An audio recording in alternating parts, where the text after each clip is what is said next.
Together in Good Hope by Cindy Kirk, narrated by Amy McFadden. Chapter 1. Izzy Dushler breathed in the clean, fresh scent of pine as she stepped from her car. Though summer was in full swing on the Door County Peninsula, at this early hour, most of the businesses along Wrigley Road in Good Hope were just waking up. Only Good Hope Outfitters down the block from where Izzy parked was hopping. No surprise, since tourists had enthusiastically embraced the new business that offered everything from sporting equipment and supplies to excursions. The Ding-a-Ling bar directly across the street from Outfitters wouldn't come alive until the evening, while Echoes of Yesterday Antique Store and Book and Cup wouldn't open for another hour. With the sun bright overhead, Izzy felt like an animal emerging from a dark burrow into the light. For most of the summer, she'd been totally immersed in several of her own art projects, as well as helping get Paintbrush, a new artist colony, ready to open. Today, she would take a look at the next job on her list, Good Hope Family Practice. She'd contracted to do her first anamorphic mural on the front of the clinic. The members of the triad group that owned the properties along Wrigley had embraced her suggestion of making the frontages of all the properties unique. Not only would the 3D images she'd paint on the buildings be aesthetically pleasing, the hope was, once finished, the buildings themselves would be a tourist draw. When Izzy had created her drawing for the medical clinic, she'd taken into account the building's structure and details, as well as the shadows and light on the front surface. Once she'd decided to embrace this new field, she'd spent weeks focusing on adding dimension to her formerly flat artwork. While she'd loved doing wall murals, she found herself ready and eager to jump into this new arena. She only wished she'd have the time to complete the work before the new doctor opened his practice. Not meant to be, she told herself. Izzy! At the sound of her name, she turned to see Bea Chapin, owner of Book and Cup, hurrying across the street toward her. This is such a treat! Bea gave her a hug. It seems like forever since I've seen you. Now that my work on Paintbrush is done, I'm ready to start on the clinic. Izzy gestured with one hand. I'll be right across the street from you. I'm going to love that. Bea smiled. I've missed you. Back at ya. Izzy glanced at her watch and took note of the time. Why are you here so early? Book and Cup doesn't open for another hour. Bea pointed to the single-story building with the white clapboard siding and red door. I have an appointment with the new doctor. The worried look in Bea's eyes had concern sweeping through Izzy like rain on a windswept day. Are you ill? I'm sure it's nothing. Bea, a pretty woman with blondish-brown hair and a perpetual smile, brushed the air with one hand. The large diamond on her ring finger caught the light. Clay is a worrier. He wanted me to check with the doctor just to be sure everything is okay. On a quick first glance, Izzy had thought Bea looked her normal, healthy self. On closer inspection, Izzy noted the lines of fatigue edging Bea's eyes and her pallor. Izzy kept her tone light. Why is Clay concerned? I've been feeling yucky for several weeks now. Bea gave a little laugh. Food doesn't interest me. You know me, usually I love to eat. You've always had a healthy appetite. I'm also really tired. Last week I was sitting at the counter going through some figures. I put my head down for just a second and fell asleep. Bea's laugh held an embarrassed edge. Luckily, no customers came in and found me like that. I'm sure it's nothing. Izzy forced a reassuring tone. Still, I'm glad you're getting checked out. You don't want Clay to worry. Izzy now found herself more than a little worried as well. Bea was one of the most energetic people she knew. Today, the bounce in her step was definitely missing. I don't see any paint, Bea said, as if determined to shift the conversation off herself. Or are you not starting today? Izzy shook her head. I stopped by for one more look at the exterior. When Bea began walking toward the clinic's front door, Izzy wasn't sure why she followed her inside, other than she was curious about the interior. She glanced around, approving of the light blue walls and gray chairs. While she normally loved bold and bright colors, the room had a soothing vibe. "What's the new doctor's name?"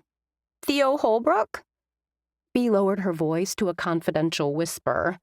"Word around town is he's a hunk." Bea might have said more, but Izzy couldn't hear for the roaring in her ears. It couldn't be the same Theo. It couldn't be the same man who'd torn her heart in two and stomped on it all those years ago. The door to the back area opened. A tall man with dark hair and wearing a white lab coat stepped out. Izzy's smile froze. Her heart somersaulted in her chest. She fought for breath. Though it had been over 10 years since she'd last seen him, Theo hadn't changed much. At just over 6 feet, with thick brown hair and hazel eyes, he was still lean and muscular with broad shoulders, narrow hips, and a confident stance that drew the eye. Izzy recognized the man at his side as local fisherman Joe Lyle. Joe held out his hand. "Thanks, Doc." "Don't hesitate to call if you have any questions." Theo's deep voice had memories skittering back. She remembered lying on a blanket in her backyard with him, gazing up at a sky filled with a million stars, and listening to him talk about the constellations. Back then, he'd been an avid stargazer. Then there was his love of all things chocolate. At 18, Theo had been the total package. While he was seriously hot, it hadn't been his looks as much as it had been the man inside who'd captured her heart. Even now, Izzy found it difficult to understand how she could have been so wrong. Had she seen only what she'd wanted to see? Well, she wouldn't make that mistake again. When their gazes met, a look of startled surprise crossed his face. Then he flashed a brilliant smile. Even after what had happened, even after all these years, she still felt the punch. Crossing the lobby in several long strides, he enfolded her in a bear hug. "Izzy!" His breath was warm against her neck. "Oh my God, Izzy!" Despite everything that had happened, the feel of his body against hers was so familiar that, for a second, she leaned. Then she came to her senses and pulled back. His hands remained on her arms as he studied her.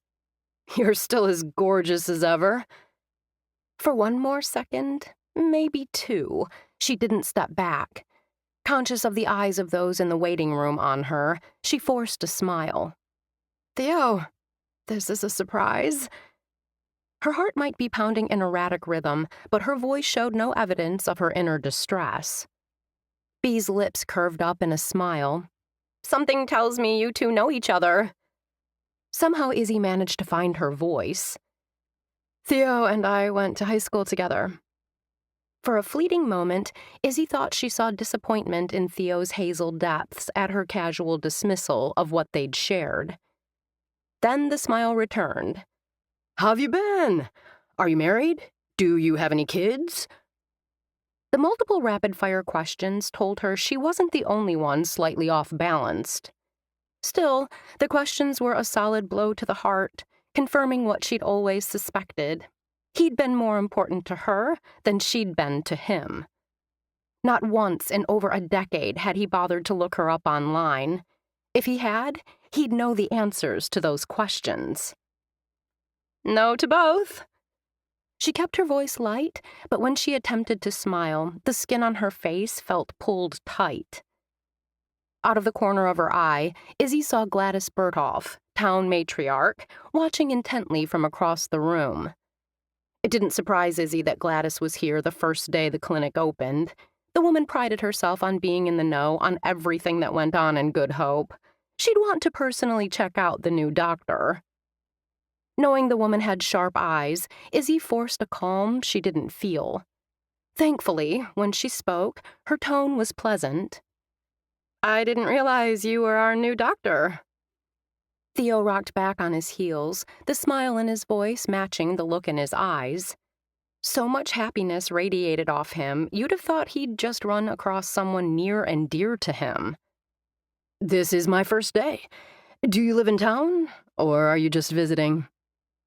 Gladys leaned forward, obviously not wanting to miss one word of the conversation. "I live here." Izzy gestured vaguely in the direction of the door leading outside. "I'll be starting an anamorphic mural on the front of the building." Theo's brows furrowed. "Ethan mentioned something about contracting with a local artist. What kind of mural are you doing? I'm not familiar with that term." Short answer is, it's the intentional distortion of an image using perspective so that you get a normal, undistorted illusion from a single vantage point. Izzy smiled. "The stethoscope I'll paint on the front of this building will come alive." Bea clasped her hands together. "That sounds wonderful."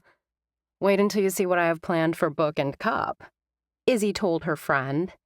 "That's right! You'll be spiffing up all the businesses on this block." Bea's face lit up. "Wrigley Road will definitely be a tourist draw." "That's the hope." Izzy kept her tone light. When she glanced in Theo's direction, warm hazel eyes met hers. "You always were incredibly talented." Izzy merely smiled. "Well, it's been good seeing you." He gave her arm a squeeze. "We definitely need to find a time to get together and catch up." "We will." Izzy didn't even want to give him that much, but to say nothing would only pique Gladys's and Bea's curiosity even more. The last thing she wanted was for people to start speculating on her former relationship with the new doctor. Their shared past was a time in her life she'd spent years trying to forget. Get together and reminisce about old times? Not happening, Izzy reassured herself. Not in this lifetime. Later that afternoon, in a far corner of the Good Hope Living Center dining hall, Gladys sat at a table with her two friends, Ruby Rakes and Catherine Spencer. The youngest member of their matchmaking crew, by nearly 6 decades, was absent. Oakley Marshall was in Alaska with her main squeeze, Isaac Cochran. "Oakley will be sad to miss out on this match." Ruby, restricted by her cardiologist to just 1 cup of full-octane coffee a day, took a dainty sip, obviously intent on making this single cup last. "Have you heard how Isaac's mother is doing?" Oakley said his mother is holding her own, but apparently her injuries are more severe than originally thought. Catherine took a contemplative sip of her own coffee. "They arrested the driver who hit her car. His blood alcohol was 3 times the limit." "Oakley is right where she needs to be." Gladys spoke in a matter-of-fact tone. "Now, back to business." The 3 women had fallen into matchmaking a number of couples and had found they enjoyed it so much, they'd continued. "It's as if a bunch of puzzle pieces magically snapped into place." Ruby, the youngest of the 3 by nearly a decade, smiled and shifted her gaze to Gladys. "Here we were searching for our next couple, and poof, they were right in front of you." "You should have seen the look on the doctor's face when he spotted Izzy." Gladys's lips curved as she rested a hand on her heart and patted. "So much joy." Ruby expelled a breath. "This one won't take any effort." Gladys pursed her lips. "I'm not certain of that. Izzy didn't really return his hug. Very puzzling." "What did you discover when you were in the exam room?" Catherine, a former accountant and the most analytical of the 3, liked to focus on details. The more, the better. Recalling the visit, Gladys huffed out an exasperated breath. "All the man wanted to discuss was my bunion." Ruby's brows pulled together. "I thought your bunions were why you made the appointment." "It's one bunion, and it's fine." Gladys shook her head. "That wasn't why I made the appointment. I was there in order to get a feel for the newest member of our community." "Surely you didn't speak about your feet the entire time you were in the exam room." Catherine's sharp-eyed gaze turned disapproving. By the time she'd walked out the door, Gladys had found out next to nothing. She wasn't about to admit that to Catherine. Being on stage for more than half a century had taught her many valuable skills, including how to think on her feet.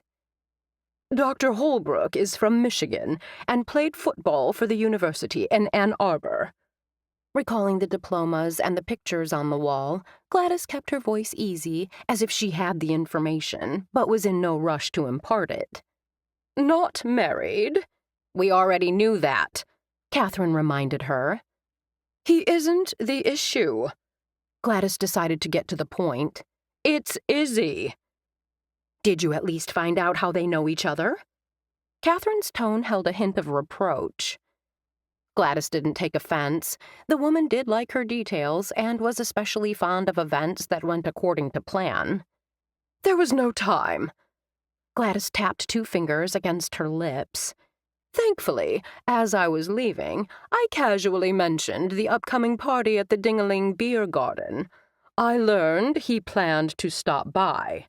You know what that means. That he likes beer? Ruby suggested. No. Gladys's lips lifted in a sly smile. It means I've decided to attend the party after all. Chapter 2. Izzy left the clinic, got in her car, and drove to First Christian, where her friend Katie Ruth's husband was the pastor. The Rotary was reviving an old tradition that had fallen by the wayside several years ago. It had been decided that a Friday Fun Day community event would be held weekly. This year, the event would kick off with an old-fashioned ice cream social hosted by First Christian. The social wasn't the only cherry atop the sundae. Numerous events were planned.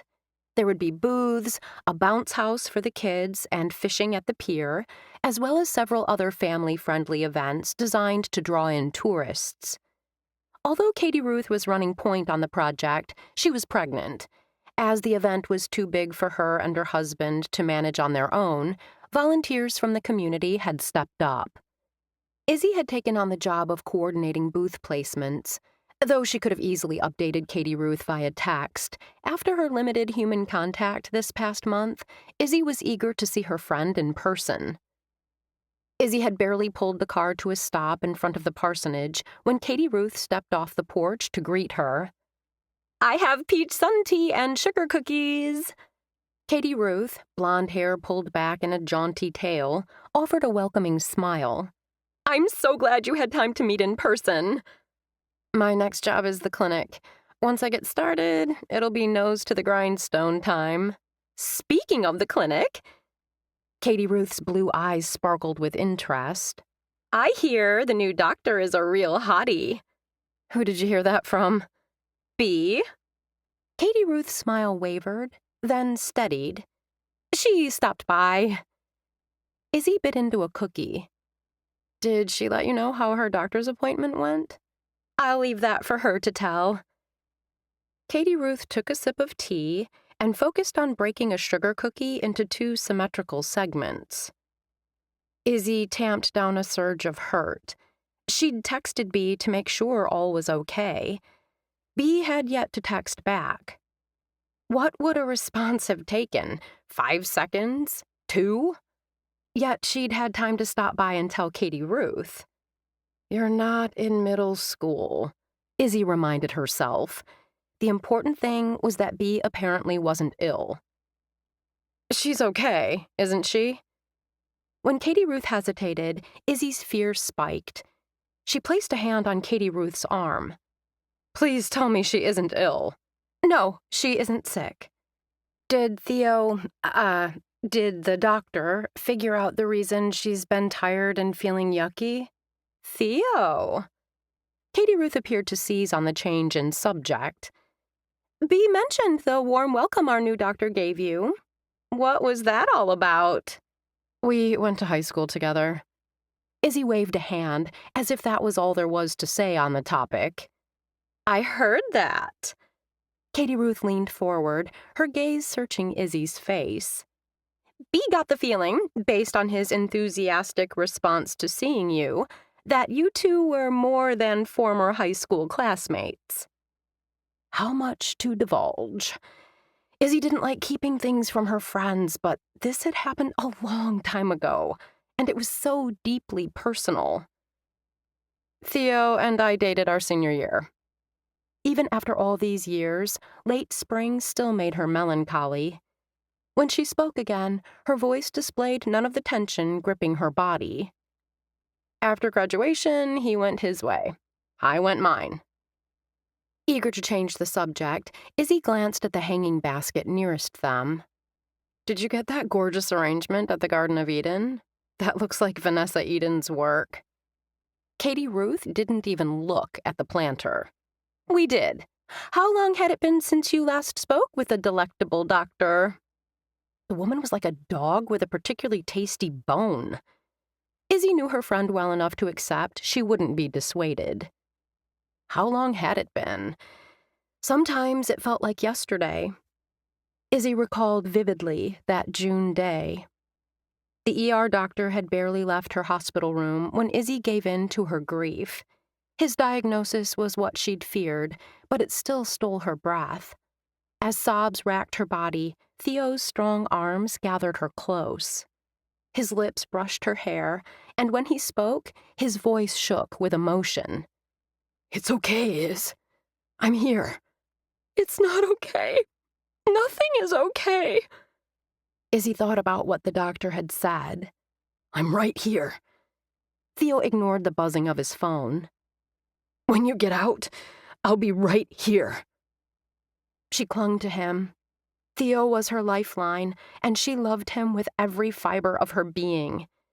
Izzy considered herself to be a strong person, but right now she didn't feel strong. She needed him now more than she ever had. His phone, lying on the bed, buzzed again. Izzy felt his head turn as he glanced at the screen. Who is it? It doesn't matter, he murmured. I can get back to them later. What matters now is you. Though he hadn't said who was calling, she knew it was the school. More specifically, the coach. Not Coach Williams, his football coach at Holland High, the school from where they'd both graduated only days earlier, but the U of M coach. The school where Theo had secured a football scholarship. She'd planned to go with him to Ann Arbor, but that had been before the events of the past 24 hours. Theo might have told her he loved her more times than she could count in the past 2 months, but Izzy sensed this trip to the hospital had changed everything. Her heart twisted, and... Katie Ruth interrupted the memory. Izzy? 2 lines of worry formed between her brows. Don't answer if you don't want to. I was just being nosy. Though Izzy blinked away the memories, the ache deep in her soul remained. I don't mind. Izzy expelled a breath, somehow managed to summon a smile. When Theo had walked out of her hospital room that afternoon, she hadn't seen him again, until today. He'd walked out of her life and never looked back. The last time I saw him was shortly after graduation. No contact at all? We texted a few times. Izzy's heart twisted as she remembered how she'd read too much into the friendly texts. Way too much. She'd thought he was coming back for her. You know how it is. Izzy could have cheered when her voice came out casual and offhand, just as she'd intended. You're hot and heavy, then you move on. Hot and heavy? Katie Ruth's blue eyes snapped with renewed interest. Izzy cursed her word choice. The trouble was, seeing Theo this morning had thrown her off balance. He hadn't changed. Not physically, anyway. Just like when he'd played football, there wasn't an ounce of fat on his body. The ends of his hair, the color of rich walnut, still held the slightest curl. How many times had she run her fingers through that thick hair when they'd kissed, when they'd made love? No, no, no. She would not go down that road. We kissed a couple of times.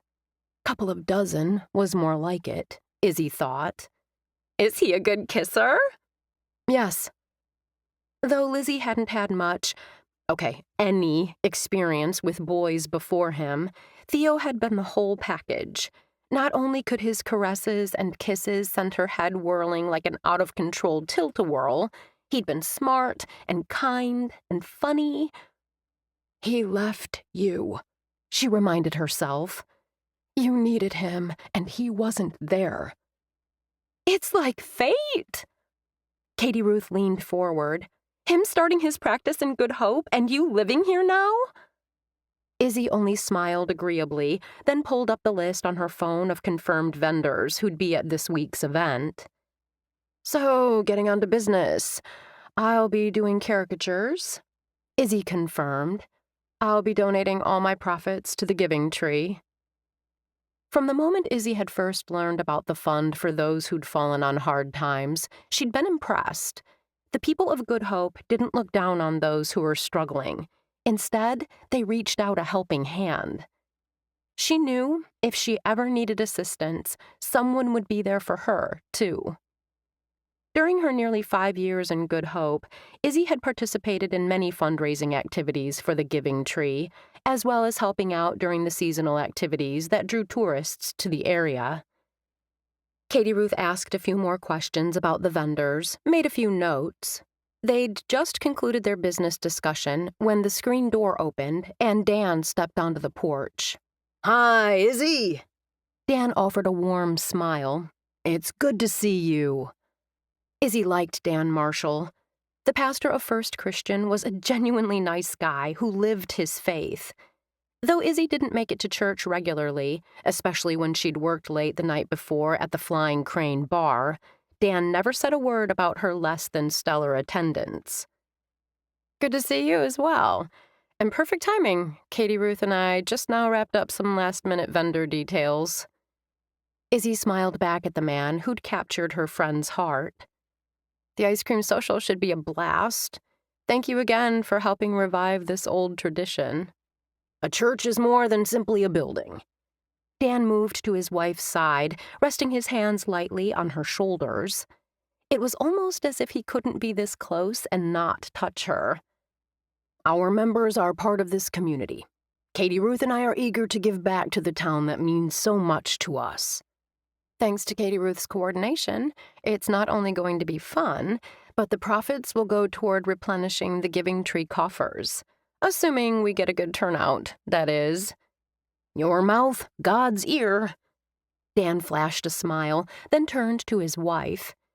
I just wanted to remind you that we're scheduled to meet with the Donovan family in 30 minutes. Izzy wasn't familiar with that family, and she didn't ask. Right now, she was glad to have an excuse to leave. She'd gotten the distinct feeling that Katie Ruth had been on the verge of circling the conversation back to Theo. The tight band forming around Izzy's heart told her she wouldn't be at her best in formulating a response. Only when Izzy reached home did she realize that she hadn't been the only one who'd walked away from the meeting without desired information. Katie Ruth hadn't told her what Bea had learned at the doctor's office. The next day, all anyone at Muddy Boots could talk about was Dr. Holbrook.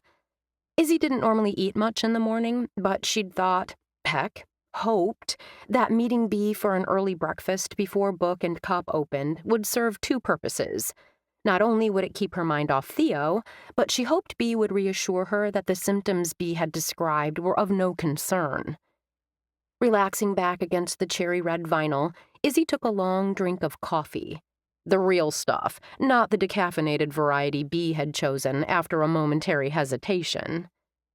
It's all systems go for the baking competition. Bea wrapped her fingers around her ceramic cup. The event has been added to the Harvest Festival. We couldn't get everything ready in time for Founders Day, but combining a baking competition with the Harvest Festival seems like the perfect pairing. The baking competition had been the brainchild of Oakley Marshall, Dan's sister and friend to both Katie Ruth and Bea. Bea sipped her coffee, then set down the cup and leaned forward, enthusiasm filling her voice.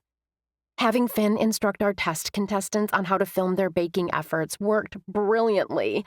Based on the quality, or in some cases, lack of quality, we tweaked the contestant instructions. Showing the contestants doing the actual baking will be fascinating. Izzy's lips quirked upward.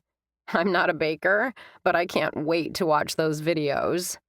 I like to bake, but I haven't done much of it lately. Bee sat back, brushing a strand of hair back from her face. She'd had it trimmed last week into a bob that brushed her shoulders, a style that suited her pretty, angular face and brought attention to her violet eyes. Is that because you've been so tired? Izzy cautiously broached the subject. She'd hoped Bee would bring up her doctor's visit on her own without any nudging, but that hadn't happened. Bee nodded. That, and because things have been crazy at the store. Once the 4th was over, I took time to catalog and price all the books I'd purchased from those estate auctions last spring. Trust me when I say that was a Herculean undertaking. Did you find any good ones? While on the outside, Book and Cup might resemble any other bookstore with its stacks of books and small coffee bar, Izzy knew that the majority of the money the store brought in came from Bee's online business dealing in rare and collectible books. I did. Bee's lips curved in a satisfied smile. Now I've had to shift focus once again to make sure everything is in place for the Harvest Festival. Your committee has done an amazing job this year. Bee nodded. We have. At least, we hope we've got everything covered. The Harvest Festival is the last big event before Christmas. Izzy expelled a sigh as she reached for her cup. I wish I could have helped with the planning. You've been busy. Bee offered a supportive smile. You've spent a lot of time helping get the paintbrush cabins ready to open. Izzy had been intrigued by the cabins on Paintbrush Lane ever since she'd moved to Good Hope and heard the stories. In the 1920s, Ethan Shaw's great-great-grandmother, a watercolor artist, started a camp in the woods outside of Good Hope to provide art therapy to shell-shocked soldiers from World War I. Eventually, the cabins had been rented out to summer visitors. More recently, the cabins had sat vacant and been in decline for a number of years. After purchasing the cabins from his father, Ethan had started renovations on them last spring. Now they were available for use by visiting artists, as well as for several artists and residents. Ethan told Clay that he's blown away by your work. Izzy smiled. Ethan had told her the same, many times. She'd appreciated the opportunity to do original wall art in each cabin and get paid well for it. I've enjoyed every minute. I love the fact that these cabins will support artists. I wish I could have donated my labor, but you deserve to get paid. Not just paid, but paid well. Bee's voice took on a fervor. You're a nationally recognized artist. Izzy chuckled, but hugged the compliment close to her heart. One mural in a Los Angeles hospital. In one of the largest hospitals in L.A., Bee reminded her. That job had been thanks to David Chapin, Bee's brother-in-law, who was an award-winning architect. When he'd designed a new outpatient children's wing for the L.A. hospital, his suggestion that Izzy be hired to do a mural in the entrance had put her on the selection team's radar. After seeing examples of her work, she'd been chosen over several other prominent artists. I enjoyed the project. A smile lifted Izzy's lips. I'm incredibly proud of that mural. Have you heard on the one in Chicago? That hospital was doing an upgrade to their children's wing and had been impressed by her work. I haven't. Izzy stabbed the last bite of scrambled egg on her plate. I mean, I know I'm one of the artists they're seriously considering for next spring, but there are no guarantees that they'll pick you. Bee gave an emphatic nod. I hope so. It'd be nice to have a job so close to home. While Chicago was still a day's drive away, if she wanted to recharge, she could easily return to Good Hope for a day or two. I hear ya. Bee nibbled daintily on a piece of toast. Being here? Well, it centers me. My sister loves Denver. It's a great town, but I can't see myself living there. There was a time when I couldn't see myself living in a town as small as Good Hope, Izzy admitted. Visit? Yes. Live? No. Now I can't see myself living anywhere else. Surprise skittered across Bee's face. I knew you didn't grow up here, but I thought you'd specifically picked Good Hope. Bee paused. I realize now it would have made more sense for you to have chosen a big city when you relocated. Izzy thought of her time in NYC. I was ready for a change, though I wasn't certain what that change would look like. I'd come here on vacation a couple times when I was a kid. When I was looking for somewhere to recharge and regroup, Good Hope came to mind. I came and haven't left. I grew up here, but we moved away in high school. A smile lifted the corners of Bee's lips. Good Hope has always felt like home. It's my home now. Izzy would have said more, but Bee's watch buzzed. Izzy inclined her head. A reminder that it's time for me to leave to pick up Clay. She shot Izzy a regretful look. Clay is coming with me to my visit with Dr. Swanson this morning. You're seeing another doctor? Izzy's voice rose in surprise. Bee wiped the corner of her lip with a napkin and nodded. Keeping her voice calm, Izzy saw the open door and stepped through it. You just saw Dr. Holbrook. Izzy waited for Bee to say this was simply her annual OBGYN exam. Bee hesitated for a long moment. We're not really telling— Hey! Izzy lifted her hands. You don't have to tell me anything you don't want to. Dr. Holbrook confirmed I'm pregnant, but I've been having some spotting, which is why I didn't realize at first I was pregnant. Bee's words came out in a rush. You know we've been trying and we're super excited at the news, but we're also worried. I stopped by Katie Ruth's house after my appointment and asked her and Dan to pray for us and the baby. Ah, now Izzy understood. That was why Bee had been avoiding her texts, and why Katie Ruth had known about the visit. I'm so happy for you and Clay. Reaching across the table, Izzy gave Bee's hand a squeeze. Congratulations. Bee put her fingers to her lips. I hate to ask this, but could you not tell anyone? We don't want to say anything until we know everything is okay. My lips are sealed. Izzy's zipping motion across her mouth made Bee smile. Shoving aside her worry, Izzy forced a hearty tone. I'm sure it will be fine. I suspected I might be pregnant even before Dr. Holbrook examined me. I didn't say anything to you that morning because I thought it might be in my head. Because I want it so much. Your baby is going to have lots of playmates. Izzy couldn't believe how many of their friends were either pregnant or had recently had a baby. I know. It's all so perfect. The flash of happiness in Bee's eyes was quickly replaced by worry. Or it will be, if nothing goes wrong. Izzy knew all about things going wrong, and how, when it did, it could rock your world. Reaching over, Izzy covered Bee's hand with hers. Just know, if you need me, I'm here for you. Chapter 3. On Tuesday evening, with 2 full days of seeing patients under his belt, Theo stood in the doorway leading into the beer garden adjacent to the ding-a-ling, ready to relax and have a brew.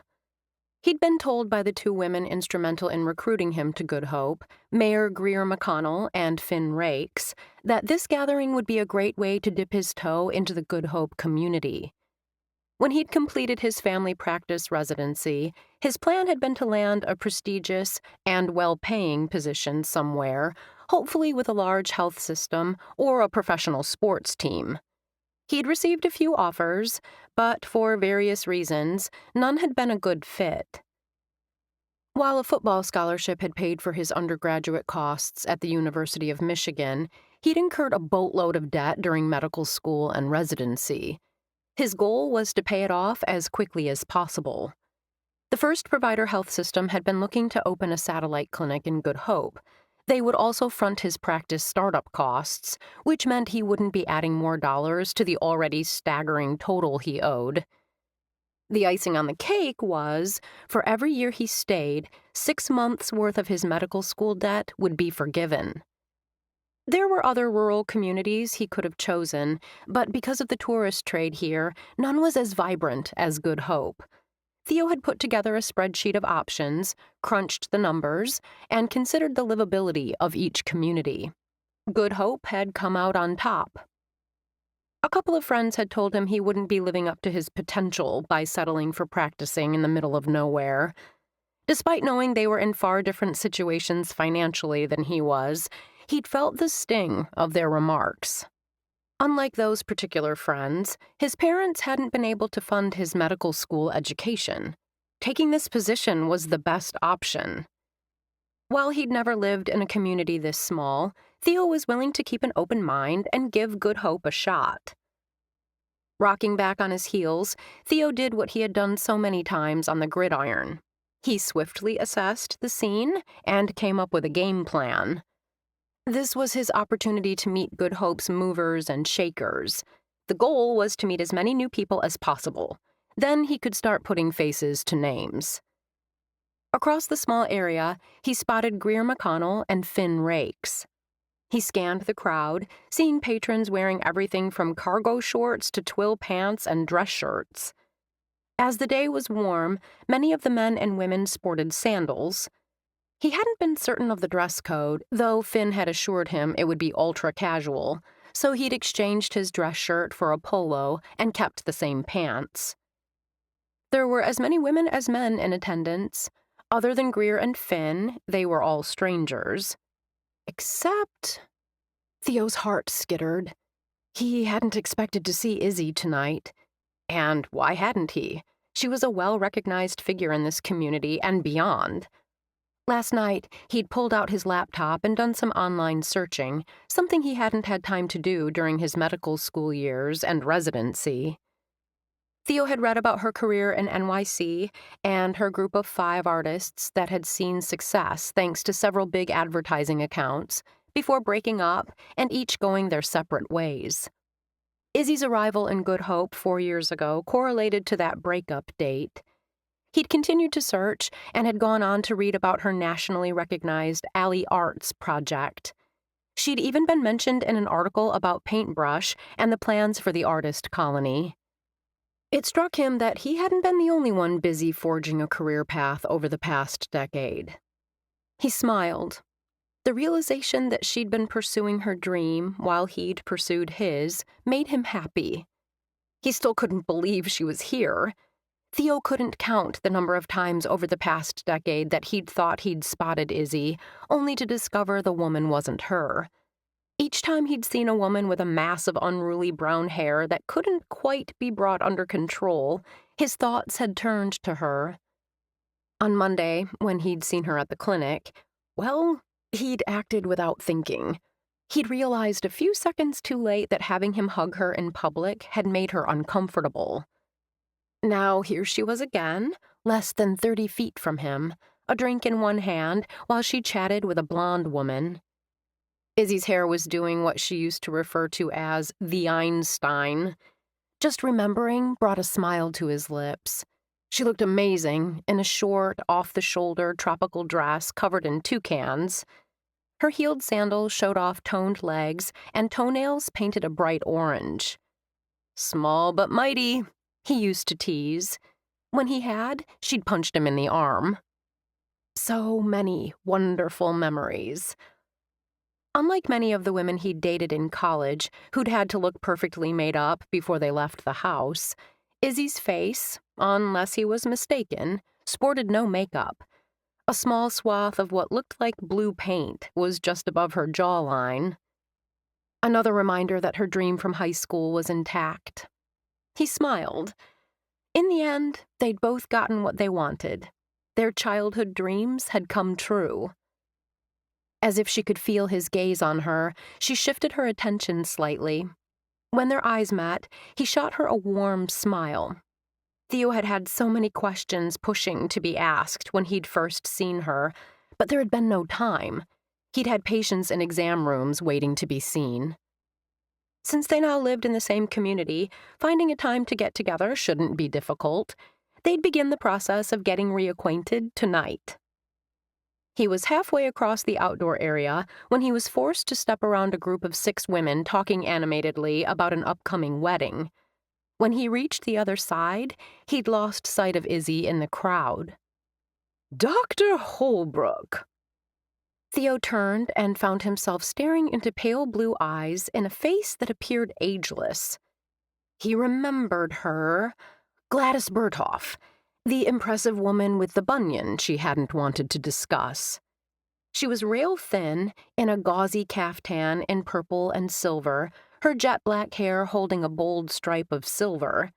He'd been shocked to discover she was in her 90s. If forced to guess, he'd have put her a good decade younger. How lovely to see you again. Gladys held out a bony hand, sporting rings on every finger. Mrs. Berthoff. He took her hand, impressed by the firmness of her grip. Please, call me Gladys. A smile lifted the woman's bright red lips. Let me introduce you to my friends, Catherine Spencer and Ruby Rakes. Gladys made quick work of the introductions. This looks like a good-sized turnout. Theo glanced around. You don't see too many events scheduled on a weekday evening. It's still the season. I'm guessing Ethan didn't want to tie this area up on a busy weekend. Gladys waved a dismissive hand. We didn't have a chance to really get to know each other during my visit. I noticed that you and our Izzy... Dr. Holbrook, I'm so glad you could make it. Finn hurried across the courtyard toward him, hands outstretched. Theo had gotten acquainted with Finn on a one-day visit to Good Hope after he'd narrowed his choices for the clinic down to 3 possible locations. His first thought had been how pretty she was, with her emerald green eyes and blonde-streaked hair. The second was that she had a talent for being friendly while remaining focused on the topic at hand. She was pregnant, but other than telling him when he'd asked that this was her 3rd, she'd kept the conversation focused on business. Theo hadn't quite known what to make of her. She had the look and polish of a big city woman, but yet appeared passionate about all that her hometown had to offer. He'd enjoyed a meal at her home, giving him a chance to meet her husband, former Mayor Jeremy Rakes, and current Mayor Greer McConnell. Everyone at that dinner had been passionate about life on the peninsula. Pulling up short, Finn appeared to notice the other women. Oh, I'm sorry. Am I interrupting? Not at all. Theo spoke before Gladys could resume her interrogation. We were simply getting acquainted. These women are amazing. Finn beamed at the group. You have to say that. Ruby spoke tongue-in-cheek. As we're related. You know that's not true. Finn laughed. You may be my grandmother-in-law, but I meant every word. And so it begins, Theo thought. His friends, many of whom had grown up in small towns and vowed never to return, had warned him of these connections. According to them, to stand any chance of success here, he needed to make getting these ties sorted out a priority. Good to know. Theo shifted his attention to Catherine. Who are you related to? Ethan Shaw, partner in the Triad Group, and Eliza Kendrick, owner of the General Store. Catherine's friendly but matter-of-fact tone told him she wasn't one to brag about family connections. Theo knew the Triad Group owned the building where his practice was located. In fact, the recruiter for the health system had mentioned that the 3 men who'd formed the business development firm owned all the property along the stretch of Wrigley Road. Yes, Theo thought. It did make good sense to know who was who in this community. Were you aware our new doctor knows Izzy? Gladys asked Finn. Finn's eyes widened slightly. Then a smile blossomed on her lips as she turned to Theo. How wonderful. You didn't tell me you had a local connection.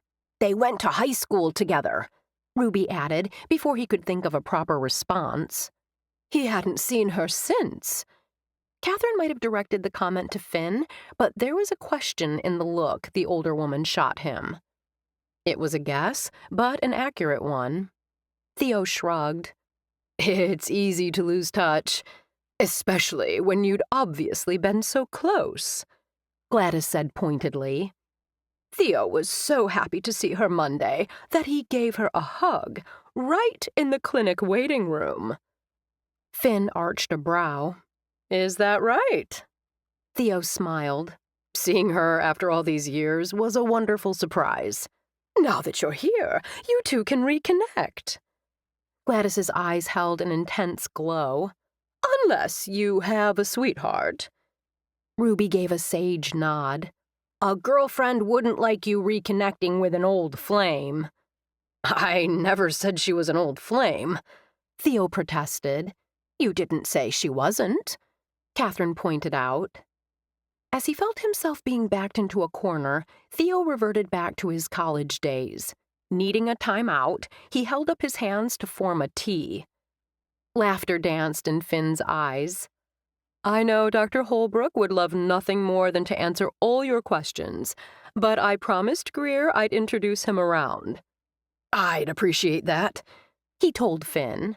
But, Gladys began.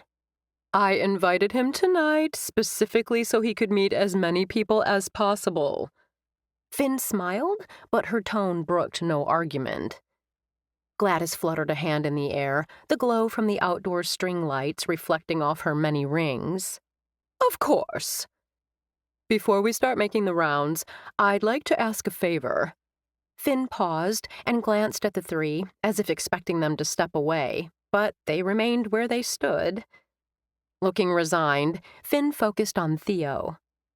The first of our 4 Friday Fun Day events is this weekend. We hope to draw families not only from Good Hope, but from the entire Door County Peninsula. Theo nodded, curious what any of this had to do with him.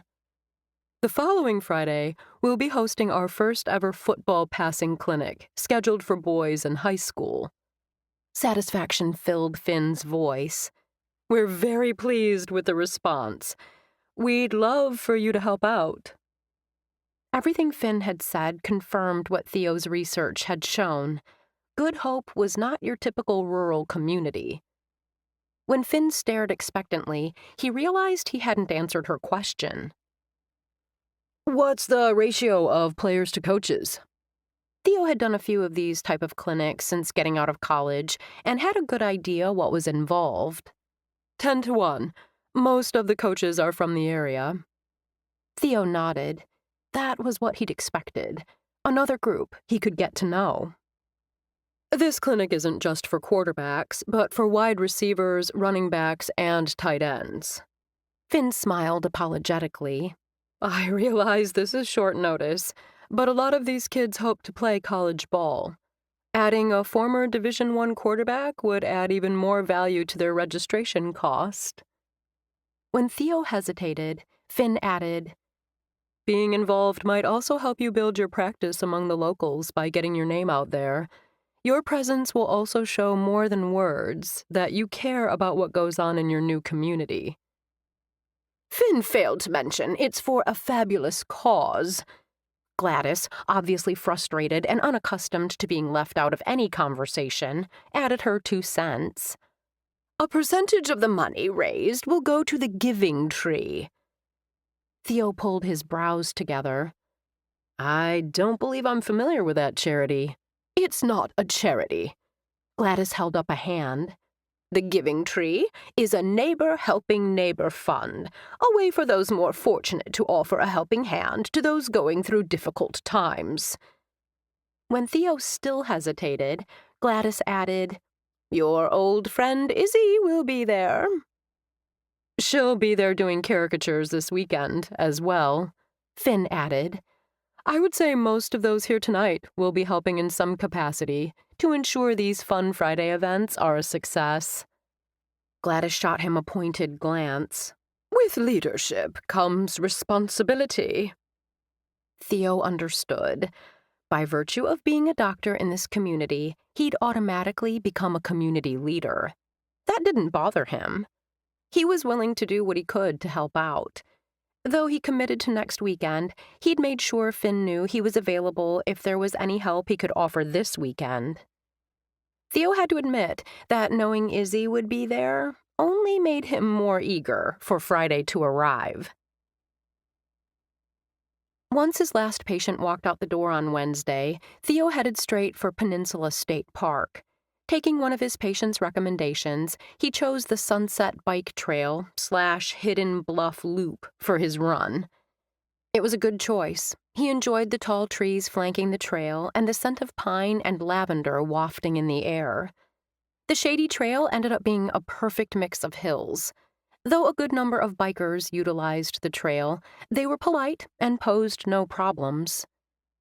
By the time he finished, he was relaxed and ready to do something else. But his calendar was completely empty. During the past 10 years, he'd been busy from the crack of dawn to the moment he'd hit bed late at night. Having all this extra time with nothing to do had him feeling off-balanced. On his way home, Theo paused outside the Daily Grind, a coffee shop on the edge of the business district. He'd spotted the business on his way to the park. Pushing open the door, he stepped inside to the rich scent of coffee and the sweet smell of yeast and sugar. Though Theo ate healthy 90% of the time, he decided to grab a donut. A quick glance showed half the tables in the sitting area were filled.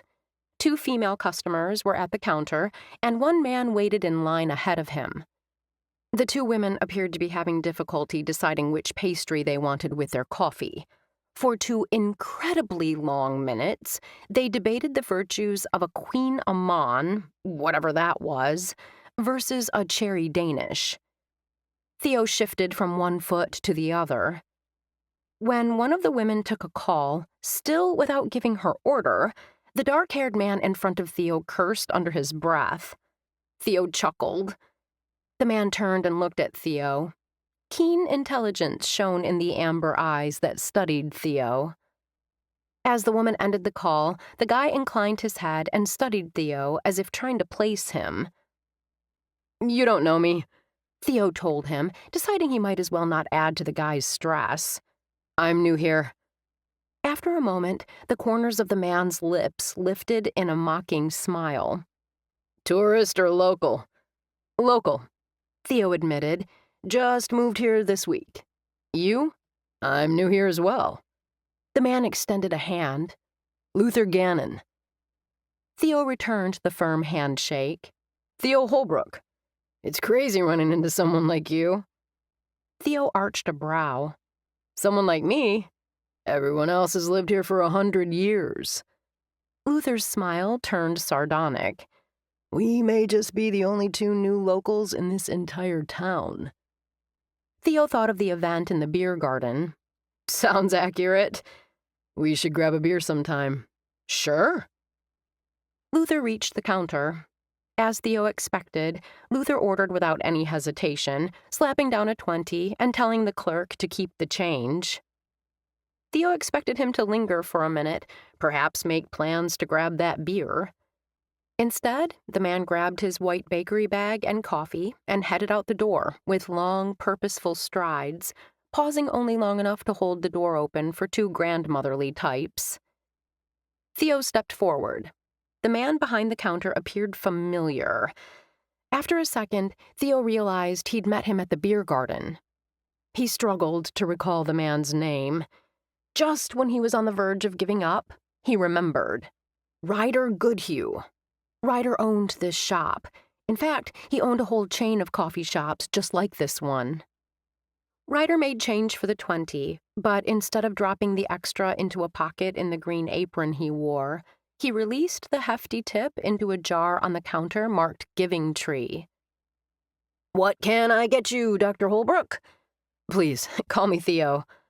Ryder smiled. "Okay, Theo, what can I get you?" Theo glanced at the bake case and nearly changed his mind. He now understood the women's dilemma. Each pastry looked amazing. I'll take cherry Danish to go. Chapter 4. Are you going to invite him to join us? Catherine kept her voice low. I don't believe he's seen us. Gladys agreed with her friend's assessment. They'd noticed the young doctor stroll in, but their table was slightly around a corner, with no view of the counter.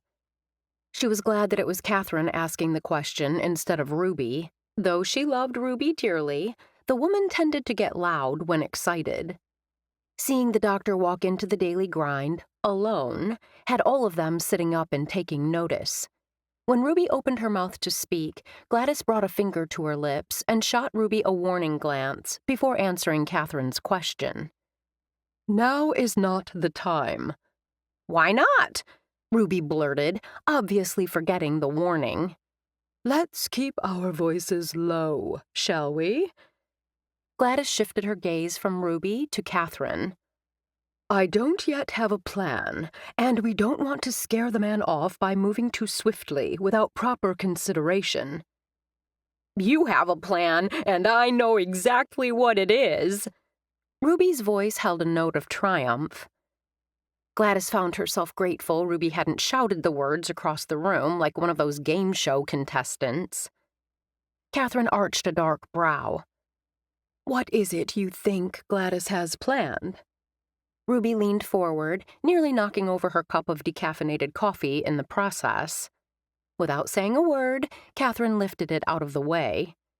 She's going to set up another appointment to see Dr. Holbrook in his office. Ruby smiled. Like when she went to see Trinity Goodhue. Well, her name wasn't Goodhue then, but... Gladys held up a hand before Ruby could regurgitate the entire episode. That particular visit didn't go quite the way I planned. Dr. Trinity Goodhue, she'd been Dr. Trinity McConnell back then, was a psychologist and nobody's fool. Gladys hadn't been certain, still wasn't certain, if Trinity had seen through her act. Regardless, the session had been a disaster.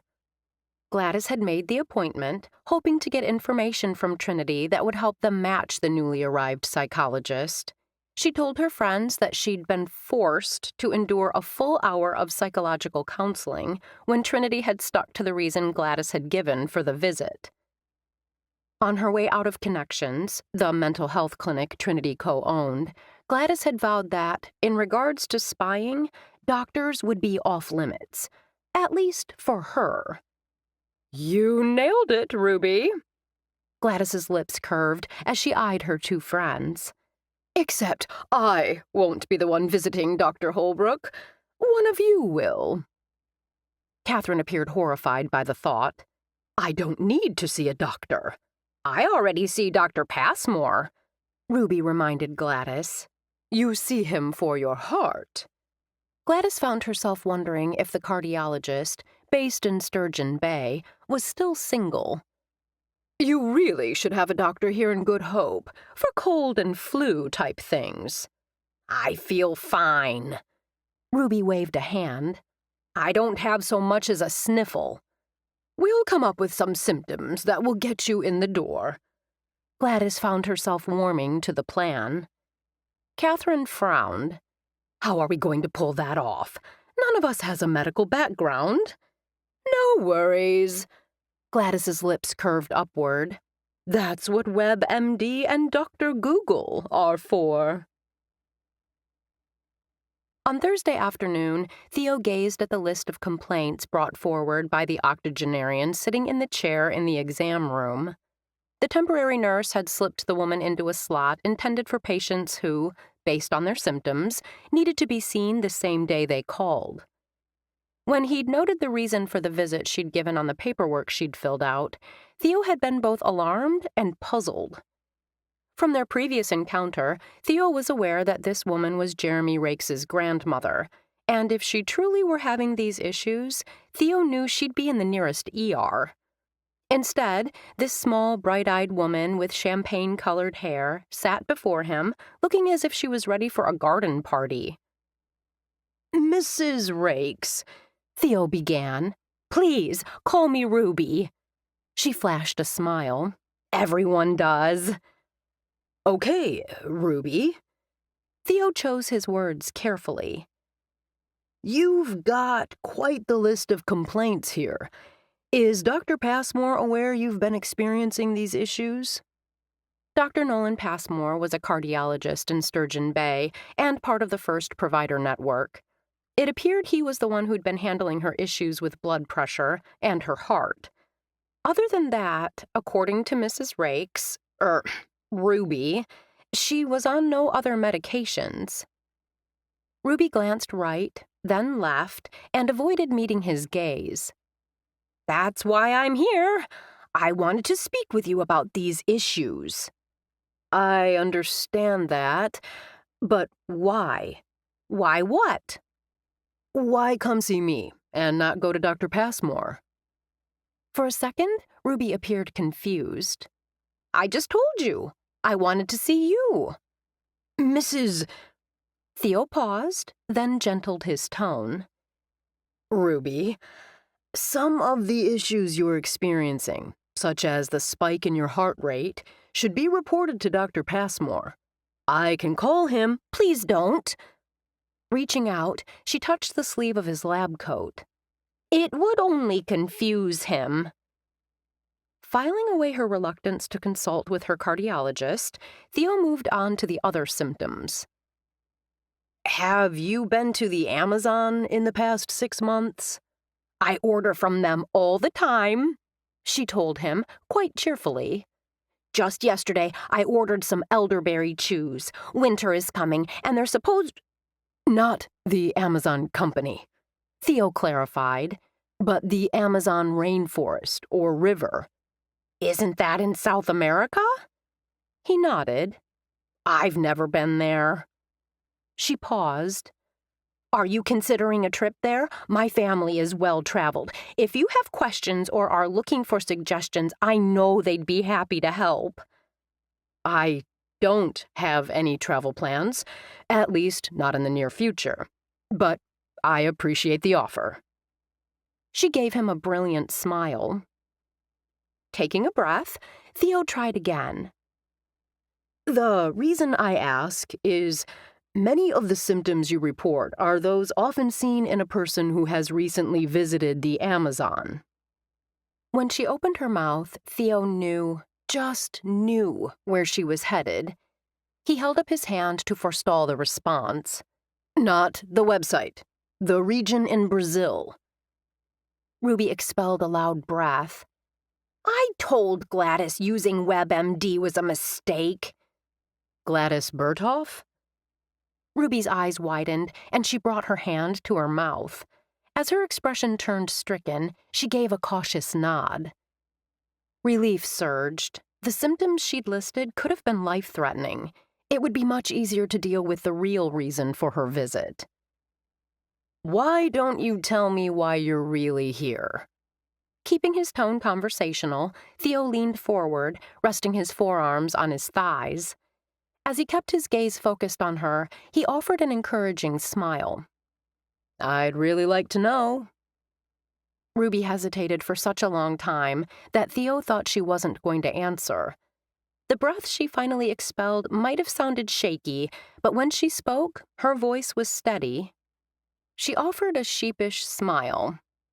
My friends and I have been known to dabble in matchmaking. Theo sat back, attempting to process the odd response. Is that right? Ruby nodded. What does that have to do with me? More important, with why you're here today. Gladys is considering matching you with Izzy Deschler. Ruby stared at him expectantly. Obviously, she expected some kind of response. He offered a non-committal smile. Why is that? Well, you're new in town, Ruby began. Fresh meat. Ruby laughed. Exactly! Any other reason?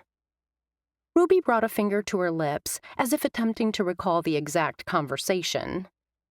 Gladys mentioned the way you looked at Izzy, and how she looked at you.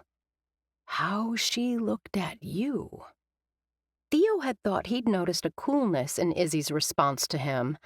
Gladys had apparently seen something quite different.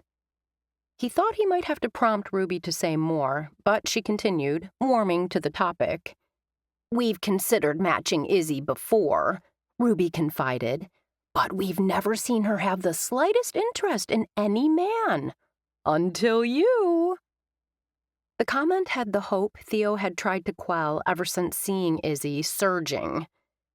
"This is quite fascinating, but I'm still having difficulty understanding what that has to do with your visit and the WebMD symptoms." "Well, Gladys had already been here, and there's only so much bunion talk she can tolerate." Theo covered his laugh with a cough. "I don't have bunions," she said quite seriously. "I needed a reason to come and see you, so we turned to Dr. Google." "It was a ruse." Theo kept his tone matter-of-fact. "So you and I could have a chance to talk." "You do understand." Ruby smiled. "I was supposed to bring up Izzy and get a feel for if you'd be interested in being matched." Two lines formed between Ruby's brows. "I think that was all. Oh, and I was not to let you know what I was up to." Too late for that, Theo thought. "What exactly does this matching involve?" "Gladys can explain it all if you're interested." Although Theo was interested in getting reacquainted with Izzy, he wasn't interested in playing this game. But he wasn't sure Ruby was the right messenger to relay that information. In this situation, it seemed best to relay a firm no in person. Theo set down the chart. "Please let Gladys know I'm interested in speaking with her." By the time Thursday arrived, Izzy found herself unexpectedly planning a return trip to Paintbrush. She'd finished her work there several days ago, but now Ethan was wanting one more mural than originally contracted. She'd picked up supplies downtown and was heading across the square to where her car was parked when Ethan's text had arrived. She could have said no, but Ethan had been good to her. He'd given her work and paid her top dollar for her efforts. Izzy consoled herself that she could start on the clinic's exterior Monday morning. Besides, Izzy had discovered long ago that painting was an excellent way to corral her thoughts and come up with solutions. A brush in hand was her own private brand of therapy. As she continued her trek to her car, the mural for this particular room came together in her head. She envisioned a meadow filled with sunflowers and fat honeybees. Deep in thought, she crossed through the park and plowed into an immovable object. She jerked her head up, the apology already on her lips, when she saw who it was. "Theo!" His name came out on a breath. "I saw you coming. I stopped." He flashed a bright smile. "You kept coming." "You could have stepped to the side," she told him, but there was no heat to the words. After all, she had run into him. "Didn't think of it." The easy smile remained on his lips. "I saw you at the beer garden. By the time I made it to where you were standing, you'd left." "I didn't realize you were the doctor the town was recruiting." Izzy kept her tone light. Theo only smiled. Though Izzy wanted nothing more than to take off down the path and leave him in the dust, as he had done to her all those years ago, she reminded herself that what had happened between them was a long time ago. They'd been kids then. They were now adults. If they were going to peacefully coexist in good hope, she needed to be cordial. "I'm happy things worked out for you." She didn't know how to respond to his cryptic comment, so she said nothing. Had things worked out for her? In some ways, she supposed they had. She lived in a community she loved, had friends who made her laugh, and her career was on the upswing. "You became a doctor." It seemed best to stick to statements of fact. "Your dream came true." "It did." He studied her for what felt like forever. Izzy found herself sieged with an urge to run, but she remained where she was, reminding herself yet again that Theo lived in good hope now. She planned to continue seeing her doctor in Sturgeon Bay, but an amicable relationship would be best for both of them. "How are your parents?" His mom and dad were nice people. She'd especially liked his mother, who'd always been supportive of her art ambitions. "They're good." He gave a little chuckle. "Although they're having trouble understanding why I chose to establish a practice in Wisconsin rather than Michigan." Izzy supposed this would be the logical time to ask why he'd chosen to come here. But she didn't care enough to ask, and she certainly didn't want to prolong the interaction. "Well, How's your mom? And your sister?" he asked before she could get her tongue to cooperate. "Doing okay." Izzy shifted from one foot to the other and made a vague gesture with one hand. "I better go." "Busy day?" "Yes." She started to ask if he'd be at the clinic later today, but then she remembered she had that one last mural at Paintbrush to do first. "What are you working on?" Izzy blew out a breath. It was obvious by the 20 questions that his day was far from busy. Well, that was too bad. He would just have to find a way to... "Theo!" Izzy watched Ethan stroll up and then smile broadly at her. "Oh, hi, Izzy. Thanks again. Gianna and I both felt that the spare bedroom needed a mural. We've both been blown away by your creativity, not just in our cabin, but in all of them. You, Ms. Deschler, possess a rare talent." A warm rush of pleasure surged. Though he'd given her carte blanche on the designs, with the only stipulation that each cabin be different, she was happy to know Ethan appreciated her work. Between his wedding to Gianna Ricci fast approaching and his business dealings, he hadn't been around much to check on her progress. "I'm glad you like them." She found herself relaxing under his admiring gaze. "I've had fun with them. I can't wait to start on the Wrigley frontages." "You'll do a fabulous job." Ethan's gray eyes met hers before he shifted his gaze to Theo, who'd remained silent, observing the interaction. "Did you get settled in?" "I did." Theo smiled. "It doesn't get much better than living across the street from your practice." "Theo moved into Piper's old apartment, Izzy. The one over Outfitters." Izzy knew the apartment had been vacant since last spring, when Piper had moved into the home she'd purchased. The main floor of the brightly colored, slightly run-down Victorian house that Piper now called home was also the site of her tailor shop and custom-made wedding dress business. Piper lived there with her husband, Anders Cross. "That's a nice apartment." She'd shifted her body slightly toward Ethan, though her senses remained acutely aware of Theo standing close. She'd always been aware of him. It was like a sixth sense or something. Even when his orbit had been far removed from hers in high school, she'd been aware of him. Then the superstar athlete had noticed her, and from that moment on, they'd been inseparable. "Show him the cabins." Izzy blinked and realized while her mind had been traveling the back roads of her youth, the two men had continued talking. "I'd like that." Theo's gaze met hers. When Izzy hesitated, Ethan filled the momentary silence. "I'd really like our new doctor to see Paintbrush. Since you're going out there now anyway, I wondered if you'd mind showing him around." "Sure, I can do that." Izzy kept a smile on her face. "I know you're busy with last-minute wedding stuff." "Thank you, Izzy. I appreciate it." Ethan turned to Theo. "You should come to the wedding." Theo inclined his head. "When is it?" "September 5th. I'll have an invitation sent out. It'll have the details." Theo's brows pulled together. "Isn't that a Sunday?" "A bit unusual, I know." Ethan held up his hands. "There's so much going on in Good Hope on the weekend this time of year. We didn't want people to have to choose." "It's going to be perfectly lovely, Ethan." Izzy sighed. "Late afternoon weddings are the best, and Gianna is going to be a beautiful bride." "I think so." Ethan shifted his focus back to Theo. Seriously, I'd love to see you there. Then I'll be there. Theo looked at Izzy. Do you have time to show me paintbrush? Absolutely. Izzy's tone, bright and cheery, earned Ethan's smile of approval.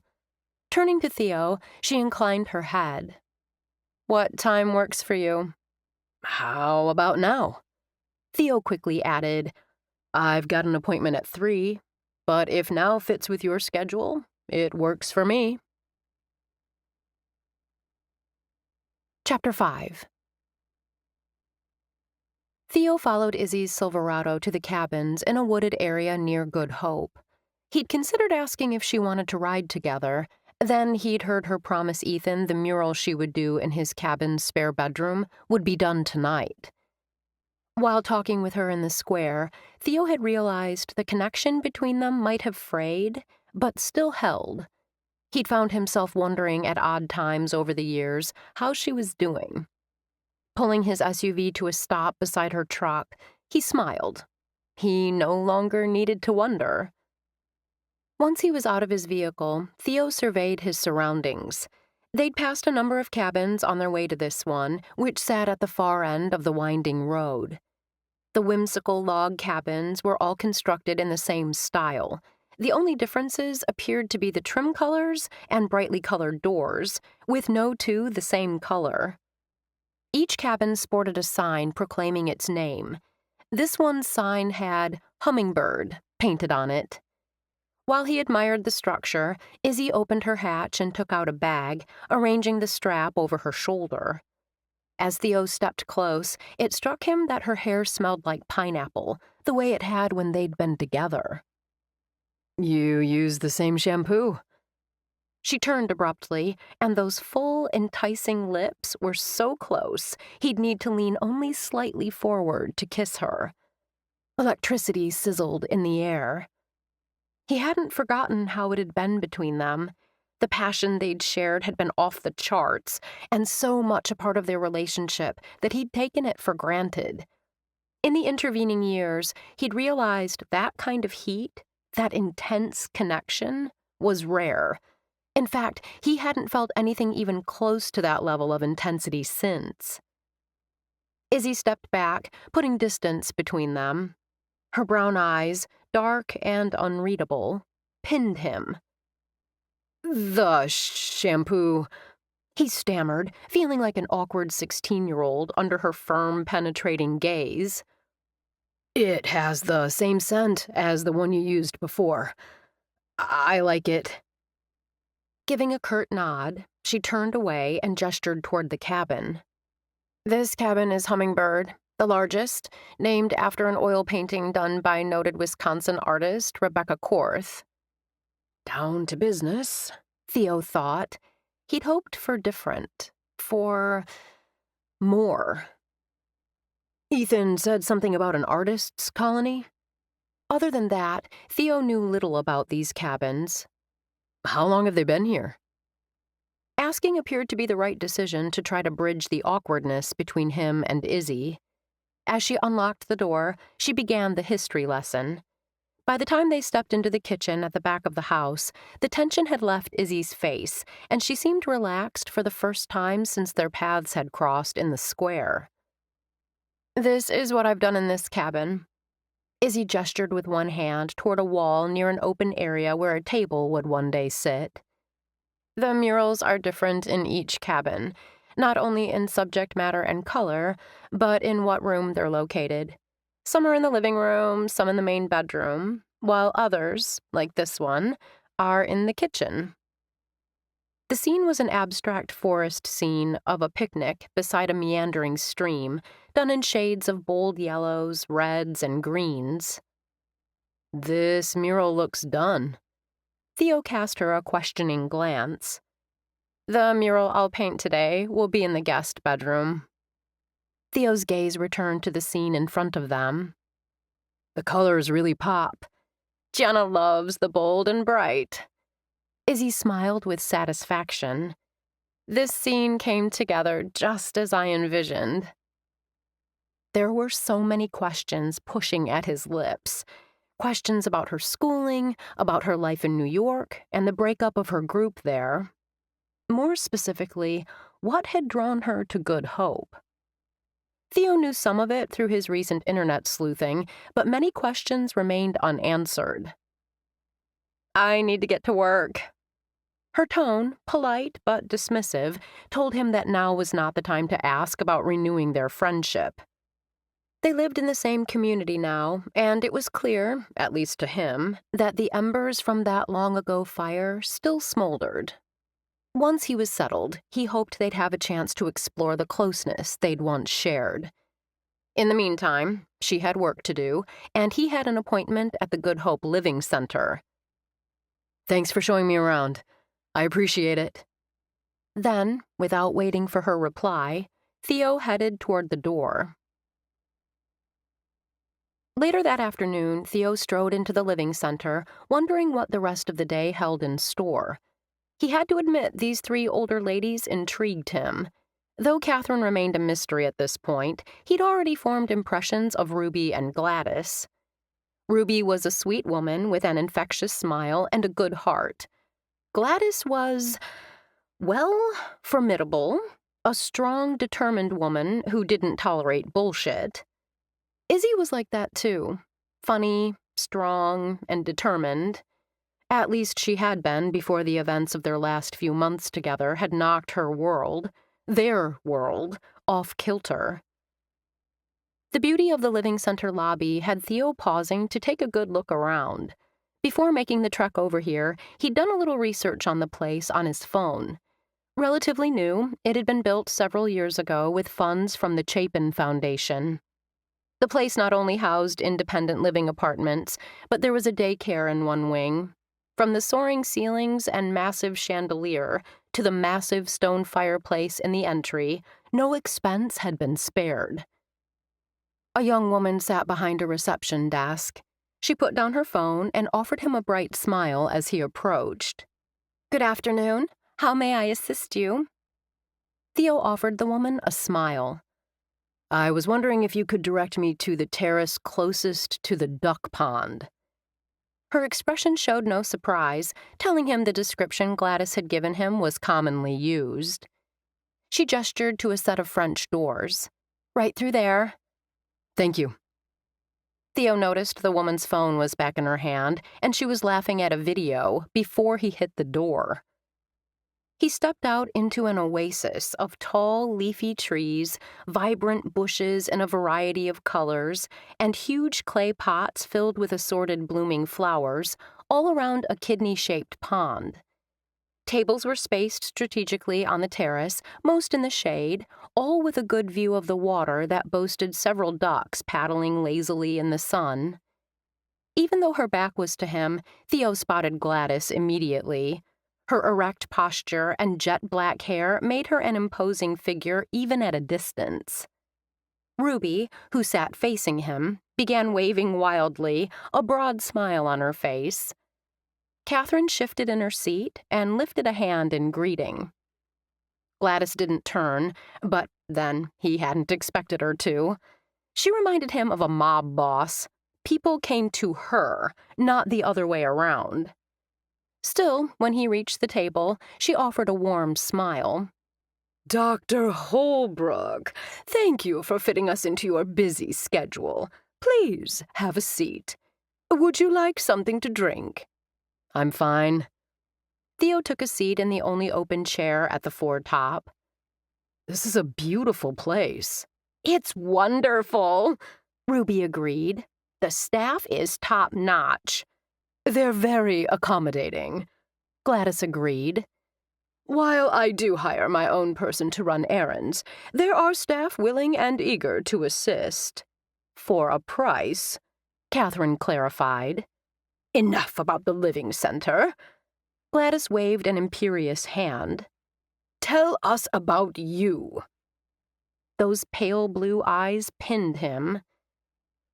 "Ruby tells me you three are matchmakers." Theo wanted her to know she wasn't the only one with questions. Gladys shot Ruby a glance. "He would have guessed." Ruby gestured to Theo. "Wouldn't you?" guessed that these three seniors fancied themselves matchmakers? Not in a million years. Sensing Ruby's distress, Theo smiled warmly. Probably. Catherine gave a disbelieving harumph that nearly had Theo chuckling. Well, it appears now that you know, the only thing we can do is stay the course. Gladys's gaze turned speculative. Which I'm guessing is probably what you'd have done anyway, Theo asserted. Gladys arched a brow. Moved forward with the matchmaking? He clarified. Whether it was what Izzy or I wanted. If we determined you were a suitable candidate for Izzy, we would have made efforts to bring you together, only if we deemed you suitable. Catherine's firm-eyed gaze met his. We're very fond of our Izzy. Not just anyone will do. His tone was as matter-of-fact as hers. Catherine gave a decisive nod. Exactly right. Ruby indicated you're open to being matched with Izzy, Gladys said pointedly. Or is it that you're just looking for a woman in general? Theo frowned. I've never had any trouble finding dates. Gladys's bright red lips curved. So it's Izzy you want? Theo decided coming here had been a mistake. When Ruby had mentioned her friend's machinations, he'd been intrigued. It appeared he'd given the wrong impression. Izzy and I were close once upon a time. That was years ago. Theo didn't continue, simply let the statement hang in the air. What happened? Catherine, who Theo suspected would likely put each detail gathered from this visit into a spreadsheet, spoke bluntly. Keep it simple, he urged himself. Don't give out any more information than absolutely necessary. Life. Theo lifted his hands, let them fall. We graduated from high school, I went to U of M, and we lost touch. Why did you lose touch? Ruby's voice held concern. Friends, especially close ones, usually find a way to stay in touch, even when they go to college. I was extremely busy with football and getting used to college life. He paused, then continued. I assume she was busy too. Doing what? Catherine, apparently needing to fill Izzy's column on that mental spreadsheet, pressed. I don't actually know. The realization that he'd thought only of his own life hit hard. Then he reminded himself that he hadn't been the one who'd quit texting, who'd dropped off the grid. Catherine shot him a questioning look, clearly expecting more, while Gladys sat back and studied him thoughtfully, like a commander observing an interrogation. Theo forced an easy tone. We texted back and forth for a while before she quit responding. My life was crazy, my free time non-existent. I assume hers was the same. Or, Ruby prompted in a kind voice. Or she found someone else. Even after all these years, Theo recalled how it had felt when he'd come to that conclusion. He'd forced himself to stop thinking of Izzy then. The thought of her with another man had been too difficult. Did she? Catherine asked. I don't know if she did or not. Like I said, we haven't texted or spoken since shortly after college started. Theo's heart grew heavy. They hadn't really talked since she'd been discharged from the hospital. After the surgery. What about you? A handsome man like yourself must have had many romantic liaisons. Ever had your heart broken? Though Catherine had asked the question, Gladys leaned forward, her pale blue eyes glittering with undisguised interest. I've done my share of dating, Theo told the three, unwilling to provide any details. But Izzy is your one true love. Clasping her hands together, Ruby filled in the blanks. That is wonderfully romantic. It seems odd that you've never tried to track down your one true love after you lost touch. Catherine's skeptical gaze never left Theo's face. I never said she was my one true love. Ruby did. He cast a glance at the woman whose eyes were still dreamy. I'm a whiz at reading between the lines, Ruby insisted. aren't I, Gladys?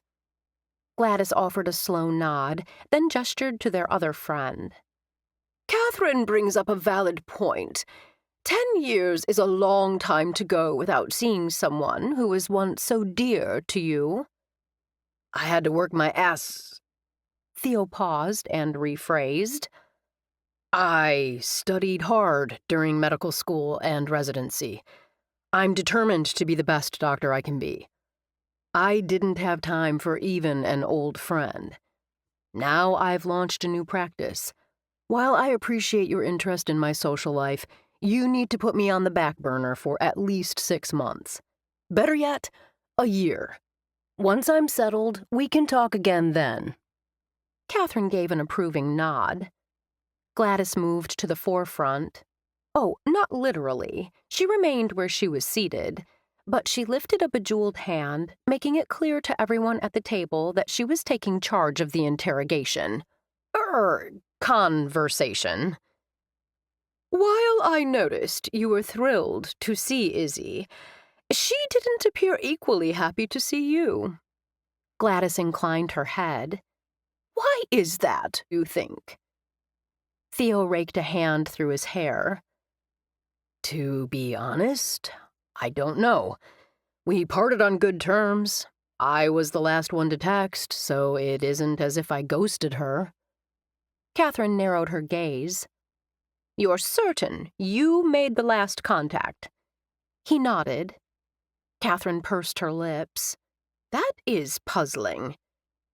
It's as if there's this wall between us. Theo knew he should stop talking, but he didn't. I ran into her today in the square. She was pleasant, but distant. Then Ethan arrived, we talked, and he suggested she show me paintbrush. Ethan has done so much to that area, Ruby said. Everyone in town is so excited. Ruby. Gladys cut the woman off. We aren't here to talk about paintbrush. Sorry. Ruby's bright smile didn't dim. I'm just so pleased. Did she agree to take you out there? Catherine asked, still adding to her mental spreadsheet. I believe she felt obligated. Theo blew out a breath. Look, you ladies need to forget about me and Izzy. Find someone else to match. Like I said, circle back to me next year, and we'll talk.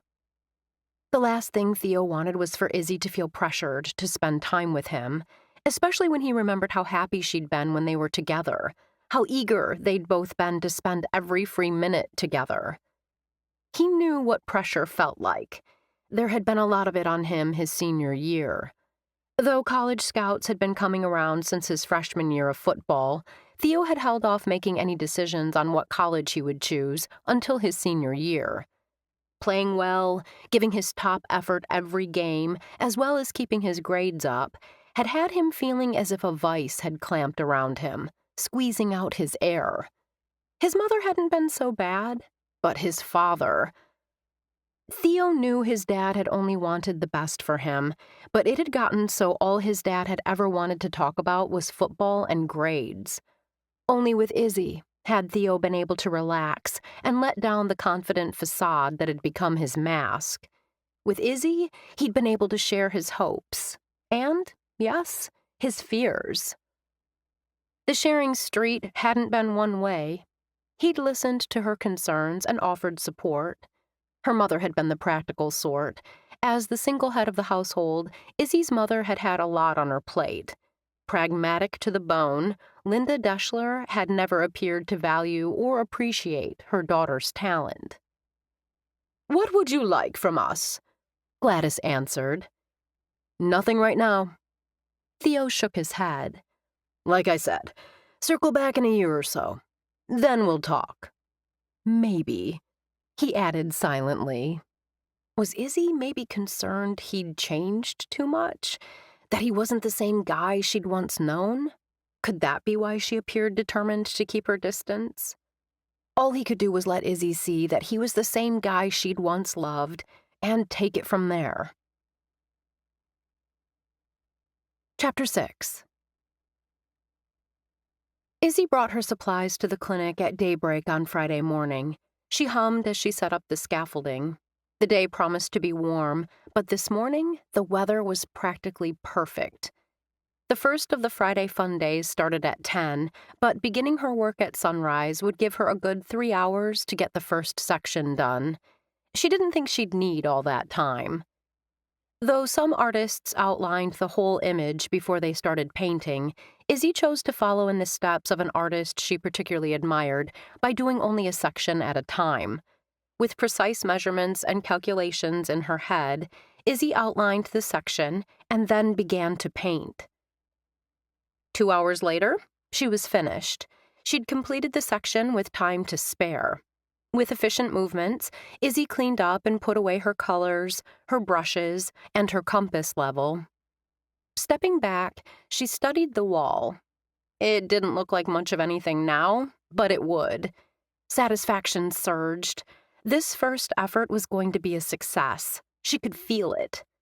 Better, she could see it.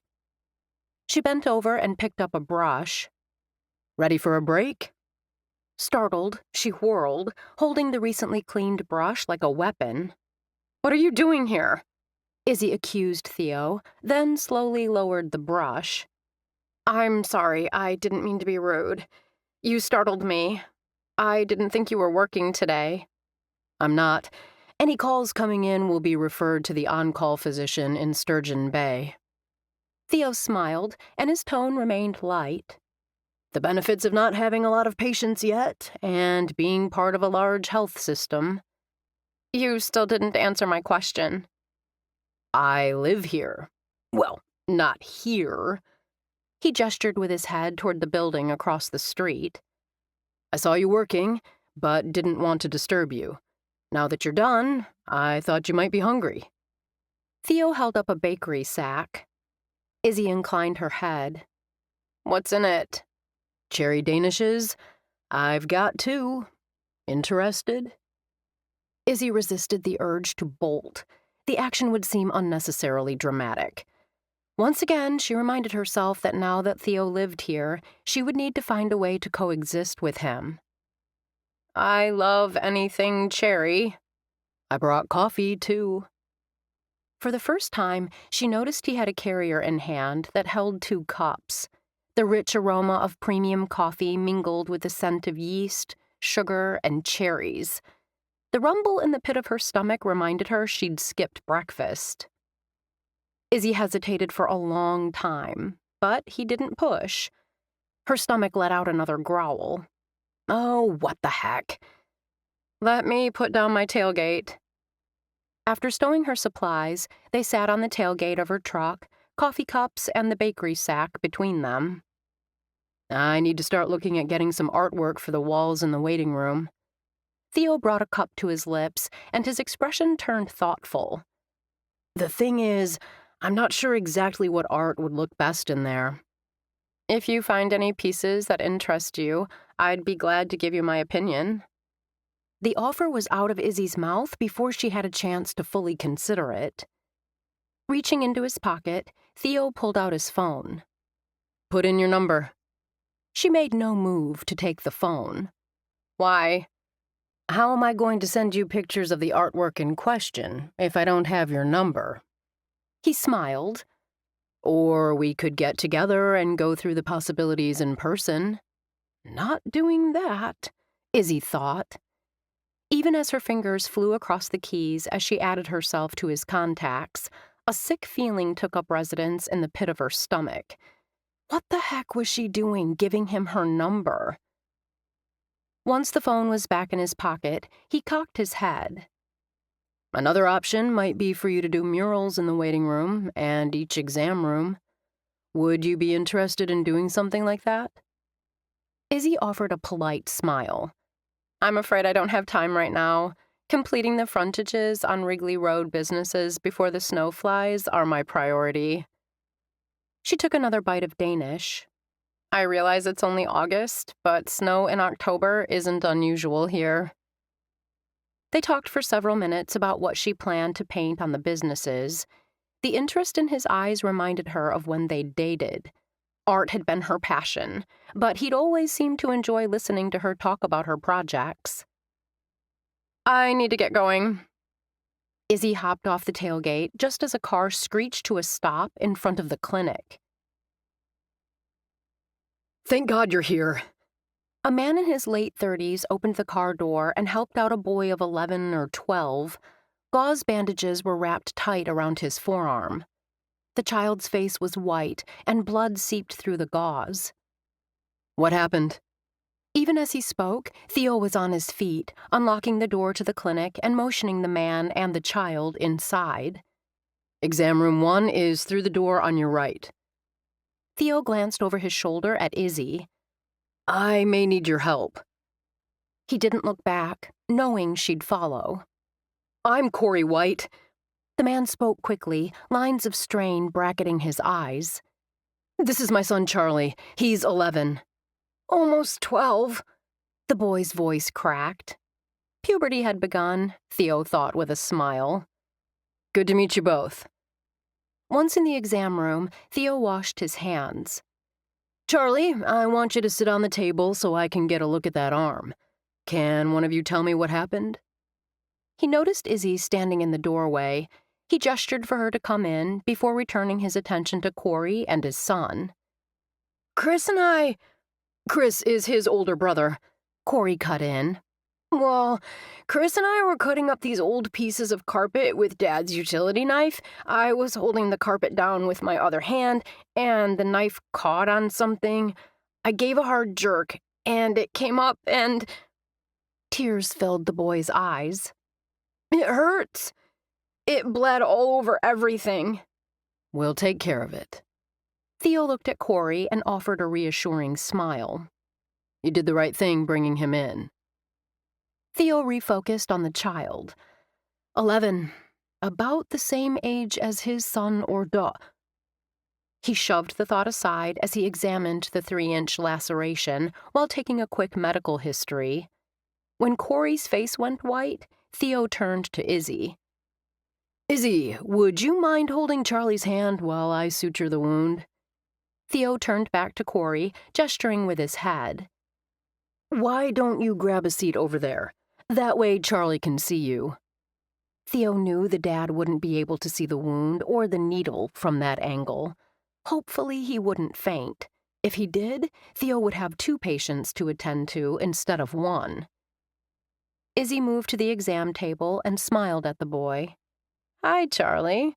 I haven't seen you in a while. I don't need anyone to hold my hand, the boy asserted, chin lifted. Despite the bravado, Charlie's bottom lip trembled, and fear had his eyes going wide.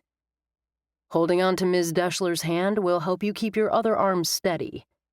Theo kept his tone matter-of-fact. It's important you don't move while I'm stitching you up. After cleansing the skin around the wound, Theo glanced at the boy. I'm going to anesthetize the tissues around the wound using a local anesthetic. You'll feel a little prick, but this stuff should kick in quickly. Izzy winced when Charlie's hand tightened around hers. It'll be okay. Her low, soothing tone, coupled with the anesthetic numbing the area, had Charlie quickly relaxing. When was his last tetanus shot? Theo asked Corey as he sutured.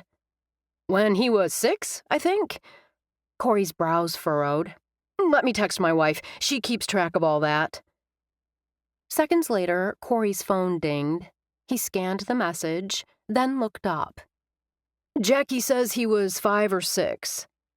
This wound was relatively clean, but old carpet can be dirty. Let's err on the side of caution and give a tetanus shot today. Theo turned to instruct Izzy to retrieve the vaccine, then realized she wasn't a nurse. Still, she was being an able assistant today, and he was grateful. Once the dressing was applied and the tetanus booster administered, Theo handed Corey a written sheet of instructions. If he starts to show any of those symptoms, or if you have any questions, don't hesitate to call. We've been doctoring in Sturgeon Bay.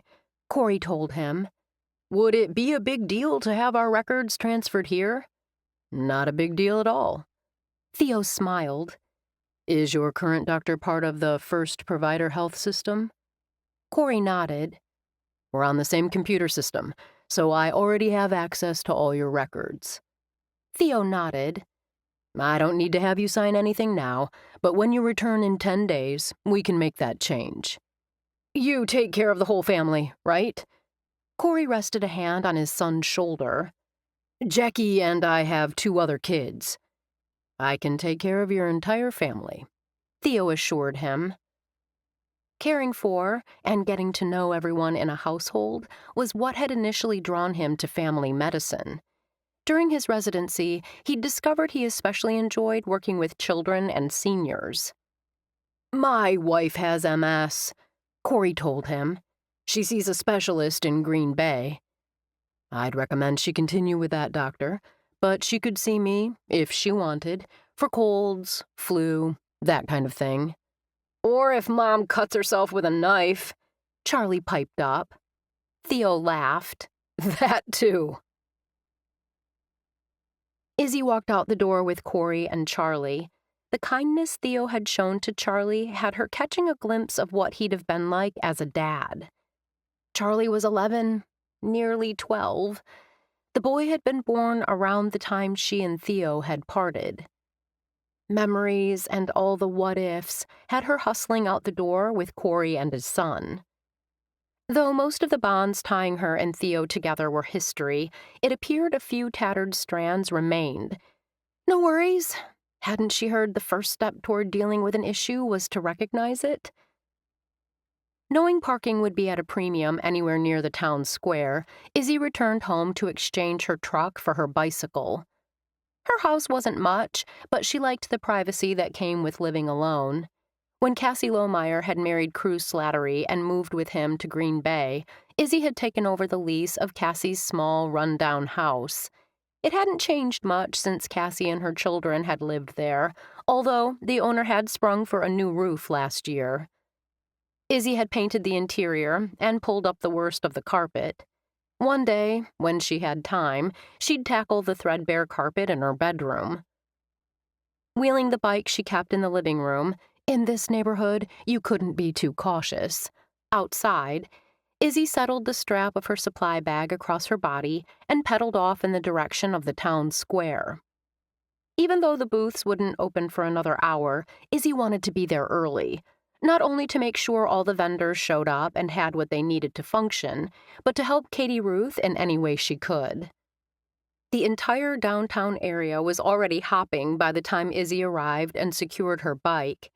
Dan and Katie Ruth were there, along with a number of members from their congregation. Most vendors were already set up. Gladys, as Madame Gitana, was a regular and popular attraction at events such as these. Her tent and its contents sat at the feet of her son, Frank, ready to be assembled. Dressed in a gown of purple and silver, the older woman stood beside him.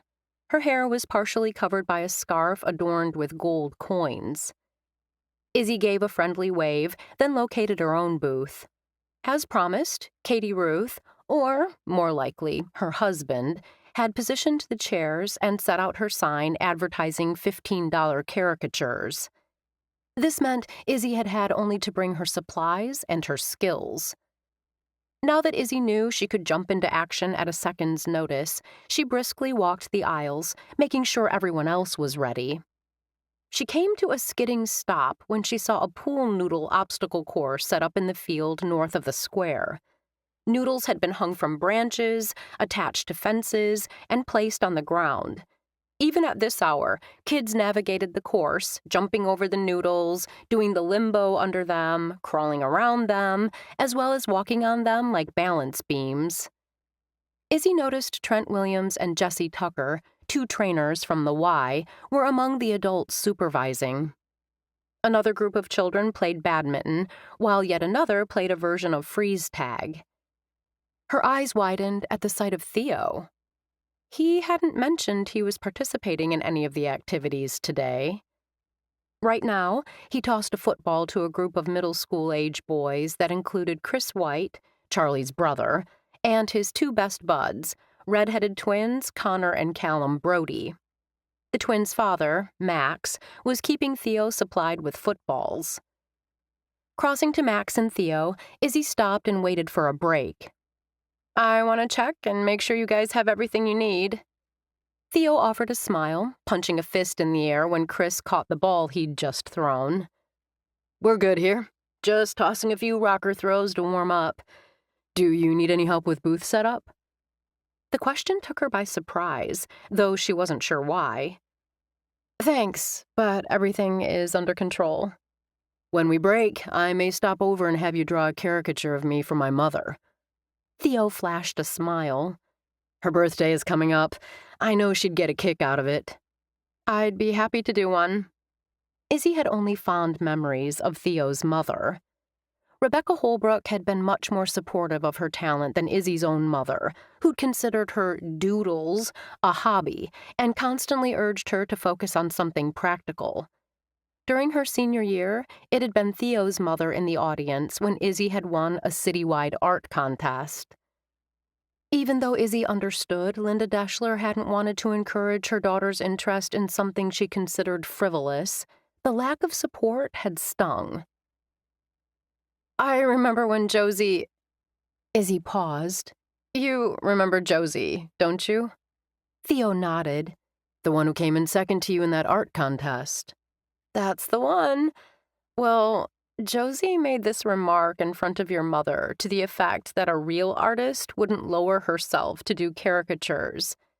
Do you know what your mom said?" Theo shook his head. "She told Josie that Leonardo da Vinci used caricature, so I was in good company." He laughed. "Sounds like her." Money had been tight in Izzy's house growing up. The caricatures she'd done for friends and classmates, heck, even complete strangers, had allowed her to buy art supplies. "I spoke with her last night." Theo's gaze searched her face. "You're still in touch with Josie?"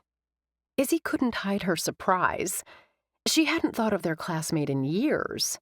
"Not Josie." He chuckled. "My mother." At the end, when everything had been falling apart for Izzy and Theo, Rebecca Holbrook had been there for them both. A bell rang out over the square. Theo cocked his head. "That's the warning bell," Izzy advised him as she started to walk away. "All vendors are expected to be ready for business." "Take 15!" Theo called out to the boys and hurried to catch up with her. "I'll walk with you." Izzy came to an abrupt stop. "Why?" He grinned. "If I don't know where you're at, how am I going to find you later to get my caricature done?" Chapter 7. After Izzy assured Theo he would have no difficulty finding her, he reluctantly headed back to the field while Izzy wove her way through the heart of the vendor area. Gladys still stood where her tent would eventually stand, a to-go cup from the daily grind in hand. Izzy sniffed the air. "What are you drinking?" "Caramel macchiato. I'm indulging."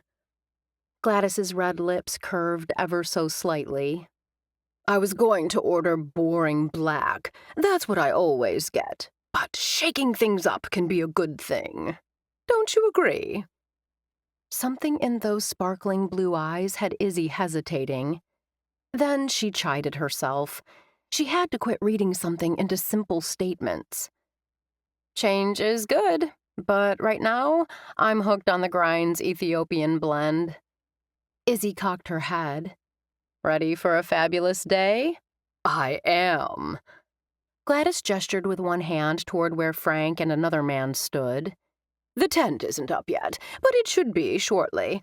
I'd love to do a reading for you today." "I appreciate the offer." It was one Gladys had made many times in the 4 years Izzy had been in Good Hope. "But today won't work." Gladys studied her with inscrutable blue eyes. "I'll be waiting. For you, and for Theo." Resisting the urge to roll her eyes, Izzy wiggled her fingers and strode off. There was no way she would walk into that tent, not when so many of her friends in Good Hope had told her that Gladys's readings were uncannily on target. Izzy didn't need a psychic to tell her that her father's death when she was 10 and her mother's repeated dismissal of her talent had played a part in the woman she'd become. Wasn't that true of everyone? As far as the events that transpired when she was 18, well, those were what they were. Izzy! Hadley Chapin waved her over. Do you know if Ryder's coffee cart is in the same spot it was for the 4th? When customers ask about coffee options to go with their pastries, I want to refer them to the right place. Hadley, blonde hair pulled back in a low tail, wore a bright smile and a pink shirt that said, "Baking up some love." Izzy knew that smile, and reasonably priced, delectable baked goods would draw customers to the Bloom's Bake Shop table. Though the popular bakery was only across the street from the square, from all accounts, both sites did a brisk business at these events. Izzy thought about where the coffee cart was located. Exactly the same spot as last year. Thanks. Everything good to go with you? Hadley glanced down at the table filled to overflowing with individually wrapped pastries. Ready as I'll ever be. If you need anything, let me know. Will do. Izzy made her way down one more aisle. Finding everything in order, she returned to her location. She tilted her head and listened to the sounds of children cheering. She smiled. At exactly 10 o'clock, the high school brass band began playing in the bandstand, signaling the formal start of Friday Fun Day. Business started out brisk, and by 11, Izzy's line stretched. The surge lasted until 1:30.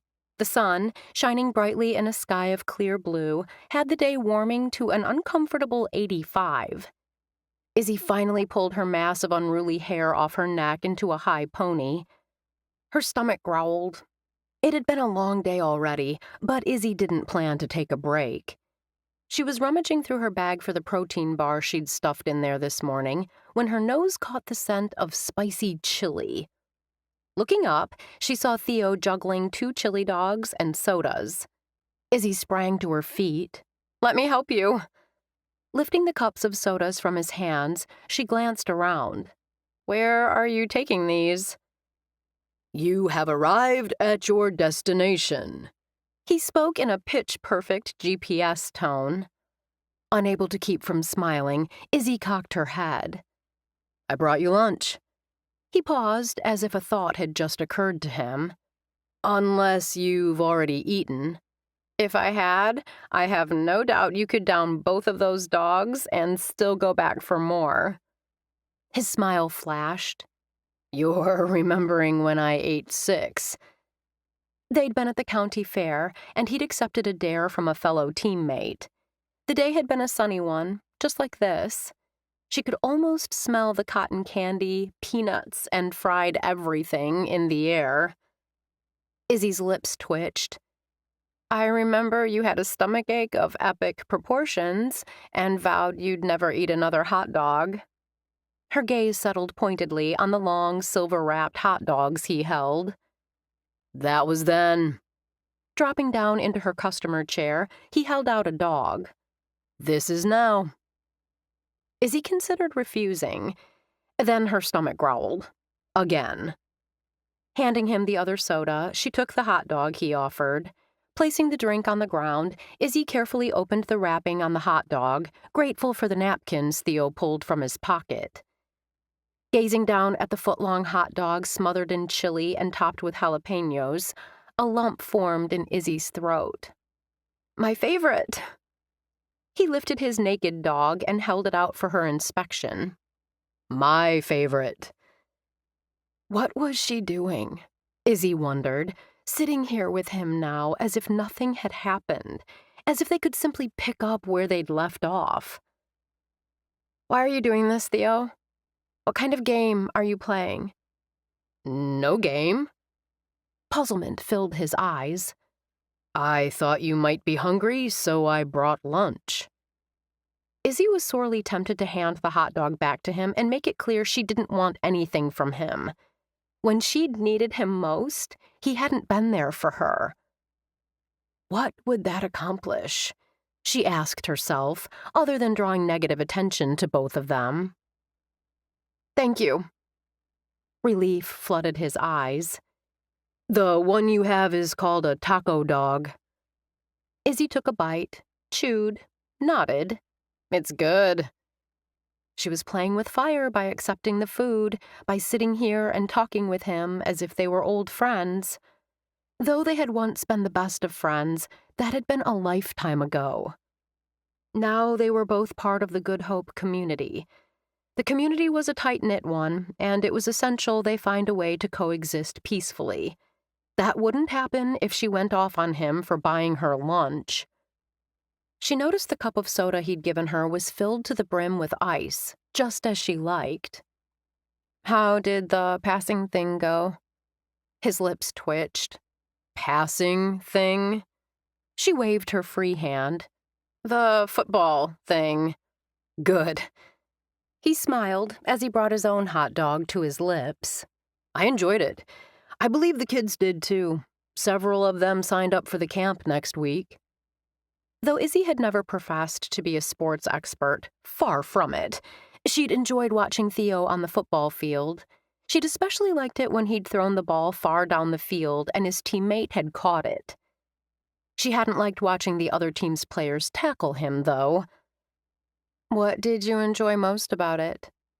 You never let me get by with simple statements.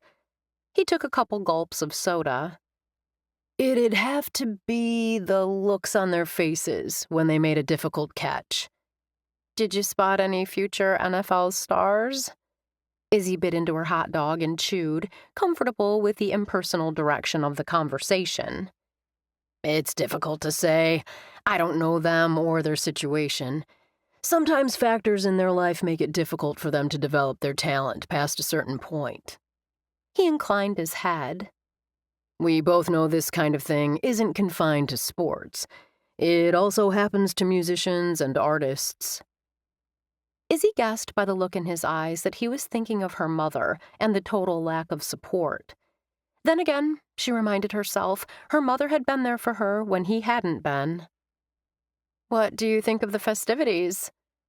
Izzy briefly considered asking him what the rest of his day looked like, but feared that might be seen as showing interest. Definitely not the impression she wanted to convey.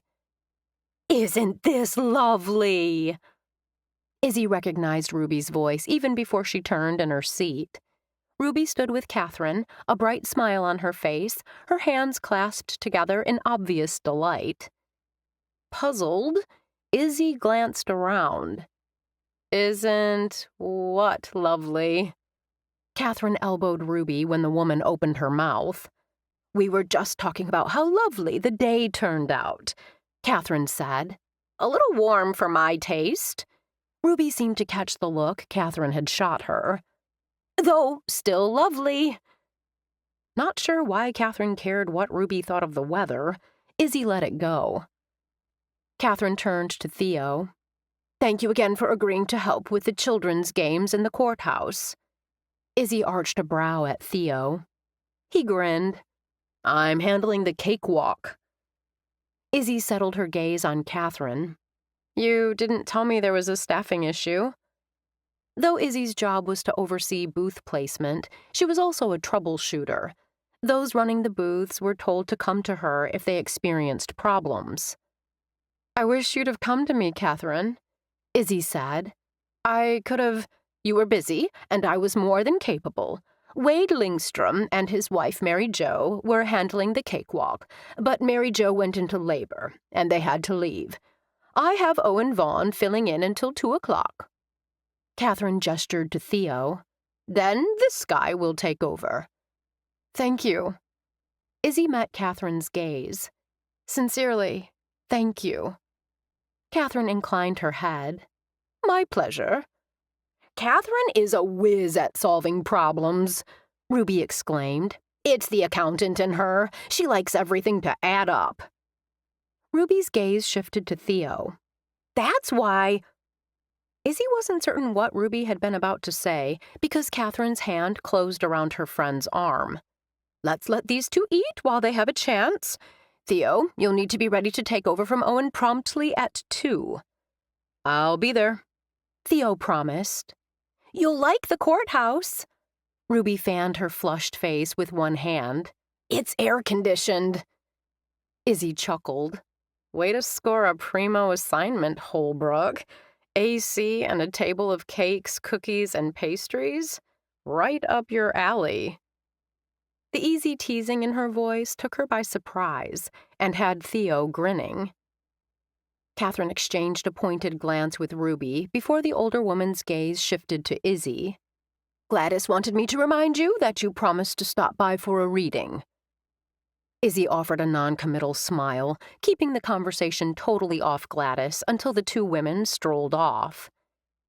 Finishing off the last of the hot dog, Izzy dumped the wrapper and napkins into a nearby trash can.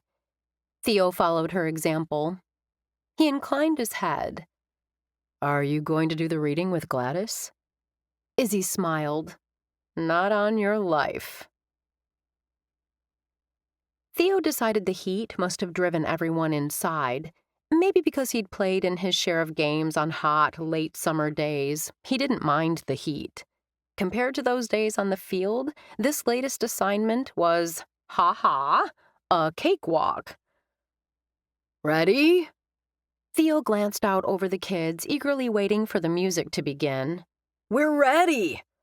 A red-headed middle schooler who'd participated in the passing event that morning answered for the group. Theo knew he was a twin. Callum? Or Connor? He couldn't tell them apart. When he'd seen the kids standing in line, Theo had wondered why a boy that age would be doing a cakewalk. It made sense, though, when the boy had assured a preschool-age girl with strawberry blonde hair that he was right behind her. Sister, Theo guessed. Another girl, about the same age as the twin, stood behind a small, dark-haired toddler, leaning over to murmur encouraging words to him. Theo started the music, and the girl put a hand on the little boy's shoulder. Walk, Carter. The twin turned and gave the girl a smile, then gave his sister a little shove. Though the two couldn't be more than 14, if that, Theo saw a flicker of something between the two. It had been that way with him and Izzy, he remembered. There had been something between them as far back as middle school. They hadn't acted on that attraction until the summer before their senior year, when he'd happened by an art show in their hometown.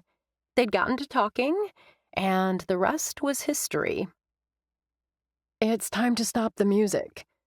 Izzy's voice pulled him from his reverie. When her business had dried up due to the heat, he'd convinced her to show him exactly how this cakewalk worked. Theo stopped the music on his phone. Everyone, stay where you are. The small, dark-haired boy abruptly raced toward the cake table. His sister followed in hot pursuit. The kid had some stellar moves, eluding every attempt to grab him. Future wide receiver, Theo thought with a smile. The red-headed boy foiled the touchdown, scooping up the kid and spinning around with him until the child quit struggling and laughed delightedly. I've got him, Bryn. Thanks, Callum. Bryn held out her hands, but the boy shook his head vigorously and clung to Callum. It's time to draw the winning number. Izzy glanced at the children, apparently knowing them. Callum, Bryn, Carter, you three need to return to your numbers. Izzy's firm tone reminded Theo of his high school coach. Come on, Carter. Bryn held out a hand, but the boy only shook his head. I'll put him where he's supposed to be. Callum made a great production of swooping the boy back onto the spot in front of his sister. Want to do the honors? Theo held out the hat containing numbers to Izzy. Reaching into the hat, Izzy pulled out a folded piece of paper. Number 12. That's me! Callum shot a fist into the air and did an end zone dance. Congratulations. Pick your prize. Theo pointed to the table. The rest of the children dutifully left to get back in line, while Izzy took tickets from those waiting their turn. Out of the corner of her eye, Izzy appeared to notice that Callum was having difficulty choosing. She strode to the table, Theo right behind her. There weren't just cakes on the table, but cookies, brownies, and pastries. Callum cast a surreptitious glance at Bryn. Izzy pointed. If it were me, I'd go with the Flamin' Hot Cheetos donuts. Interest flickered in the boy's eyes. They look gross. When is gross a bad thing? The boy flashed a grin. Pepper jack cheese, Velveeta cheese drizzle, and crumbles of Flamin' Hot Cheetos. Izzy grinned. What's not to like? Theo watched as Callum took the plate holding 2 donuts. Walking over to Bryn, the boy thrust the plate in front of her. Wanna try a Flamin' Hot Cheetos donut? I want one. Carter hopped up and down. Me too! The little girl, the one Theo guessed was the boy's sister, reached for the plate, but the boy shook his head. I'll give you a piece of mine. This other one is for Bryn. Bryn smiled at him. These are so cool. I've been wanting to try one for the longest time. Callum grinned. Me too. Chapter 8. After leaving Theo at the cakewalk, Izzy met up with Bea and their friend Charlotte. She enjoyed a root beer float and listened to the 2 women chat about Bea's pregnancy and baby plans. The discussion stopped when Theo strolled up. Who's manning the cakewalk? Izzy asked. It's after 5. Theo smiled warmly at the other 2 women before returning his attention to Izzy. I was told to shut it down at 5. Was that incorrect? No, sorry, that's right. I didn't realize it was that late. Neither did I. Bea exchanged a glance with Charlotte. We promised Clay and Adam that we'd meet them at 5 by the gazebo. Charlotte leaned over and gave Izzy a hug. You need to come out to the farm sometime soon. Stan asks about you all the time. Assure your father-in-law I'll be out as soon as I can manage. Izzy smiled. Or if he's out and about, tell him to stop by Wrigley Road. I'll be there most mornings. Will do. Charlotte glanced at Bea. We should go. Now it was Bea's turn to give Izzy a hug. See you soon. I didn't mean to run them off, Theo said as the women disappeared into the crowd. You didn't. A smile lingered on her lips. They needed to meet their husbands. What about you? No husband for me to meet. Her tone was light and offhand. I meant, what are your plans for this evening? A watchful wariness filled Izzy's brown eyes. Why? Just making conversation? Theo shrugged. If you prefer, we could talk about the weather. Izzy made a cross of her 2 index fingers, stepped back, and said in a horrified tone, Anything but the weather. Theo saw the smile in her eyes, and everything in him relaxed.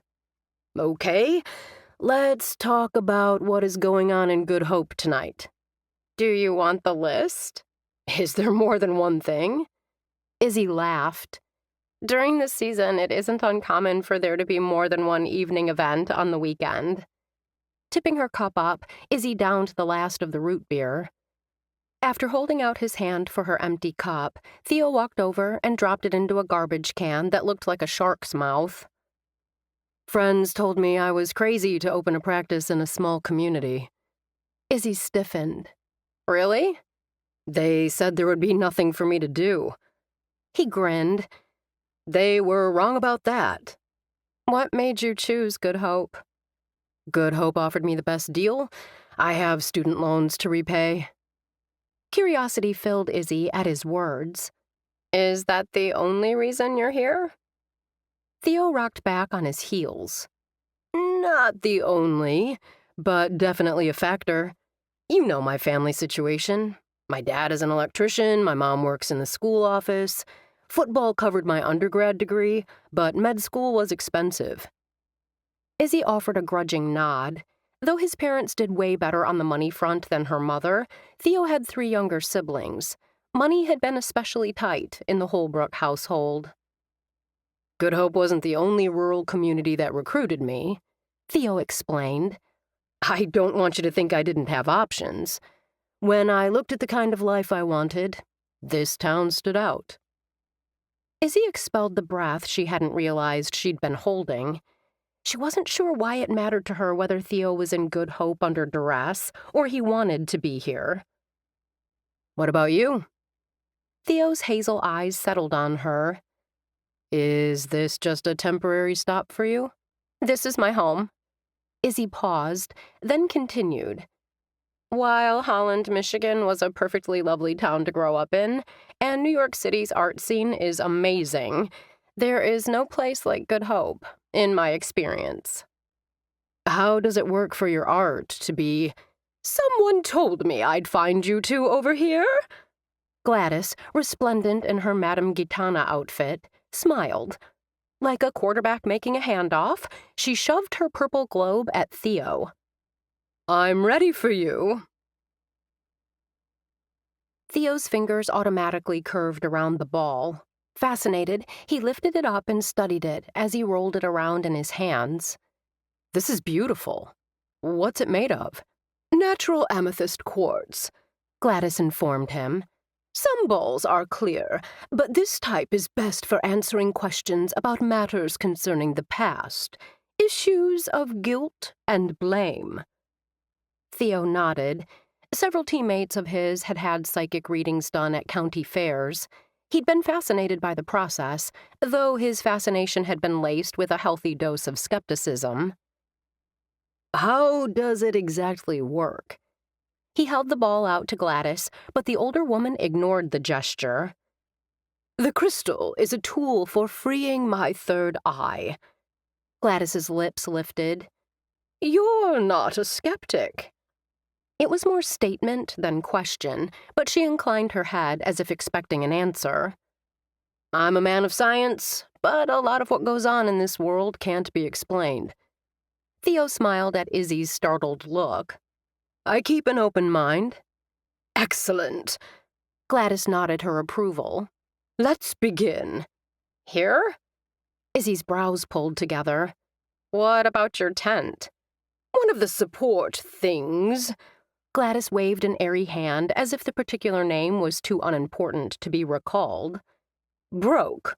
So, rather than being confined to one space, I've been wandering the square and doing impromptu readings. Theo glanced around, realizing they were as alone as they could be at an event of this magnitude, at least for now.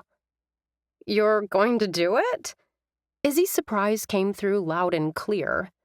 You're really going to let her tell your fortune, right here? Perhaps another time would be better. Theo turned back to Gladys and found her pale blue eyes fixed on him.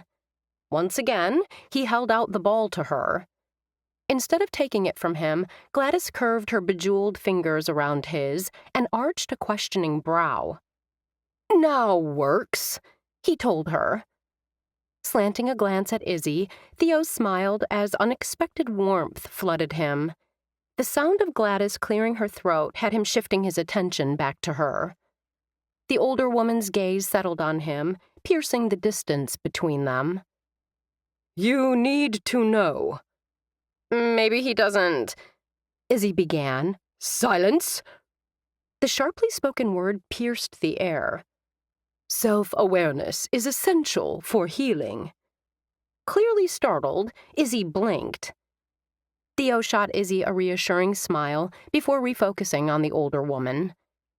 What kinds of things do you expect to see? I never know until I look. Gladys's voice held a deep timbre. Until I ask the question. Theo wondered if Gladys would tell him something about his career or maybe assure him that something lost would be found. Those were the kinds of things the psychics his teammates had consulted told them. As they stood in the bright sunshine, the old woman's gaze fixed, unblinking, on the ball.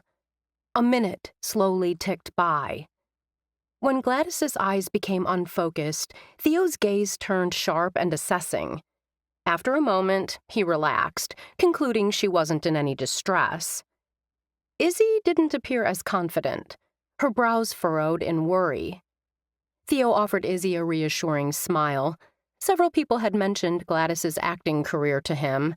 All that time on stage had ensured Gladys knew how to put on a good show. He wondered idly what had led her into fortune-telling. Gladys abruptly pulled back, jerking the ball from his hands. She blinked rapidly. "Are you okay?" Izzy placed a hand on the older woman's arm. "I'm worried about you." "May I get you something to drink?" Theo glanced around, searching for the nearest drink vendor. "Whatever you want. It's on me." "I'm fine." Gladys's eyes softened as her gaze shifted from Theo to Izzy. "I appreciate your concern." Theo studied her for a long moment. Clear-eyed, with a steady gaze, she did look fine. "What did you see?" Izzy asked. "Numbers. The same sequence, again and again." Gladys turned the ball over and over in her hands, appearing slightly puzzled. She spoke as if to herself. "Not angel numbers, but a sequence." Theo didn't know what angel numbers were and didn't ask. "What were the numbers?" Gladys turned to Izzy. "A number sequence and a woman's name." My name?" Izzy spoke haltingly. Gladys nodded. "What were the numbers?" Theo asked again. 1, 2, 2, 5. The woman's attention now fully rested on Theo. "The same sequence over and over." "When you see numbers in a sequence like that, what does it usually mean?" Izzy pressed. Theo was equally curious. His first thought was that the numbers could refer to Christmas Day, but that would be too spot on for this woman who knew nothing about his and Izzy's past together. And heck, those numbers could mean practically anything. Clearing her throat, Gladys spoke as if delivering a pronouncement from on high. "In time, all will be made clear." "That's all?" Theo frowned. "Don't you have anything more for me?" The woman only smiled. "In time, all will be revealed," Theo finished. "Okay, I get it. No more information today." Theo wasn't sure why he was disappointed.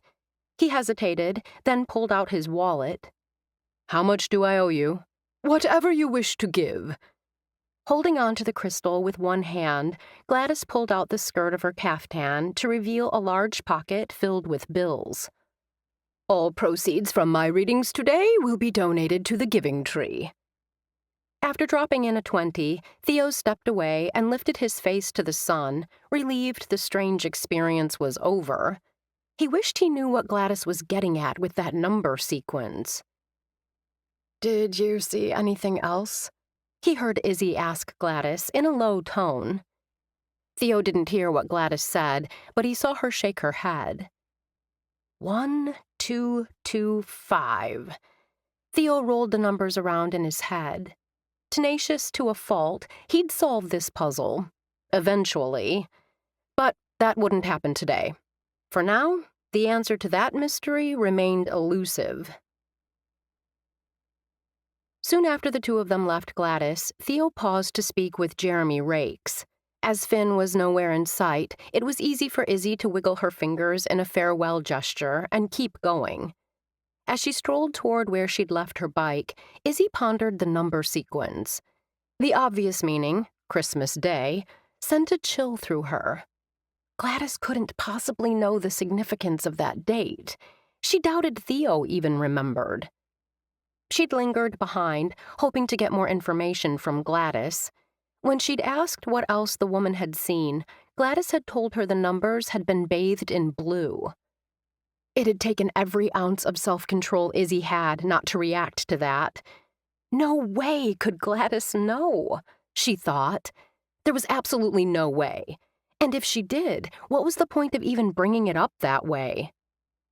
Shaking her head, Izzy shoved the thoughts from her mind and focused on the present. Instead of obsessing about the past, she contemplated her options for the evening. She could bike home, put her feet up, and watch a movie while sipping a glass of wine, or she could change and come back for the bopping in the square street dance. She'd nearly decided on the movie when she found herself swept up by the energy pulsing in the air. Delicious scents of sugar, yeast, popcorn, and fried meat floated on the evening air, teasing her nostrils.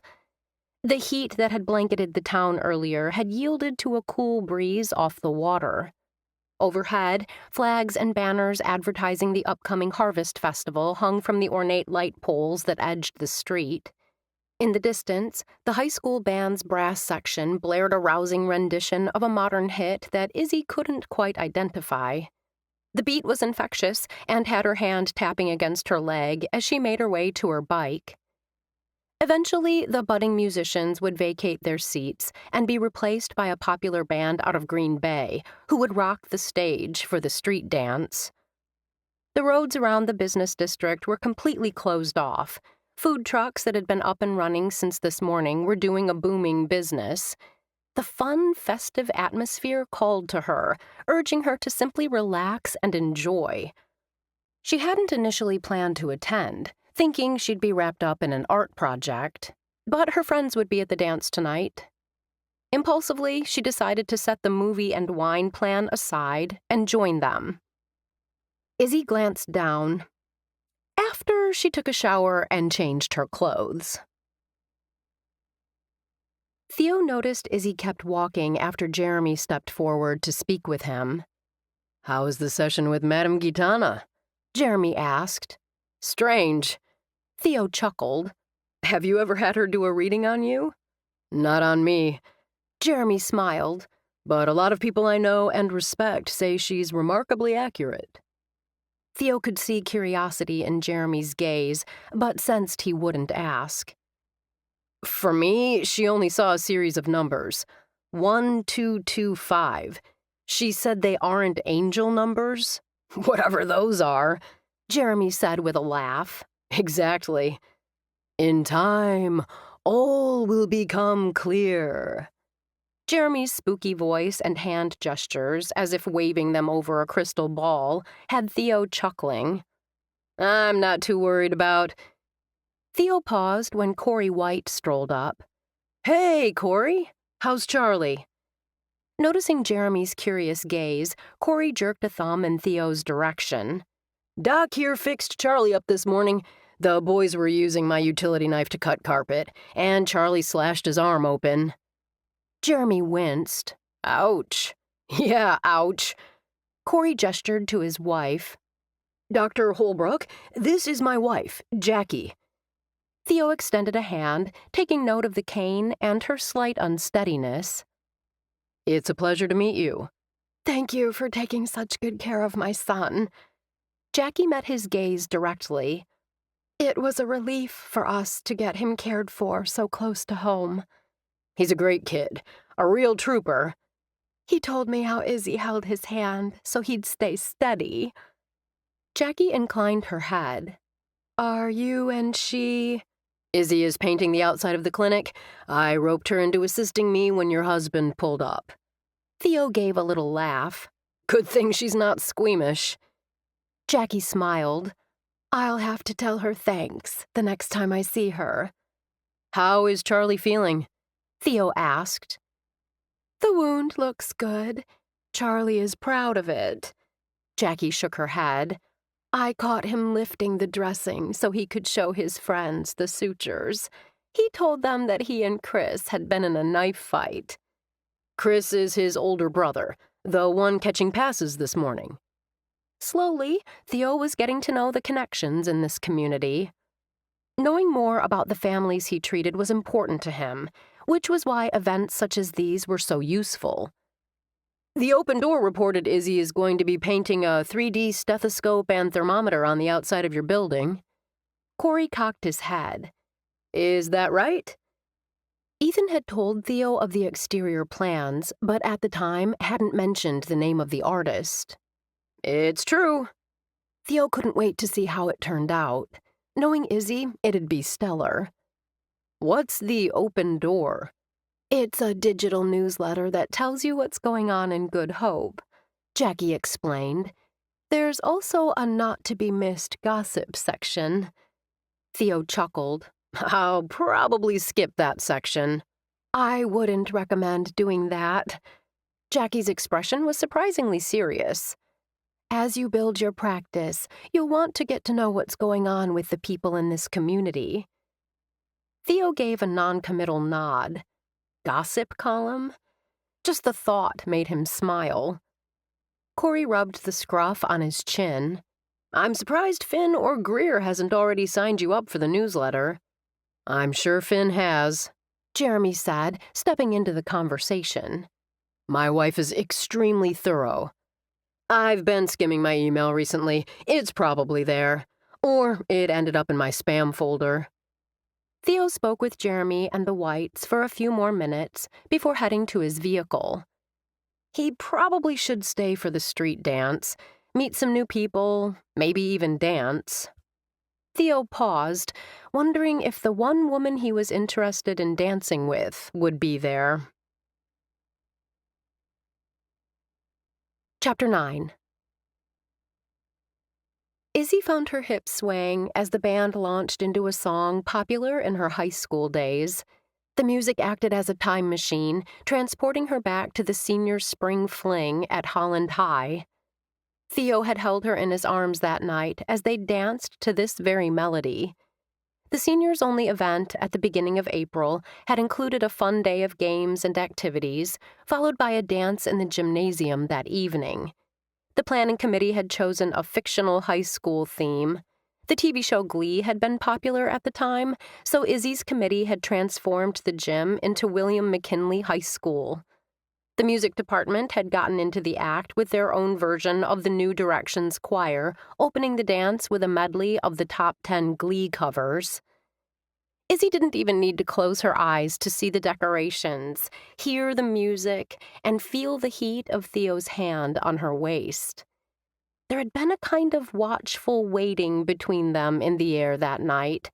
Though they'd done their share of kissing, and clothes had been rearranged numerous times, they'd yet to make love. Not because they hadn't wanted to. Izzy had ached for Theo, and she'd known he felt the same for her. Stopping short of consummating their love had been hard on both of them. Izzy remembered how she'd loved him with her whole heart. But he was leaving for Ann Arbor right after graduation, and she was going to find a way to pursue a career in art. Neither of them could afford to do anything to screw up those plans. The only problem was, while her head said not making love was the smart choice, her heart said otherwise. She'd never been with anyone in that way, and she wanted her first time to be with Theo. The sweet melodies of every love song wrapped around her heart and had an ache of longing forming low in her belly. Let's go somewhere more private, he murmured as they swayed together on the dance floor, their bodies pressed so tightly together she could feel the rapid beat of his heart. Her lips trembled. Where she was soft, he was hard. So very hard. Should she let tonight finally be the night? "Where do you have in mind?" she asked, her voice sounding surprisingly calm. Drew's parents own this cottage overlooking Lake Makatawa. They rent it out, but no one is in it now. He gave me the key. Theo offered a quick smile. We can go there and not be disturbed. Izzy frowned.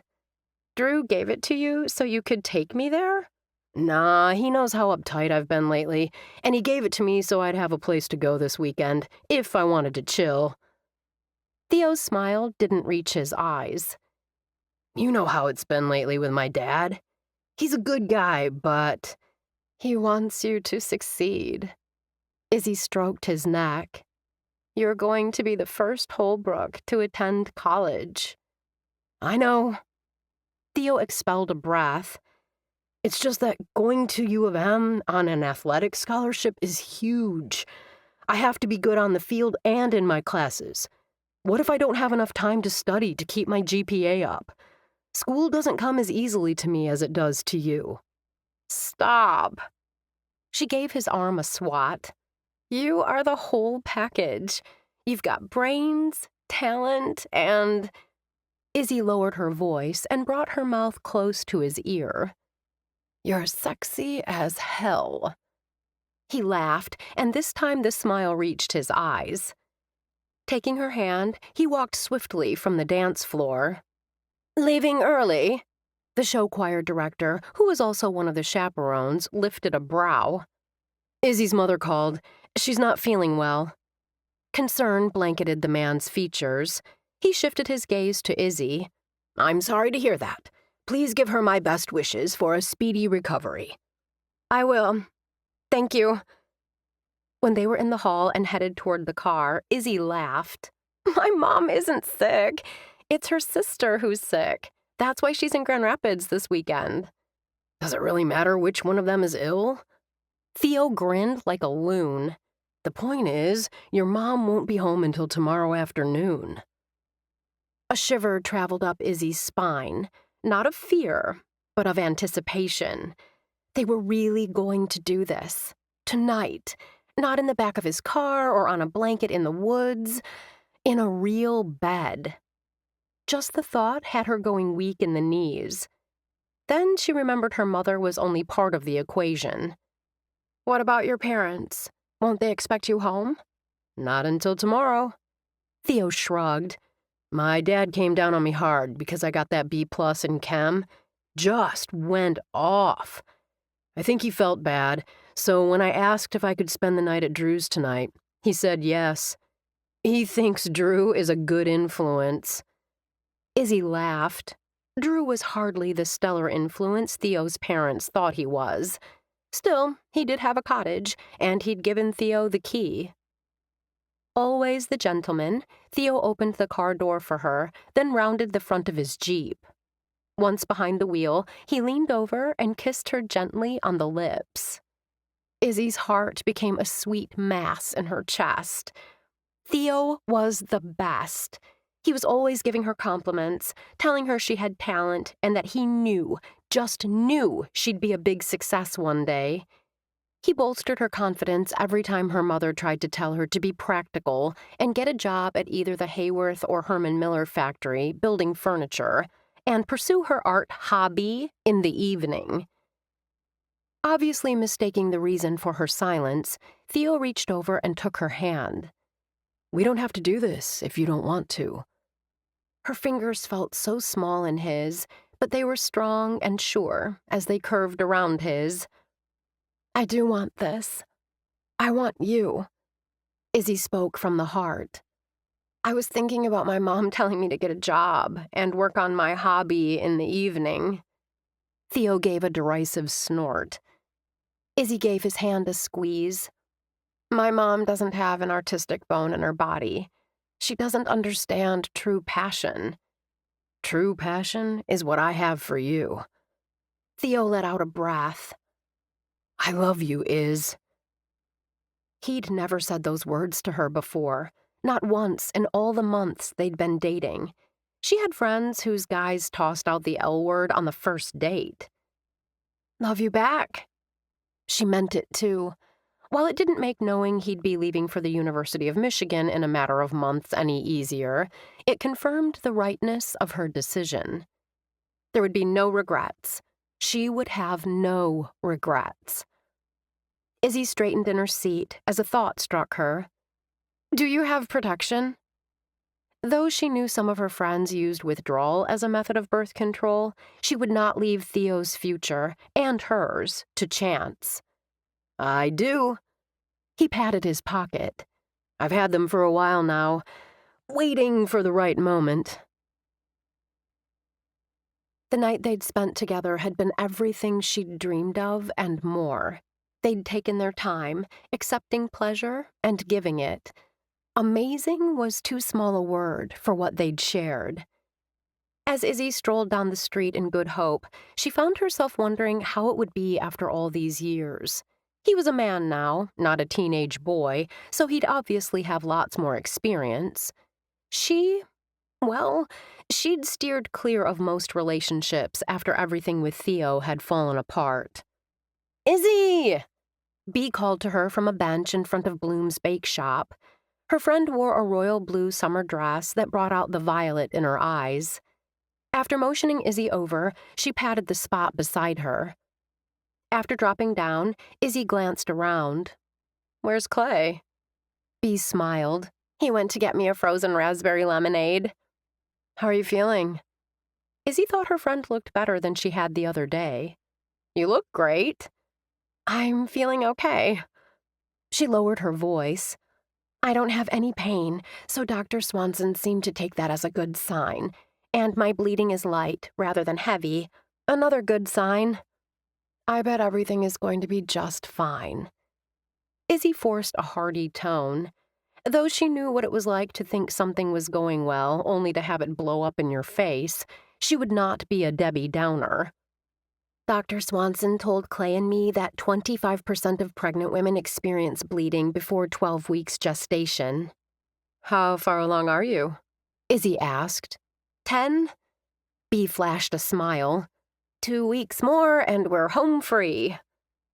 12 weeks, the magic number. You make it that far in a pregnancy, and you're practically guaranteed nothing will go wrong. Practically being the operative word. "Sorry it took so long," Clay said as he hurried up. "The line was crazy. This frozen lemonade is definitely a hit." He came to an abrupt stop when he noticed Izzy. Pushing to her feet, Izzy gestured to the bench. "I kept your spot warm for you." "No!" Clay shook his head. "You sit. Have a lemonade." After handing one to his wife, Clay attempted to hand his to Izzy. Izzy crossed her arms. "I'm not taking your drink, Clay." "I want you to have it," he insisted. Gladys stopped on the sidewalk and arched a brow. "Will it be pistols or swords at dawn?" Confused, Izzy frowned. "What?" "The argument sounded as if it requires a duel." Gladys smiled. "Or perhaps I can mediate." "Clay wants to give me not only his seat, but his lemonade," Izzy explained. Gladys offered Clay an approving nod. "You always were a gentleman." "I don't want his seat," Izzy insisted. "I came here to dance." "That's good news." A voice sounded from behind her. Izzy whirled, and there was Theo. "I want to dance too, but I don't have a partner." Theo extended his hand, his warm smile tempting her to step off solid shore into the deep, where she could be over her head in seconds. "Problem solved." Gladys pointed a bony finger at Clay. "You, sit beside your wife and enjoy your lemonade." Gladys shifted her focus to Izzy, her tone brooking no argument. "You will dance with the doctor." Theo shot Izzy a smile that looked almost like a smirk. "What are you going to be doing?" Izzy asked Gladys. Gladys's lips lifted in a Cheshire cat smile. "I'm going to get myself something stronger than lemonade." Theo couldn't believe his luck when he spotted Izzy. He had to admit he'd been feeling down tonight, though he wasn't sure why. It was the same way he felt around the Christmas holidays. Maybe it was the music the band was playing. It took him back to when he and Izzy had danced together at the senior spring fling. He remembered how close he'd felt to her back then. Then, when they'd gone to Drew's cottage and made love. Months later, she'd been out of his life for good. "I wondered if I'd see you here," he heard himself say, his voice raspy, as if he hadn't spoken in a long time. "I wasn't sure myself." She gave a laugh that pitched high, as if being with him made her unsteady. That didn't make any sense at all. They'd been as close as two people could be. She'd not only been his girlfriend, she'd been his best friend, the one with whom he'd shared all his hopes and, yes, his fears. "What would you have done if you hadn't come tonight?" He had to raise his voice to be heard above the music and laughter. The sidewalks, the streets, and the square teemed with people enjoying the warm August evening. Izzy moved a few steps closer, and automatically he placed his hand against the small of her back, as he'd done so many times before. It was a habit developed over months of dating and an increasing closeness.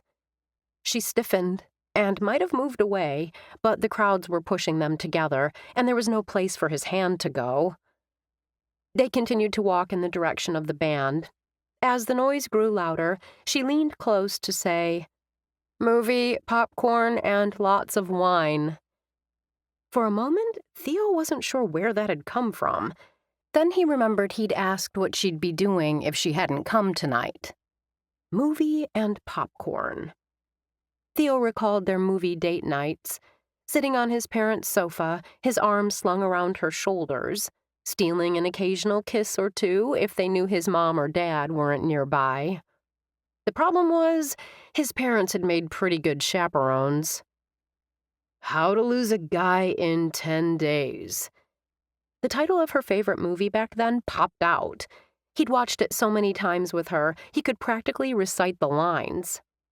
She stopped, just stopped, in the middle of all the chaotic fun, to turn to him. "What did you say?"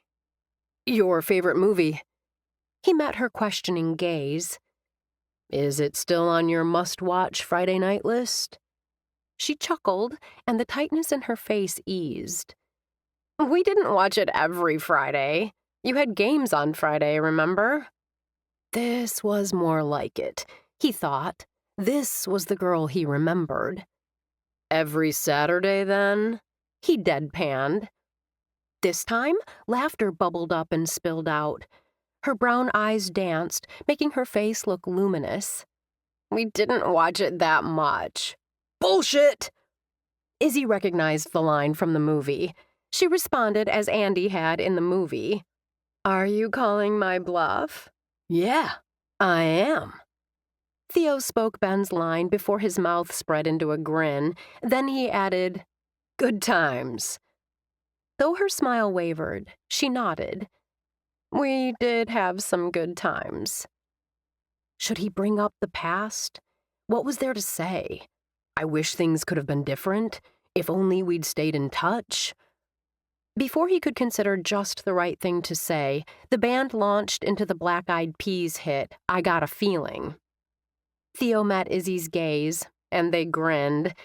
They began to move to the music, much the way they had a decade earlier, to this same song. Yes, Theo thought. He had a feeling that tonight was gonna be a good night. Chapter 10. 5 songs later, Izzy was still dancing with Theo. Friends surrounded them on all sides. Clay and Bea, David and Hadley, and Dan and Katie Ruth all appeared to be enjoying the music as much as she and Theo were. She told herself it was only a coincidence that Theo happened to be with her as she was enjoying her best night in a long while. When the last song of the set ended, Izzy had no desire to stop dancing. It wasn't as if she was on a date with Theo. There were so many people on the street, she could have been dancing with any of them. Except when their gazes would lock. Try as she might, Izzy couldn't keep from smiling. He'd taken her hand during the last dance. She should have pulled it back right then and there, but she didn't. Now that the song had ended, she slipped her hand from his. The band announced a brief break, but it appeared no one was interested in moving from their current spot. "I don't know if you have a church home yet." Dan smiled at Theo. "I'd love it if you'd try First Christian this Sunday." "I've seen the building." Theo's tone remained non-committal. "What times are your services?" "We only have one. We're a small but mighty congregation." Dan flashed a smile, and his tone turned persuasive. "The service starts at 9 and ends at 9:45. Sunday school follows. Many of the parents go out for breakfast while Sunday school is in session, and Muddy Boots does an excellent job of getting our members in and out in time to pick up their children. Of course, since you don't have kids, you won't have to worry about that. No kids. Izzy thought of Charlie White. What did it say that when Theo was suturing the boy's arm, it had struck her that her son would now be close to Charlie's age? How different her life would have been if the baby had lived. She glanced at Theo. The easy smile on his lips that had been there only moments before had disappeared. The band launched their next set with a slow, romantic melody. Theo half expected Izzy to step away, to say it was time for her to head home. Instead, when he opened his arms, she stepped into them. As the romantic melody washed over them, Izzy rested her head against his chest, and they swayed to the music. Why was it that holding her felt so right? He'd held other women, but no one fit like Izzy. Her wild mass of brown hair, more wiry than soft, stirred something in him. He tightened his hold on her. In that moment, with the words of one of Izzy's faves from back then, Taylor Swift's love story filling the air, it felt as if they'd been given a second chance, as if he'd been given another chance. To renew their friendship, to fall in love all over again. Only this time, their love story would have a real shot at a happy ending. He'd make sure of it. Izzy laid her head against Theo's chest. She should never have agreed to slow dance with him. The feel of his body so close to hers had memories flooding back, not all of them painful. The feelings that surged had her accepting something she'd tried so hard to deny. Though she'd told herself otherwise during the dark days after he was gone, she didn't hate him. She didn't even dislike him. But she remained wary. Izzy had been certain she knew Theo. She'd been confident in his love. The pregnancy had caught them both off guard, but they'd made a plan to handle it together.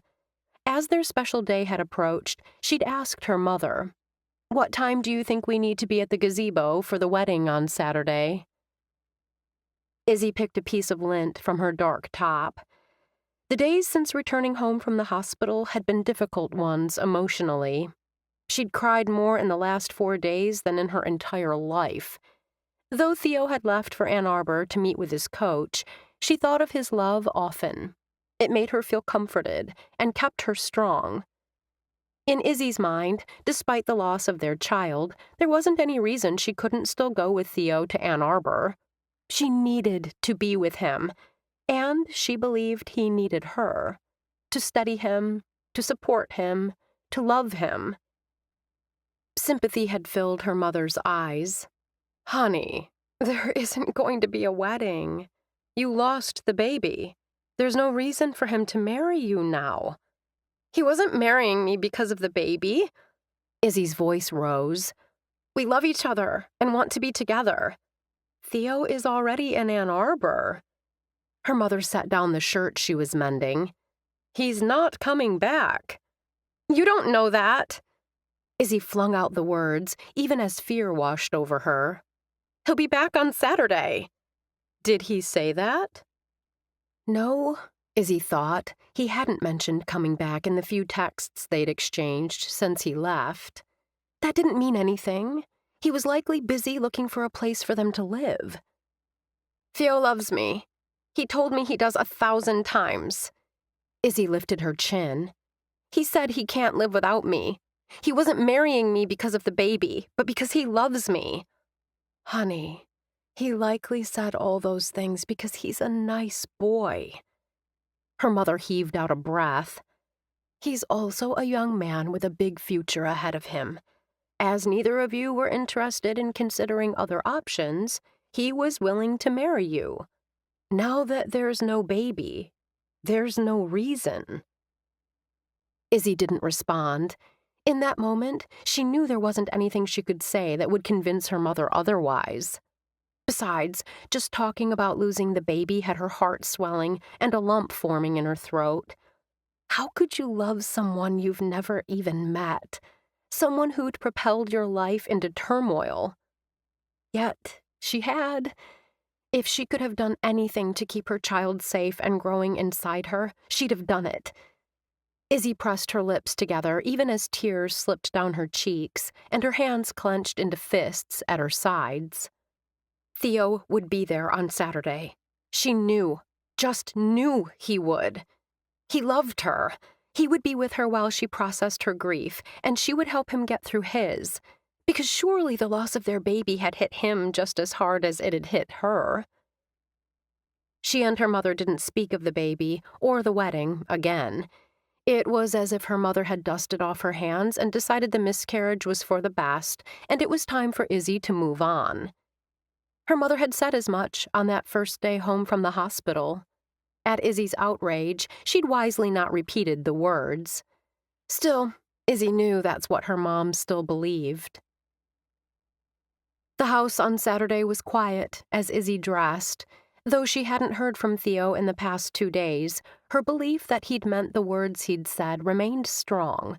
A combination of her intense love and unyielding trust in his promises had her pulling on the simple, gauzy white dress she'd bought for the wedding and walking to the gazebo in Centennial Park. With only 30 minutes until the 9 a.m. service time, she'd expected the minister to be there, for Theo's mother to have decorated the posts of the gazebo with ribbons and bows, for the cake his mother had ordered from a local bakery to be on a table, along with plates and napkins. She didn't expect an empty gazebo. Tears filled Izzy's eyes, but she determinedly blinked them back. Her mother might have given up on them. His mother had obviously done the same. But Theo, her Theo, would be here. By the time 10 o'clock rolled around with no sign of anyone, save a couple of children and their parents enjoying the lovely spring day, Izzy realized her mother had been right. Theo wasn't coming. Their love story was over. Obviously, he could live without her. Now she would have to learn to live without him. Theo's hand tightened around hers as another slow song began. Izzy knew she should pull away, but she didn't. Her traitorous body responded to Theo as if he was the same boy she'd once loved. Despite 10 years apart, remnants of the connection they'd forged all those years ago still held. She couldn't, wouldn't, let herself fully trust him again. Izzy accepted that fact. Then why was she letting him hold her? Why did she find herself wanting to kiss him? Closure, she decided. This insane behavior had to have something to do with seeking closure. When he'd left her hospital room that afternoon, she hadn't expected that would be the last time she'd ever see him. The lack of closure had to be the reason for these confusing feelings swirling like a tornado inside her, slapping against the walls of her heart. She assured herself that by not walking away when he'd asked her to dance, she'd taken the first step toward closure. She'd taken the second step when she'd let him hold her in his arms for a slow dance. Now, as she gazed into those familiar hazel eyes and his head lowered to kiss her, she'd take a third step. Theo touched his mouth to Izzy's and let himself drown in the sweetness of the kiss. He'd yearned to kiss her from that first moment at the clinic, but the timing hadn't been right until now. As they danced, she'd relaxed in his arms as they recalled the fun times they'd shared and just how good they were together. No one, not a single woman since Izzy, had been capable of stirring these feelings of love and longing. She pulled back as the music changed to a fast song and blinked, as if realizing for the first time that they weren't alone. Not in a car, or on his parents' sofa, or even in Drew's cottage, but standing in the middle of a crowd. She swayed slightly when she stepped back. Theo put a hand on her arm in an attempt to steady not only her, but himself. "I need to go." Izzy's breath came out in short puffs, as if she'd run a long race. "Did you drive?" he asked, experiencing that same out-of-breath feeling. She nodded. "You?" "Let's talk." He took her arm. It's too noisy here. Giving a slight nod, Izzy turned to her friends. Theo and I are going to do some exploring. He saw the speculative gleams in her friends' eyes. They'd obviously seen the kiss and were drawing all sorts of conclusions. Enjoy the rest of your evening. Clay slid an arm around his wife's waist. We'll be heading home soon, too. The minister smiled, but didn't mention church again. Theo decided if he didn't make it to services this week, he'd make a point of going next Sunday. Izzy exchanged hugs with her friends. Then she and Theo made their way through the crowd to an area where the loud music wouldn't make talking so difficult. You asked if I drove. Theo spoke casually, returning to their conversation. I did. I was wondering if you'd like to come to my place. I'm not ready for the night to end. As her gaze settled on him, Theo found himself shifting from one foot to the other, like some unsure schoolboy. He forced himself to stop moving. We'll talk, she agreed, after what felt like forever to Theo. But not tonight. Chapter 11. Izzy had hoped, she'd be able to go at least 24 hours without seeing Theo. But when Jeremy called first thing Saturday morning and asked if she could bring Theo with her to the party at Rake's farm that evening, Izzy hadn't been able to say no. Rake's farm has been in their family since the 1880s, Izzy told Theo on the drive to the event. Though everyone around here calls it a farm, it's really more of an orchard. She settled back into the plush seat of his Range Rover and relaxed. They have something like 500 acres of tart cherries and maybe 50 acres of apples and pears. The house is impressive. I had dinner there when they were recruiting me. Look at that turret. Theo pointed to the massive Victorian ahead, the sun glinting off the copper turret on the third level. The sight of the beautiful home, painted in salmon, green, and yellow, never failed to take Izzy's breath away. Most people go nuts over the turret. I love the wraparound porch and the leaded glass above each window. Will the merchants' event tonight be held inside the house? Theo asked. Or on the back terrace? I believe it's being held in the barn. Theo arched a brow. There's a barn? Izzy laughed. This isn't an ordinary barn. This one is just as impressive as the house. The barn is a popular venue for wedding receptions and parties. As the Healthy Taste of Good Hope is coming in September, I'm betting tonight we'll be getting a sampling of the foods that'll be showcased at that event. Do these events ever end? Izzy laughed, appreciating the fact that Theo had kept the conversation light and impersonal on the drive. Not until after the first of the year. You like living in Good Hope, Theo stated when he pulled into a large gravel parking lot. I love it here. Izzy rolled up her window, but only after breathing in the delicate, sweet scent from the nearby lavender fields. New York is incredibly vibrant, but the noise and congestion drained me. Good Hope refills my well. I can create here. So far, the community has exceeded my expectations. Theo started to take her arm as they walked to the barn, but dropped his hand when she gave her head a little shake. Hey, you two! Izzy and Theo stopped and waited for Clay and Bee to catch up to them.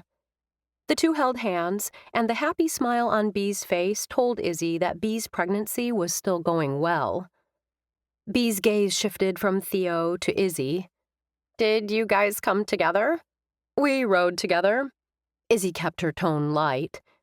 Jeremy asked if I'd mind giving Theo an orientation on all things Rakes. Izzy was regaling me with the history of Rake's farm, which is more of an orchard, Theo added. Prepare to be impressed, Bee warned. One look and I'm already impressed, Theo told Izzy as they stepped into the massive barn. His gaze lingered on the swaths of fabric hanging from the rafters, The support beams encircled in twinkling string lights, and the amazing floral displays, before moving to the tables upon tables of food. Are there really this many merchants in Good Hope? He asked Izzy in a low tone. There are more than you think. Izzy assessed the group. Some of the people here are spouses or plus ones. There are also seasonal vendors, like those who own the food trucks or have booths in the town square. Don't forget doctors, Theo added. or artists. Izzy returned his smile. All of whom promote commerce in the community. What about Gladys? What about her? Izzy asked, studying a display of various chicken options served on skewers. She's here. Theo gestured with his head toward the right. Along with her friends. Izzy picked up a skewer of jerk chicken. Gladys is a director at the community theater. Ruby is Jeremy's grandmother, and Catherine offers free tax services in the spring to those who can't afford to pay someone. Well, the community theater director is on the move and headed our way. Theo kept his voice to a whisper. Shall we make a run for it? Not on your life. Izzy laughed. She'd just come after us. Theo smiled when the three women stopped beside them. Hello, ladies. How are you enjoying the evening so far? Izzy munched on the sweet, spicy, and smoky chicken as the women recounted what foods they'd tried. Apparently, the cilantro chili lime cashew pesto was to be avoided, while the caramelized onion and goat cheese bread from Muddy Boots received 2 thumbs up. This jerk chicken is amazing. Izzy held up her empty skewer. You need to try it. Want us to grab you one, Gladys? Catherine asked. If you wouldn't mind, that would be lovely. Gladys barely gave her 2 friends a second glance as they hurried off. Gladys's gaze shifted from Izzy to Theo. Did you 2 come together? We carpooled. Izzy smiled. Jeremy's request. You're dating. The light in Gladys's eyes was unmistakably pleased. Izzy wasn't surprised. She figured that once Gladys had heard she and Theo had walked through the door together tonight, the older woman had jumped to all sorts of wrong conclusions. We're not dating, Izzy said quickly. Theo slanted a glance at Izzy and smiled. We're getting reacquainted. Gladys frowned. Not taking up where you left off. We were kids in high school, Izzy reminded her. A lot has changed. I saw you 2 at the street dance. Gladys's red lips curved up in a smug smile. Getting reacquainted appears to be going well. Izzy laughed, then waved a dismissive hand. Romantic songs and moonlight are a potent combination. When there's attraction, which you 2 appear to have in spades, Izzy was right. Ruby shoved a skewer at Gladys. This chicken is fabulous. It was good seeing you, ladies. Theo gestured with one hand toward the shrimp table and its plethora of sauces. Wanna check out the Tower O' Shrimp with me? Before you go, Gladys put a hand on Izzy's arm. I have something for you. Reaching into her bag, Gladys pulled out a deck of cards. 3 questions. You know the drill. Izzy lifted her hands and took a step back. She'd heard all about these relationship cards from her friends. Theo and I aren't in a relationship. We aren't even dating. You came to this event together? Gladys exchanged a smile with her friends, then turned back to Izzy. Why did she feel like a sheep being maneuvered down a path by a very determined border collie? You've kissed? Gladys's smug tone scraped on Izzy's last nerve. When Theo opened his mouth, to say what, Izzy wasn't sure, Gladys lifted a hand. No need to deny it. I saw you 2 locking lips at the street dance. Izzy forced a bored tone. We kissed. So what? Kissing means you're in a relationship. Gladys attempted to press the deck into Izzy's hand. Izzy stepped back again, unable to stifle a laugh.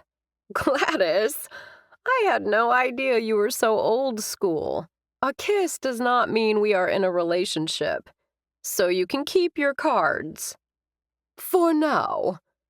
Gladys studied her for another moment, then turned to wave at Charlotte. Yoo-hoo, Charlotte! The older woman briefly turned back to Izzy and Theo. I must say adieu. I'm considering doing something different with my hair and need to speak with my hairstylist. Gladys laughed. Seconds later, Catherine and Ruby strolled off. Izzy smiled in satisfaction. At least I got her to keep those cards.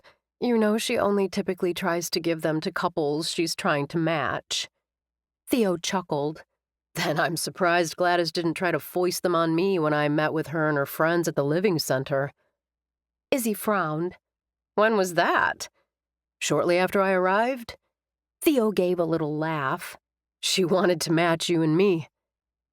The breath in Izzy's throat caught, then released. What did you tell them?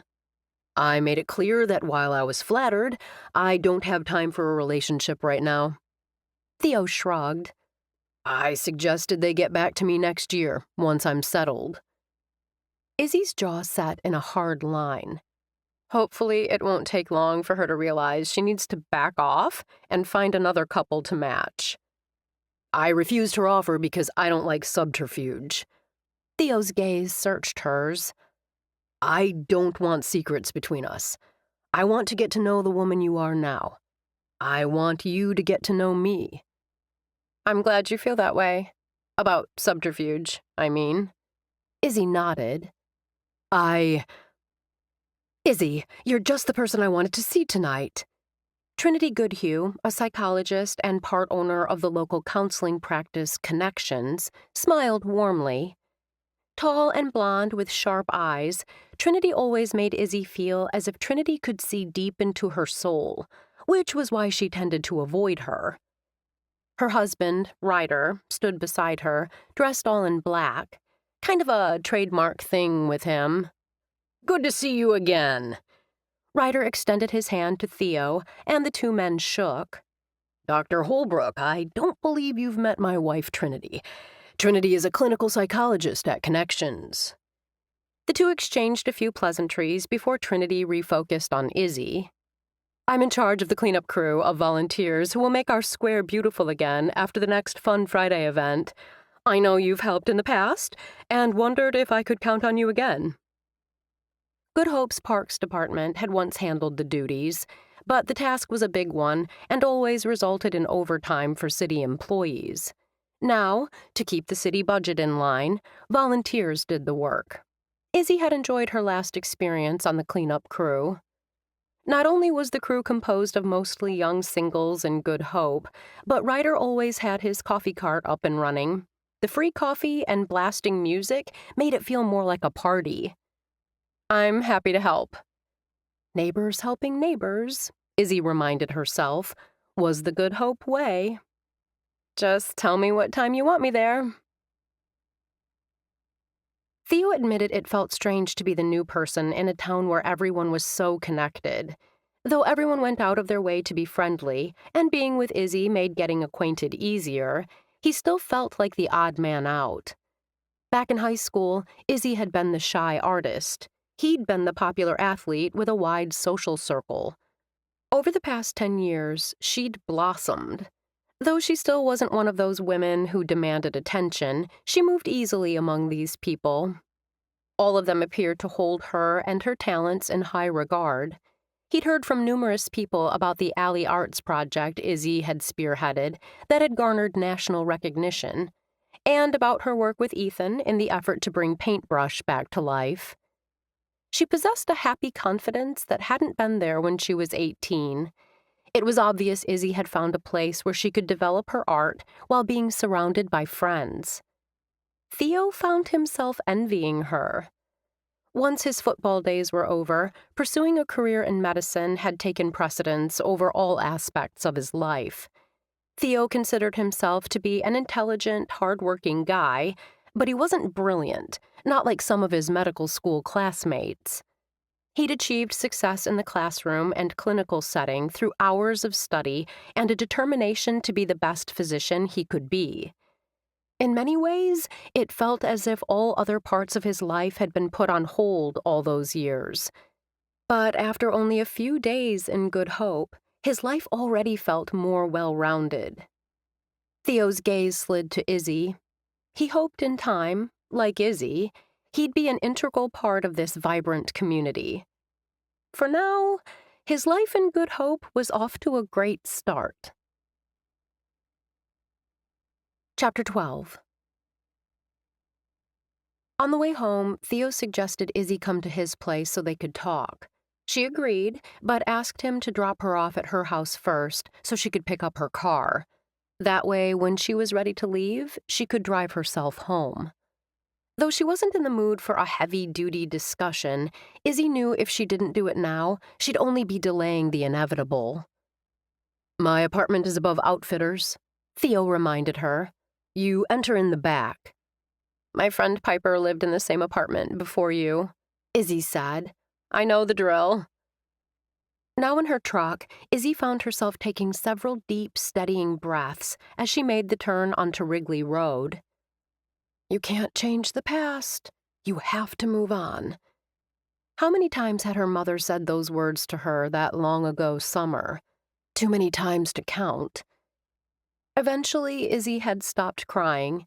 Still, the grief had lingered, hanging over her like a shroud, turning the sunny summer days dark. Not only had she lost her baby, she'd lost the boy she'd considered her best friend. When Theo had walked out of her hospital room, she hadn't known that would be the last time she'd see him. There had been no warm goodbye or even an argument. The lack of closure had left her in a suspended state, at least where her heart was concerned.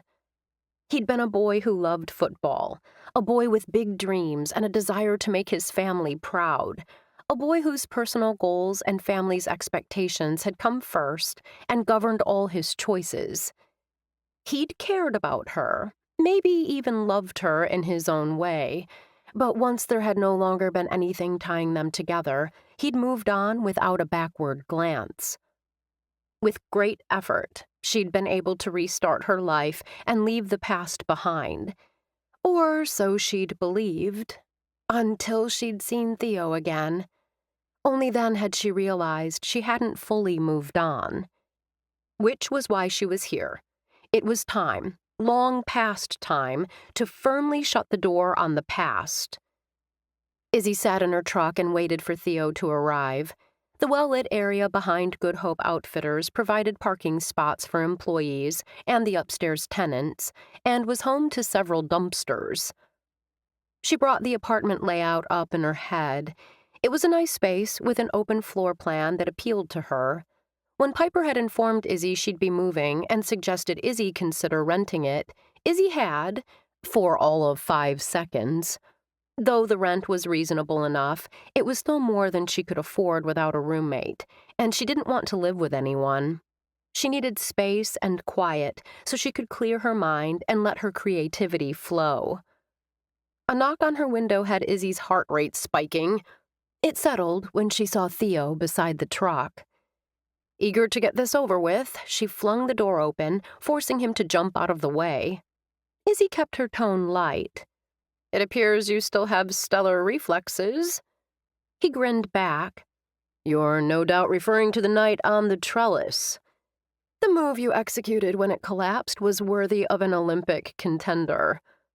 He chuckled and took her arm. "I hated that your mom never had that trellis fixed. Did I tell you I considered offering my services to reattach it?" "I'm glad you didn't." Izzy shook her head. "She was suspicious enough of you as it was. We weren't doing anything except talking and eating." She gave him a long look.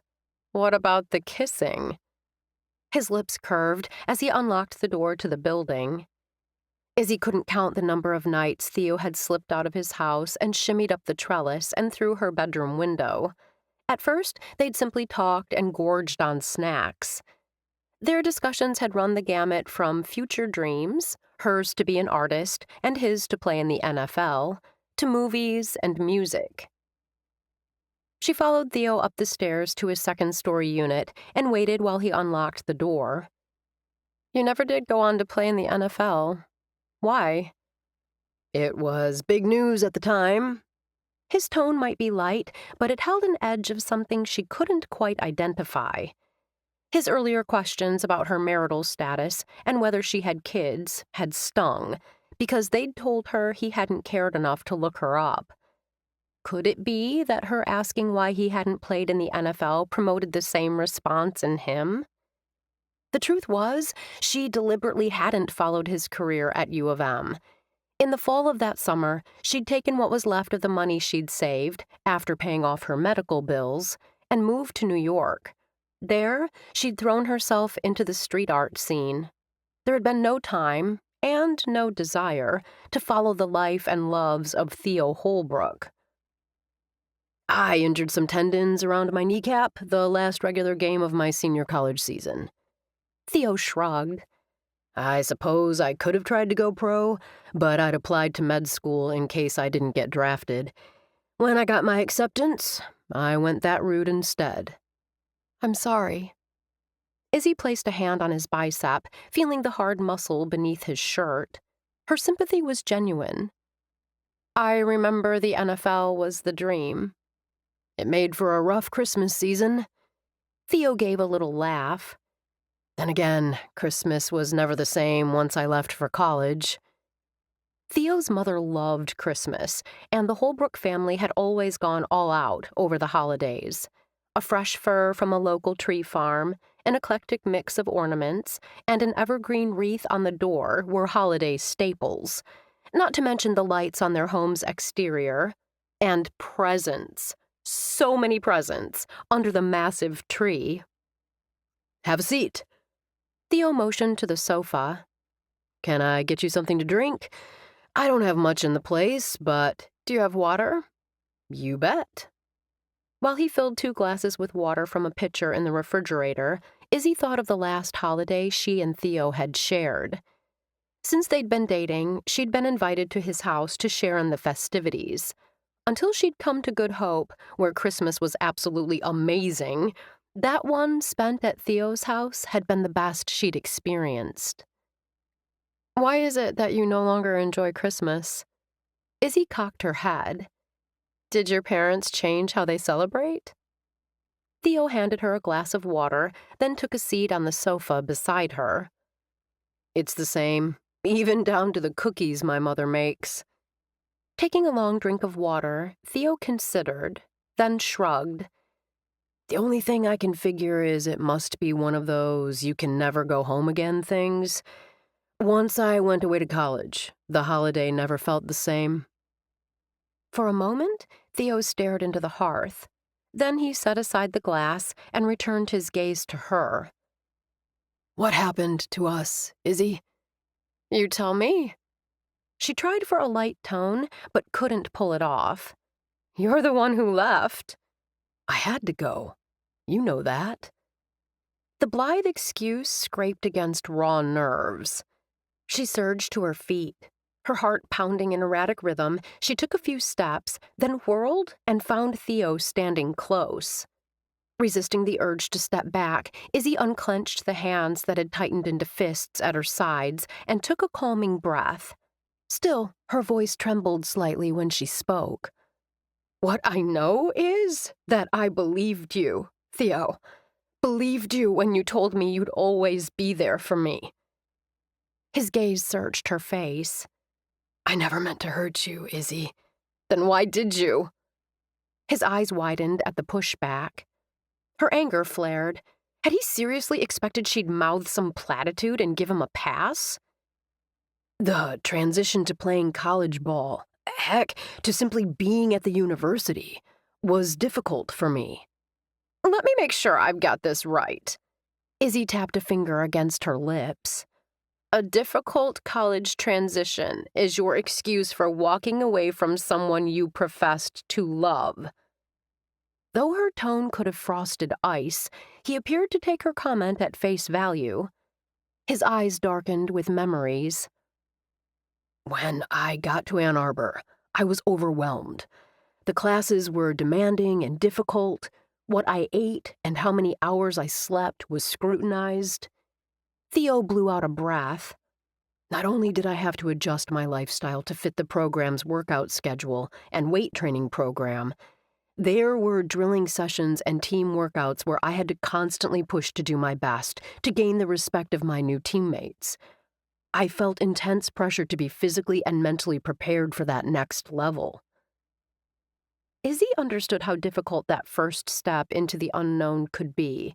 She'd done it herself when she'd hopped a bus to New York City when she'd been only 18. You weren't the only one facing changes. Catching sight of a picture on the wall, Izzy pulled her brows together and stared, momentarily distracted. That's the one you gave me our last Christmas together. Theo's expression softened. You were on an Andy Warhol kick. I remember you telling me the imperfections in his portraits always alluded to a major theme, like public image and private life. Although Izzy had preferred graffiti art back then, she'd ventured into portrait art for a brief period. I'd say your public image of being a smart, driven man is very much how you are in your private life, how you were even as a teenager. You possessed a determination to stay the course you'd set, regardless of any obstacles tossed into your path. He recoiled as if she'd struck him. The baby wasn't an obstacle, he protested. Wasn't he? Theo's eyes sharpened. He? After the DNC, one of the doctors mentioned something about the fetus being a boy. Theo's dark eyes bore into hers. Why am I just now hearing this? I thought you'd be coming back, and... She stopped herself, recalling how certain, how absolutely positive she'd been that he would be at the gazebo that morning. Izzy had convinced herself they'd be spending the rest of their lives together. There would be lots of time to tell him what the doctor had said. Or so she'd thought. She'd been so foolish, so incredibly trusting. Izzy lifted a shoulder and let it drop. It didn't seem like the kind of thing to divulge in a text or email. Theo said nothing. Then we quit texting. You quit texting me, he pointed out. What there was between us had run its course. We took a detour for a while, Theo admitted. Those feelings, that connection, is still there. She remained silent. Isn't that why you're here? His tone turned persuasive. You feel it too. Izzy realized suddenly that she was making this far more complicated than necessary. Theo was here because of the sizzle. For her, it was about achieving closure. She had no illusions, no desire to make what hadn't worked before work now. The rose-colored glasses she'd once worn were off and on the ground. If, after their talk tonight, they reverted to being polite strangers, well, that might be for the best.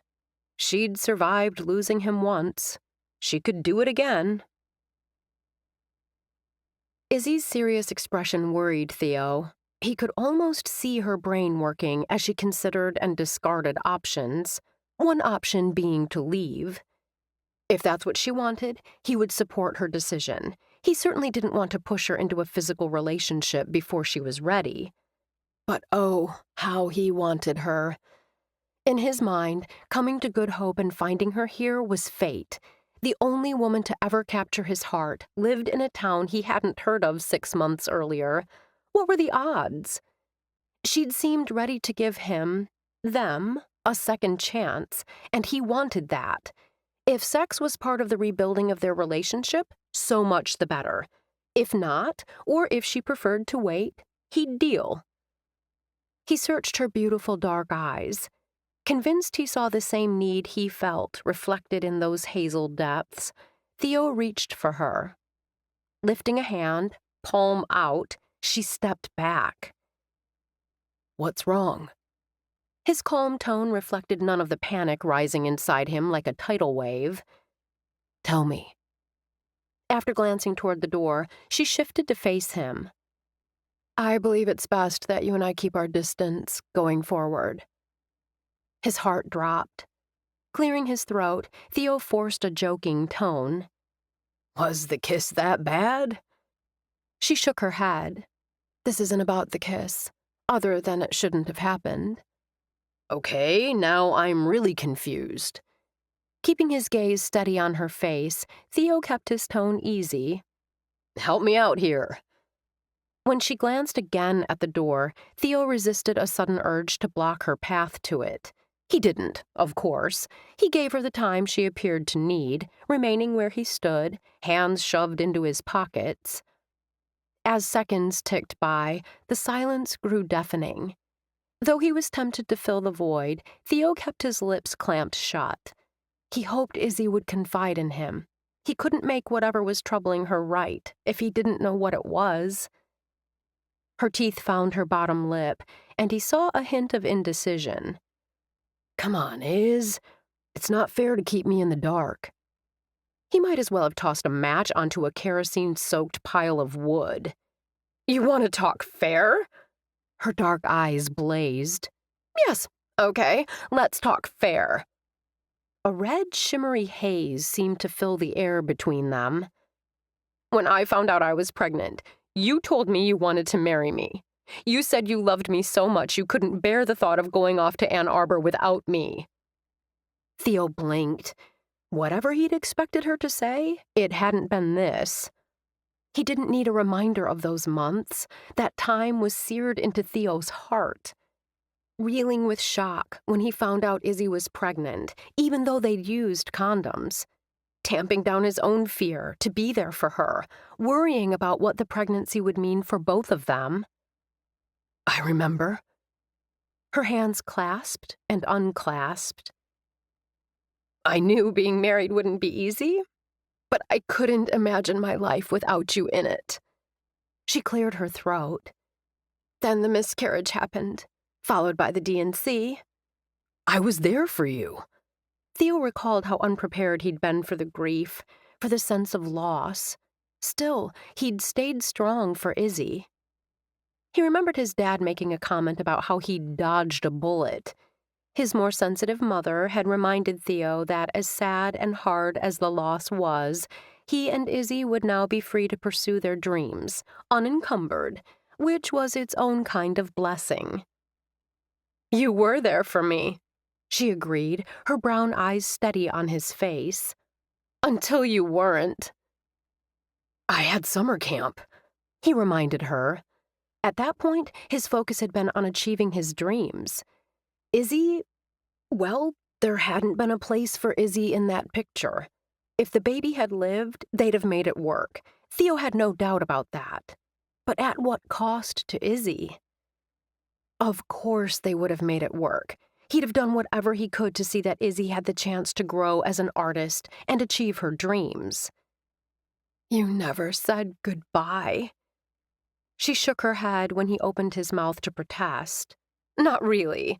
When you left for your meeting with the U of M coach that day, you promised you'd be back. Theo shifted uncomfortably from one foot to the other. I planned to come back before summer camp started. Why didn't you? Theo raked a hand through his hair. How did he explain something he didn't fully understand himself? Other than being in Ann Arbor had felt like a new beginning, one he desperately needed. Our last few months together were stressful. Pulling his hands from his pockets, he gestured. Then everything changed. He saw in her eyes that she knew where he was going. You were ready to put it all behind you. Her voice cracked like a whip. Put me behind you. Someone you insisted you loved, but didn't. You know how I know you didn't? Izzy, She rolled over his words. I realized you didn't because if you had loved me, you never would have been able to walk away from me so easily. Are you saying you think we should have gotten married anyway? Shock and disbelief had his voice rising. I'm saying you should have, at the bare minimum, manned up and broken it off in person instead of ghosting me. Her accusing eyes met his, and when he didn't immediately reply, she added, "You could have at least said goodbye." Theo struggled to reach for a life jacket floating just out of reach. "Hey, you were the one who quit texting." Her laugh held no humor. "Look back on the texts you sent, Theo. They were all about you. What you were doing and feeling and experiencing. You never asked how I was or anything about my life or my plans going forward. I was alone and drowning in the grief of all I had lost. And seeing how you didn't care made it hurt so much more. That's why I quit texting. Because even if you weren't going to choose me, I realized eventually that I had to." Theo tried to recall the texts he'd sent. Had they been all about him? He honestly couldn't remember. All he knew was, once he'd reached Ann Arbor, he'd been thrust into a bright new world without a playbook. In time, he'd found his footing, but those initial months had demanded all his time and attention. "I honestly don't recall what I texted. I'm sorry if it was all about me."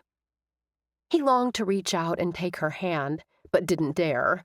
Not when she was flashing a stay-away vibe in neon yellow. "You're right. I should have come back. We should have talked. I'm sorry I didn't." She slowly nodded, and the tent set to her shoulders appeared to ease. "Thank you for that. What I don't understand is what's going on now." Theo spoke cautiously, feeling as if he were navigating his way through a minefield. "I thought things were cool between us, that we were renewing our friendship. Now, well, I don't understand." Izzy took a breath, then let it out. "When I saw you at the clinic, I was unprepared for the connection. Even after all these years, it was still there." He grinned. "I know. I felt the punch, too." His smile faded when she crossed to the other side of the room, putting more distance between them. Theo quivered, suddenly uncertain, like a racehorse who'd gotten turned around at the starting gate. "I found myself being drawn in by your charm." Izzy scowled. "Which makes no sense. You know that old Maya Angelou saying, when someone shows you who they are, believe them the first time? Despite the chemistry, I don't see how I'm ever going to be able to fully trust you again." This time, it was Theo's turn to scowl. "You're forgetting that I was there for you when you found out you were pregnant. A lot of guys would have just walked away." Once again, he'd said the wrong thing. Theo knew it the second the words left his mouth.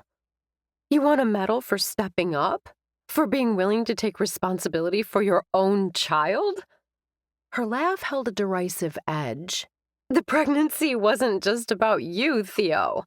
A baby would have totally rearranged my hopes and dreams, too." That was something his mother had said when she'd mentioned adoption as a possibility, that being a new mother might prevent Izzy from ever fully realizing her talent. Theo raked a hand through his hair. "If you hate me this much, why the kiss? Why are you in my apartment now?" "I don't hate you. The kiss? Well, the kiss was a mistake. Me coming here? That might have been a mistake, too. I was hoping talking with you would bring some kind of closure."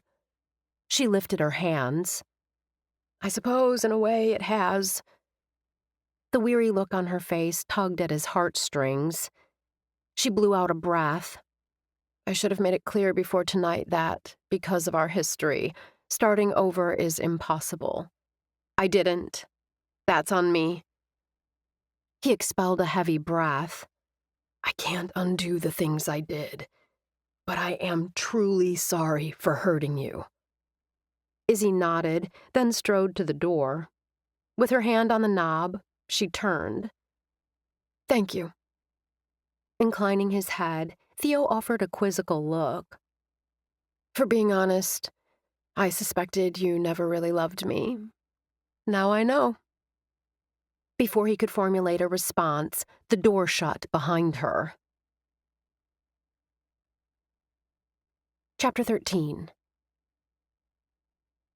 1 week later, Theo showed up at the town square to assist with the Fun Friday cleanup. He hadn't had much contact with Izzy since last weekend. Oh, he'd seen her working outside his clinic, but she'd always been busy.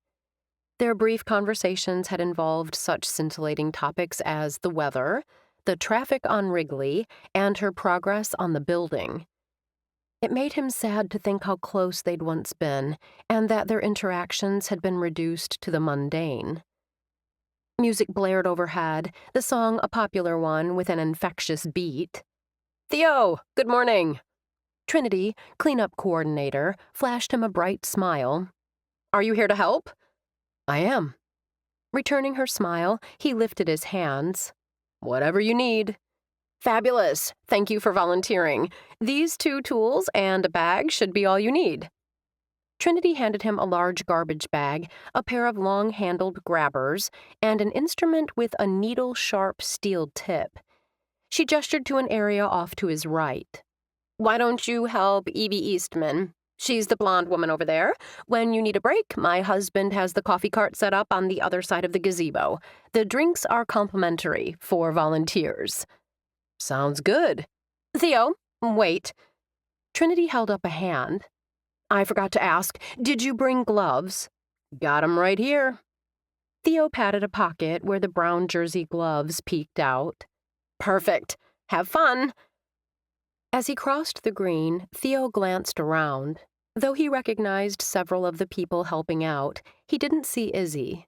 He'd thought about asking Trinity where Izzy was working, but had swallowed the words.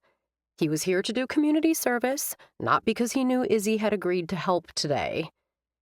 When she saw him approach, Evie stopped working. Theo offered the young woman a smile. Good morning. I'm Theo Holbrook. What's up, Doc? Evie's bright red lips curved, and her brown eyes sparkled with good humor as she chuckled at her own joke. Theo returned her smile. Not much, other than Trinity thought you might like some help. What's up with you? Me? Well, instead of sleeping in, I'm spending my morning picking up trash. Despite the comment, the woman's tone remained cheery. By the way, I'm Evelyn Eastman, but everyone calls me Evie. Except my Grandma Jean, who calls me Susan. Really? Intrigued, Theo cocked his head. Why does she call you Susan? Susan was the name of her cat, which is dead now. Evie spoke in a matter-of-fact tone. She used to get us mixed up all the time. Theo was still trying to decide how best to reply to that strange comment when Evie continued. I'm aware who you are, and after reading that article in the Open Door, I know everything about you. Not everything, Theo thought. She didn't know how close he and Izzy had once been. Had once been. Past tense. Shoving the depressing thought aside, Theo focused on the young woman in front of him. It appears you know a lot about me, but I don't know much about you. Theo paused. Except you like to be called Evie, and your grandmother had a cat named Susan. Then I guess it's time I enlighten you. Evie gestured for him to start picking up trash, then took a breath. As they, or rather he, worked, Theo discovered Evie was a receptionist at Marigold's Golden Door Salon, and her BFF was Oakley Marshall, sister of Pastor Dan Marshall. He learned Oakley was supposed to be in Ethan and Gianna's upcoming wedding, but couldn't be now because she was in Alaska with her boyfriend, Isaac Cochran, whose mother had been in a horrible car accident. Theo decided Evie had stellar lung capacity because she relayed all the information in a single breath. Do you think she'll live? Evie asked in conclusion. Oakley? Evie giggled. No, silly Isaac's mother. She's the one in the hospital. I couldn't say, as I don't know the extent of her injuries. Shifting tools, Theo picked up a pair of women's panties with the grabber and dropped them into the bag. He refused to speculate on how they'd ended up on the ground here. I hope his mom gets better soon. Evie heaved a sigh. Oakley is stuck there until that happens. Theo merely nodded and continued to work. Several minutes later, he saw a guy striding across the square in their direction. He was dark-haired, with a lean, athletic build. Theo recalled seeing him a time or two at Outfitters. When Theo opened his mouth to greet him, the man touched a finger to his lips. Theo watched him sneak up behind Evie, who was singing loudly to the music blasting overhead. The guy leaned close to her ear. Boo! Clearly startled, Evie whirled, nearly clipping the guy with her grabber. Her lips immediately widened in a smile. Hunter! I didn't know you were here. I heard there was a party going on in the square. Hunter's tone turned flirtatious. Am I invited? Absolutely. Evie gazed up at Hunter through lowered lashes. But only if you're prepared to party hard. Hunter stepped closer. You bet. Neither of them paid Theo any mind. Evie appeared to have forgotten he was there. Hunter? Well, the man had eyes only for Evie. It had once been like that, Theo remembered, for him and Izzy. Anytime they'd seen each other in the hall at school or somewhere in the community, they'd made a mad dash for each other. Back then, conversation had flowed easily, and electricity had snapped in the air whenever they'd been together. Why do you have to look so good? Evie did a head toss, a move she appeared to have perfected, before pulling her red lips together in a pout. I can't concentrate on what I'm doing. Hunter brought a hand to his heart. Wait, I need to breathe. Theo shot a look at Hunter, then relaxed, seeing no distress on the young man's face. Being this close to you takes my breath away. At Hunter's melodramatic words, Evie giggled. Recalling the once easy banter he and Izzy had enjoyed, Theo stabbed a cup with extra force and focused on doing his job. Theo is over there. Trinity gestured. He's working the area around the gazebo with Evie and Hunter. Despite telling herself not to look, Izzy shifted her gaze in that direction. Of the three, Theo appeared to be the only one working. As if reading her mind, Trinity smiled. Evie really hustled this morning. Since Hunter arrived, she's been distracted. Telling herself she couldn't spend the rest of her life avoiding Theo, Izzy gestured. I could help. You were one of the first to arrive, and you've been working all morning. Trinity lifted a hand. That's the last area, and they're almost done. Although I'm sure Theo would enjoy your company if you wanted to wander over and say hello. Maybe. Since she'd already put her garbage bag with the others, Izzy held up the two tools. Where would you like me to put these? Those boxes right over there. Trinity pointed. Thanks so much for your help, Izzy. I know you're super busy with the murals and... Izzy put a hand on the psychologist's arm. I was happy to help. As she put away the tools, Izzy resisted the urge to cast another glance in Theo's direction. In the past week, their paths had crossed several times, mostly going and coming to work. There had been that one time at the Good Hope Market, although they'd only said hello and gone their separate ways. It appeared Theo had taken her words to heart. What they'd once had was over. It was time to move on. She'd wondered if he'd push for friendship. She found herself relieved. Okay, a bit disappointed that he didn't seem interested in going down that road. Thanks again, Izzy. You're very welcome. Thank you for coordinating all this. It takes a village. Trinity smiled as her gaze scanned the nearly clean square. You're right about that. Izzy wiggled her fingers. Take care. You too. Once Trinity's attention shifted to her clipboard, Izzy gave in to temptation and cast one last look in Theo's direction. It seemed somehow fitting that his back was to her, and he didn't notice. Theo got little sleep that night. He couldn't stop thinking about his 18-year-old self and how Izzy really seemed to believe he'd never loved her. He thought back to his college years. Those years had been difficult ones for him, both on and off the field. The pressure had been worse than he'd anticipated. In high school, he'd been one of the smarter kids, not brilliant, but definitely above average. At the university, he'd felt like a dunce. The other students had all been a cut above the norm. When compared to some of them, to the majority of them, he'd been below average. Even on the ball field, he'd been surrounded by talented and ambitious men. His parents hadn't raised a quitter, and Theo hadn't come that far to give up. His parents had been so proud to have a son attending the university. Though they hadn't been paying for his undergraduate schooling, they'd been helping him out with spending money and other necessities. He'd found himself grateful because players had been prohibited from working under NCAA regulations. Looking back, he wasn't sure how he'd have had the time to work on top of being on the team and keeping up his grades.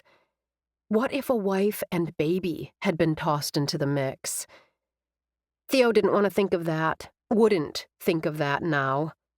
The way their relationship had ended back then hadn't been ideal, but he'd never imagined it had changed the way Izzy saw and thought of him.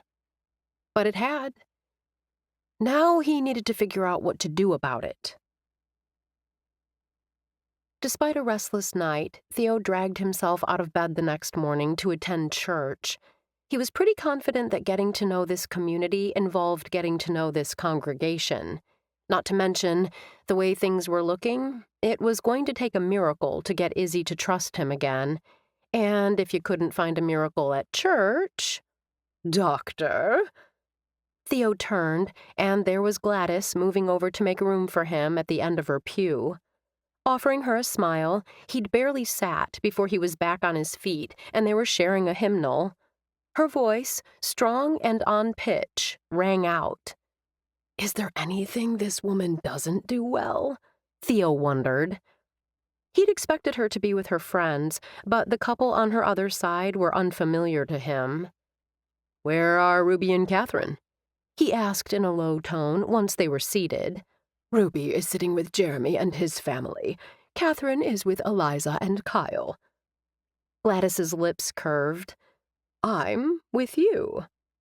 She opened her mouth as if to say more, but the service began, so she didn't have the chance. Between the readings and the hymns, the service moved quickly. As Dan moved to stand behind the pulpit, Theo glanced at his watch. If Dan planned to get everyone out on time, the sermon needed to be short. Good morning. Dan's gaze scanned the congregation, and Theo realized the pastor was the kind who appeared to be speaking directly to each person in the audience. Relationships are important. Theo shifted in his seat as Dan's gaze settled on him. If you think about the people in your life, I'm sure there are 1 or 2 relationships that are floundering and could use a life preserver right about now. You can find the answers you seek in God's Word. Dan paused, and his expression turned rueful. No one is exempt from relationship challenges, not even your minister. There was a story there, Theo was sure of it. The knowing smiles in the audience told him he was right. We get so involved in our own lives, so busy doing our own thing, that we start to view the world, and those in it, through a distorted lens. We imbue those important in our lives with thoughts and feelings that work for us. Dan's lips twisted in the semblance of a smile. I see some confusion, so let me explain. You work long hours. You reassure yourself that your spouse, partner, or friend is okay with not seeing you because they understand you're working on your own priorities. You don't ask how they're doing because you don't have time. In your world, you're the most important person. Dan paused and once again let his gaze scan the sanctuary. While God is able to read your mind and know your heart, your friends and family can't do that. Relationships require care and feeding to flourish. When a formerly solid relationship breaks down, Is there a way to restore that relationship, to mend the breach? The answer is sometimes. Dan smiled. If you want to try, you need to focus on the other person, not on what you want. Apologize and take responsibility. Be genuine and honest, all the while knowing that God is with you every step of the way. Dan went on to talk about God's plan for a person's life and the need to develop the skill of forgiveness. Theo thought of him and Izzy. Would she ever forgive him for walking away from her the way he had? Could he forgive himself for being insensitive to her feelings? Theo shoved the thoughts aside and wondered how much longer the service would be. He resisted the urge to look at his watch again. Then the sermon veered off in a different direction that recaptured his attention. God often assists with the reconciliation through other people. Your pastor or a close friend may say something that helps you view a situation in a new way. Or, with the assistance of a professional counselor, you may see where changes need to be made. Whoever it is who helps you, these are people God has specifically placed in your life because they have the talents and knowledge that are the answer to your problems. Theo chuckled to himself. When Dan had begun talking about God putting people in someone's life to help a relationship, he'd immediately thought of Gladys and her friends. Was the matchmaking trio the answer to building a bridge between him and Izzy? Theo shook his head at the ridiculousness of the thought. Not until the collection plate was being passed did Gladys speak directly to him. "While I'm happy to see you here, I thought you'd be spending your morning with Izzy," she said with a too knowing smile. "Izzy and I are just—" For a second, he'd nearly said friends, but he changed his word choice at the last second to cordial.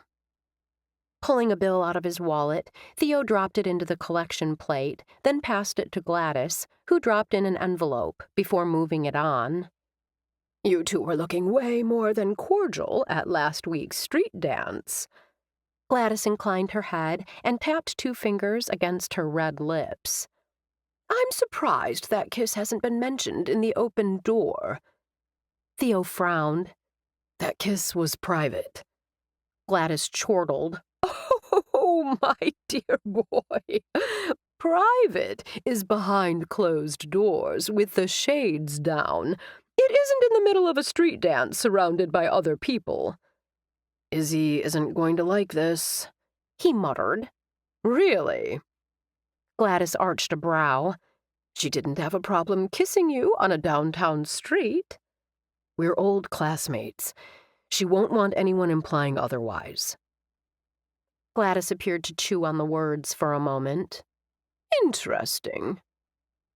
Relief surged as they stood for the closing hymn. As the last refrain filled the air, Theo prepared an exit strategy. He wasn't a coward, but he certainly didn't want to tick Izzy off by saying more than he should to Gladys. He'd already caught Gladys eyeing him thoughtfully through the final hymn, no doubt coming up with more questions whose answers would be destined for Catherine's spreadsheet. Despite his protestations, the women obviously remained focused on furthering a relationship between him and Izzy. That wasn't... Theo paused, considered. Wasn't that what he wanted? When they'd first proposed matching him and Izzy, he'd been confident they would get together without outside intervention. After the past week, he had serious doubts he could even revive their friendship. While it might be easier to simply let go and move on, that wasn't what he wanted. Theo had been thinking long and hard about what Izzy had said last weekend.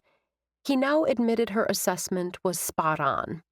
Back then, he'd been focused only on himself and what he'd wanted. She'd deserved better from him. In her shoes, he doubted he'd want anything to do with him either. The thing was, he had feelings for Izzy and believed deep down she still harbored feelings for him, feelings that went beyond cordial. Could they rebuild the close relationship they'd once shared? Something stronger and more solid than before? The battle would be uphill. It wouldn't be easy. But he'd learned long ago that anything worth having took work. From a young age, he'd been taught that you didn't reach the end zone alone. You needed help from your teammates along the way. The pastor offered the benediction, and when everyone rose to leave, Theo turned to Gladys. Do you have time to talk football? Chapter 14. Theo glanced around the round table positioned near the living center's duck pond and experienced a feeling of déjà vu. Not long ago, he'd sat at this very table and told these same 3 ladies he didn't need their help. Thank you very much. What a difference a few weeks made. Reminding himself that it took a strong man to admit he'd been wrong, Theo spoke from the heart. I should never have turned down your previous offer. Gladys's gaze sharpened. We're happy to help, Catherine told him. Ruby gave a little squeal and clapped her hands. Izzy will be in love with you in no time. That isn't exactly the kind of help I need, Theo clarified. Though her expression betrayed nothing of her inner thoughts, one of Gladys's dark eyebrows winged upward. What, then? I have a confession. Theo hesitated. Was involving these women foolish? When he'd been listening to the pastor, this course of action had appeared obvious. He'd believed these women had been brought into his life for a reason. Now, with 3 sets of eyes on him, he wondered if he'd been too hasty in involving them. Tell me, my child. Gladys made the sign of the cross as if she were a priest, and they were in a confessional. Theo couldn't help but smile. He wasn't Catholic, neither was she. I understand. This is difficult. Gladys spoke in a soothing, sympathetic tone. Mistakes can be remedied. Theo met her gaze. It was almost as if she knew all his and Izzy's secrets. But that was impossible. Raking a hand through his hair, Theo blew out a breath. He didn't like feeling unsure. Normally, he was a decisive guy. Right now, he wasn't sure what was the right course of action. He plunged ahead. When I told you Izzy and I ended things on good terms, that wasn't completely accurate. He saw the questions coming and held up one hand in a staying gesture. Though the details will remain between me and Izzy, I want you to understand that I didn't just lose a girlfriend. I lost my best friend. He let his gaze travel slowly around the table, meeting each of their gazes. I want you to help me win my friend back. The women exchanged glances. Ruby smiled, her eyes sparkling as if she was intrigued by the challenge. Count on us. Catherine nodded. We'll be happy to help you. Now, what specifically were you— One moment, please. Gladys interrupted, keeping her steely gaze trained on Theo. Normally one to jump in first, she remained silent for several more heartbeats. Finally, she lifted a hand and gave a dismissive flick of her wrist. I don't think we can help you. Ruby's and Catherine's wide eyes suggested they were as surprised by this turn of events as Theo was. Gladys, what are you saying? Stop being silly. Of course we can help him, Ruby chimed. Let me correct myself. Gladys leaned back in her chair, as if suddenly bored by the conversation. We can help, but why wouldn't we? Catherine asked the question circling in Theo's brain. Because I've changed my mind. Gladys again focused on Theo. I don't think you're good enough for her. The declaration, striking so close to his fears, drew blood. He's a nice young man, Gladys, Ruby protested. Izzy deserves more than nice. Gladys's tone held a hint of finality. Theo met Gladys's gaze. You're correct. Izzy does deserve more than nice. Before, I wasn't as nice as I should have been. I can see that now. and I want to make up for it. Those pale blue eyes bore into him, searing a path straight to the back of his brain. Theo didn't flinch or look away. Do you want to be with Izzy because of what you shared a decade ago? Do you think you can reclaim some piece of the past? Or are you serious about pursuing a relationship because the woman she is now interests the man you are now? Gladys's voice held a warning. If it's only about the past, that isn't enough, and it's best you end things now. Theo took a moment to collect his thoughts before he responded. He looked Gladys straight in the eye and answered, Yes. His single-word response drew another round of puzzled looks from Ruby and Catherine. Gladys met his gaze and waited. Yes, I miss what I shared with Izzy in the past. And yes, I want to know the woman she is now. I want to earn her friendship again. That isn't all you want. Gladys's response was more statement than question. Lifting his chin, Theo kept his tone matter-of-fact. Friendship is the goal. And a worthy one it is. Reaching over, Gladys pulled a ball cap and a whistle from a large canvas bag at her feet. She slapped on the hat, then picked up the whistle and blew. The piercing sound set Theo's ears to ringing. Where did you get that whistle? Catherine asked, more curious than shaken. I'm Madame Gitana, Gladys said with a sniff. I know what's going to happen. Now it's time to write the playbook. Relief flooded Theo. You're going to help me. We are. Gladys picked up a marker from the table. As long as you're willing to do as we instruct. When Theo didn't respond, Gladys frowned. You are willing to do the work. Yes, but with ground rules. Theo leaned forward, resting his forearms on the table. I don't want to lie to, trick, or manipulate Izzy in any way.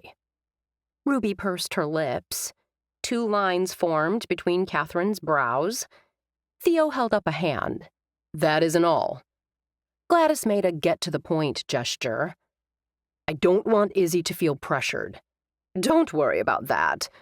Gladys waved a dismissive hand. We love Izzy and only want her happiness. Once we get the plan worked out, all you need to do is show up when I tell you and leave the rest to me. Somewhat mollified by the assurance, Theo nodded. What's the plan?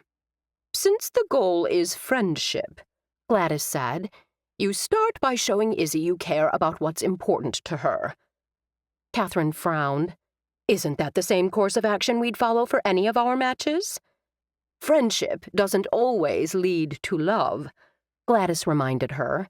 Remember Lindsay and Dan? Catherine and Ruby nodded. And friendship is at the heart of any worthwhile relationship. Gladys's tone brooked no argument. Theo will prove to Izzy he wants to be her friend by showing interest in what's important to her. Theo shifted uneasily in his seat.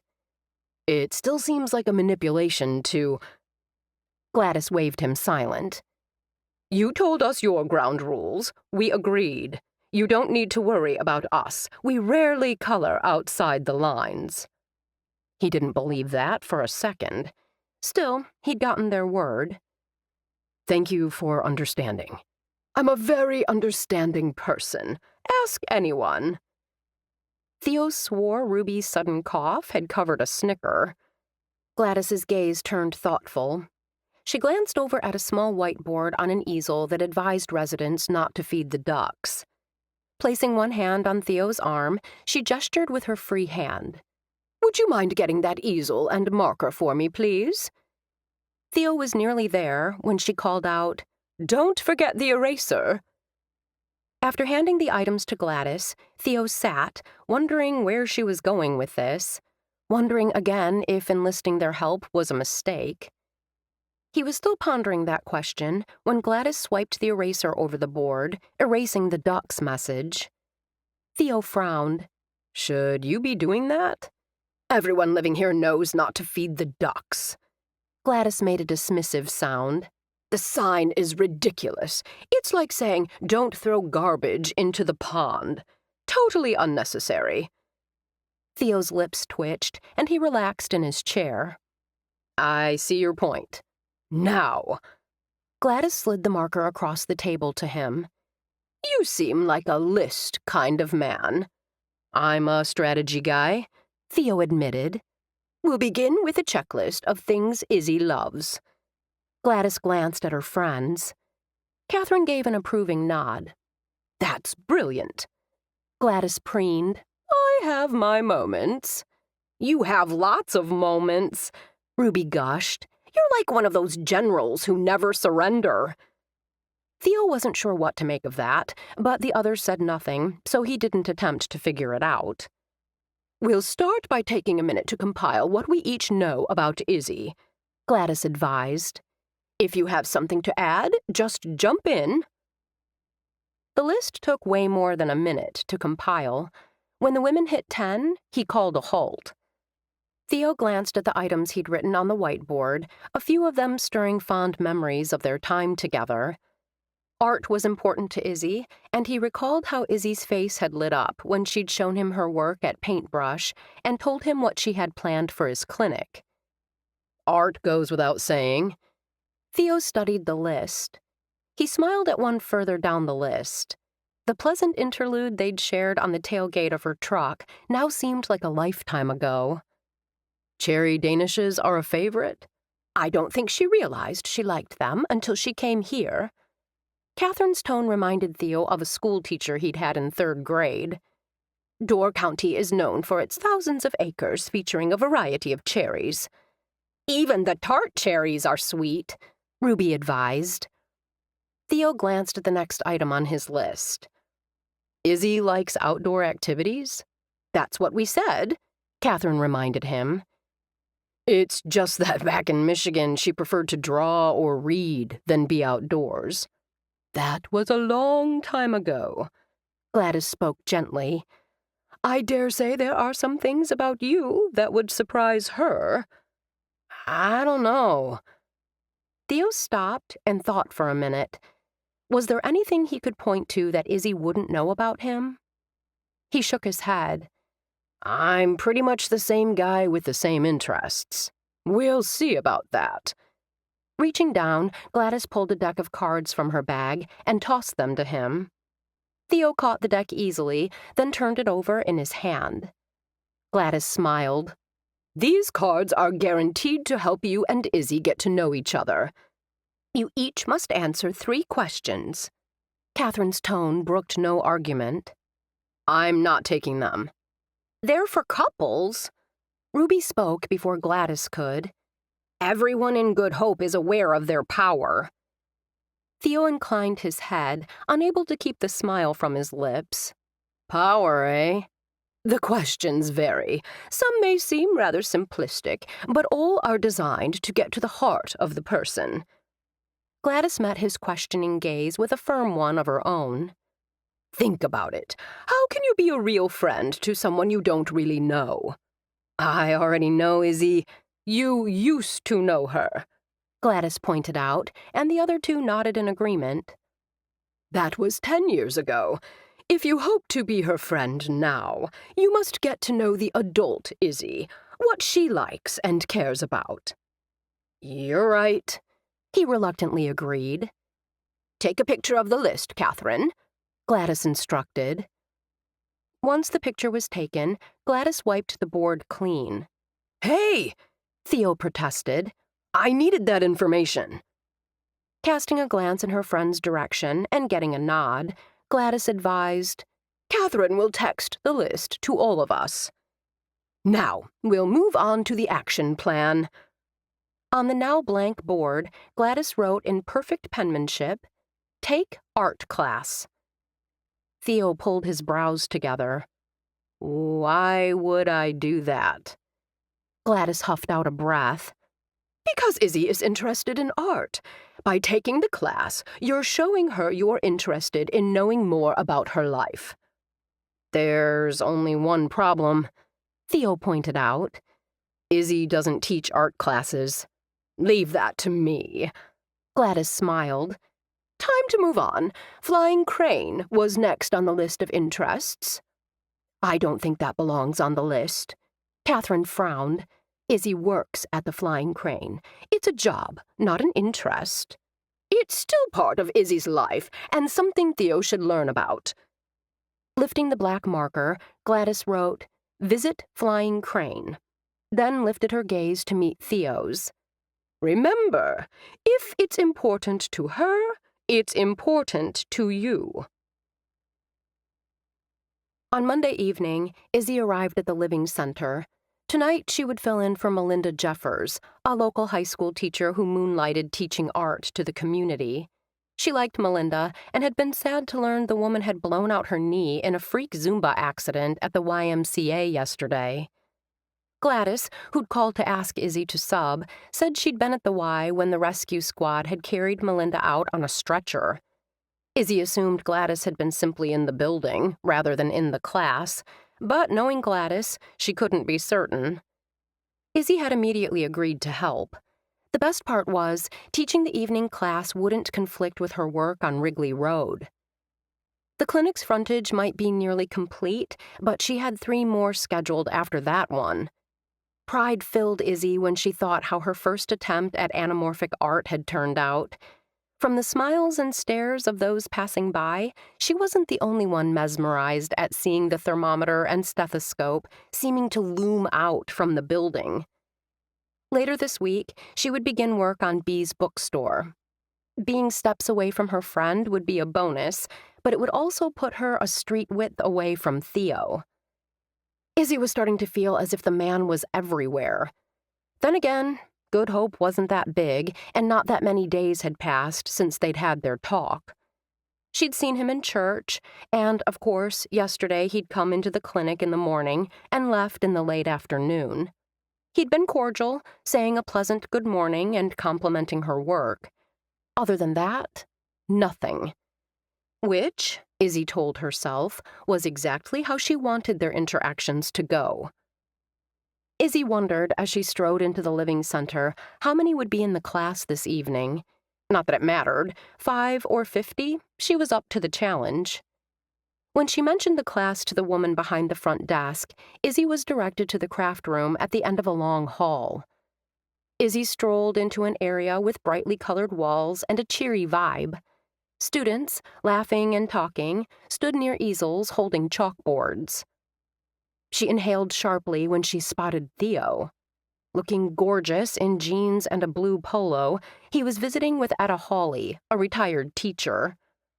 When Theo spotted Izzy, he concluded his conversation and strode over.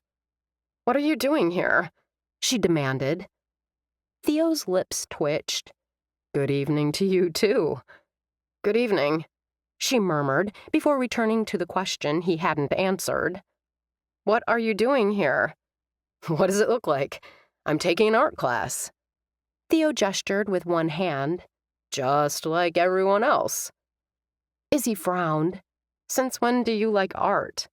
"What do you mean?" His brows pulled together in puzzlement. "I've always liked your art." "I know that, but I mean, you've never taken an art class." She paused. "Not in the years I've known you, anyway." He shrugged. "I now have time to explore other interests." "Izzy, I'm glad you've arrived," Gladys called out as she hurried across the room, covering the short distance between them in long, confident strides. "Everyone, take your seats, please." Even as Gladys stopped in front of Izzy, Ruby and Catherine appeared. "I believe I speak for everyone in the room when I say we're incredibly excited you'll be teaching tonight's class on chalk art." "Chalk art is okay with you?" Concern filled Ruby's blue eyes. "Of course it's okay," Catherine answered before Izzy had a chance. "Izzy loves all kinds of art." "I do." Though Izzy wished she'd had more prep time, Catherine was right. The medium didn't particularly matter. While she wasn't a master of all art forms, she knew chalk. Besides, this was a class for beginners. Izzy glanced around the room. I have to say, I'm impressed by the number here tonight." In addition to the 3 women and 4 others from the Living Center, there was Jackie, Etta, and Theo from the community. After welcoming everyone, Izzy checked out the supplies at each station, pleased everyone had what they needed to get started. Before Izzy could give an overview on how tonight's class would go, Gladys clapped her hands. Now that artist extraordinaire Izzy Deschler has arrived, we must get started. Dinner tonight is a south of the border theme. Delight filled Ruby's voice. Right after we eat, it'll be time for bingo. By the excited whispers coursing around the room, Ruby wasn't the only one enthusiastic about the evening's agenda. This is definitely a big night. Gladys gestured to Izzy, ceding the floor to her. Which means we must stay on schedule. Then let's begin. Izzy smiled at the group. Chalk drawings go back to the Stone Age. It wasn't only cavemen who drew with chalk either. Leonardo da Vinci and Rembrandt used chalk back in the 15th century to sketch and draw. In the 19th century, chalk appeared in the form we know today. Izzy shot a quick glance in Theo's direction and saw she had his complete attention. Had he always had an interest in art? In her art, sure, but she couldn't recall him ever taking a class or expressing interest in any particular medium. Conscious of the eyes trained on her, Izzy continued. Some chalk contains oil. It's important to know the type you're using. For example, if we were drawing with chalk on the sidewalk out front, we'd need to make sure to use the kind without oil. Ruby's hand shot up as if she were in a schoolroom. Why is that? Good question. Izzy gave a nod of approval. Chalk that contains oil doesn't wash off as easily as the kind with a pastel base. I don't think the powers that be at the Living Center would appreciate us messing up their sidewalk. Etta's pointed remark drew laughter and nods of agreement. Probably not, though it would bring attention to the Living Center. Izzy kept her tone easy. It would probably make the open door, Theo quipped. No doubt. For a second, Izzy wondered if he, like her, was thinking about how their dancing the night away together had made the gossip section of the newsletter. The article and resulting speculation probably had affected him more than her. She'd already built a solid reputation in the community. Theo was still forging his path. You're probably wondering about the baby wipes at each of the stations. If you make a mistake on your board, you can wipe it off with either water or a baby wipe. Izzy held up a package of liquid chalk markers. These appear to be what Melinda planned to use this evening. This particular kind of markers, used more for business advertisements and lettering, wouldn't have been Izzy's first choice, but she'd work with what she had. After explaining the difference between bullet and chisel tips, she urged her students to experiment with lettering while she made her way around the room. Theo glanced up when she stopped beside where he sat. He offered an embarrassed chuckle. I can't quite get the hang of this chisel tip. Try holding it this way. She adjusted the angle of the marker in his hand, resisting the urge to pull away as heat traveled up her arm at the simple touch. If her hand on his, or her body pressed close, affected him in the same way, he gave no indication. His gaze remained fixed on the board as he concentrated on drawing a flat line. When he turned and looked up, his mouth was only inches from hers. What do you think? Maybe it was the subtle, citrusy scent of his cologne that sent her heart tripping and had her gaze lingering on his lips. Izzy vividly recalled the sweetness and, yes, the heat that had sluiced through her veins the night of the street dance when his mouth had covered hers. What do you think? He repeated. She blinked. Attempting to ignore the desire rising inside her, Izzy refocused on the board. She cleared her throat. Good job. Now, using the technique we learned, I'd like you to try some lettering. Maybe do your clinic name or something like that. His lips suddenly quirked upward, the warmth of his smile bathing her in a golden glow. This is more difficult than I imagined. Her hand was only an inch away from patting his shoulder when she pulled back. No touching, she ordered herself. The way she was feeling now, physical contact must be avoided at all costs. You're doing great. Izzy settled for an approving nod before moving to the next student. Etta had the desire, but not the patience. Unlike Theo, who was willing to start at the beginning, the older teacher wanted to be immediately proficient. While she worked with Etta, Izzy noticed that Gladys had begun to wander, looking at each person's work and offering words of encouragement. Gladys stood near Theo, her gaze sharp and assessing as the two continued to speak.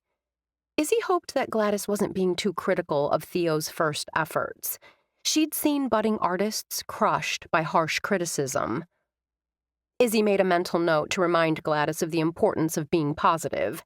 She wasn't sure how Melinda ran her classes, but Izzy never wanted to be the reason for someone walking away from art.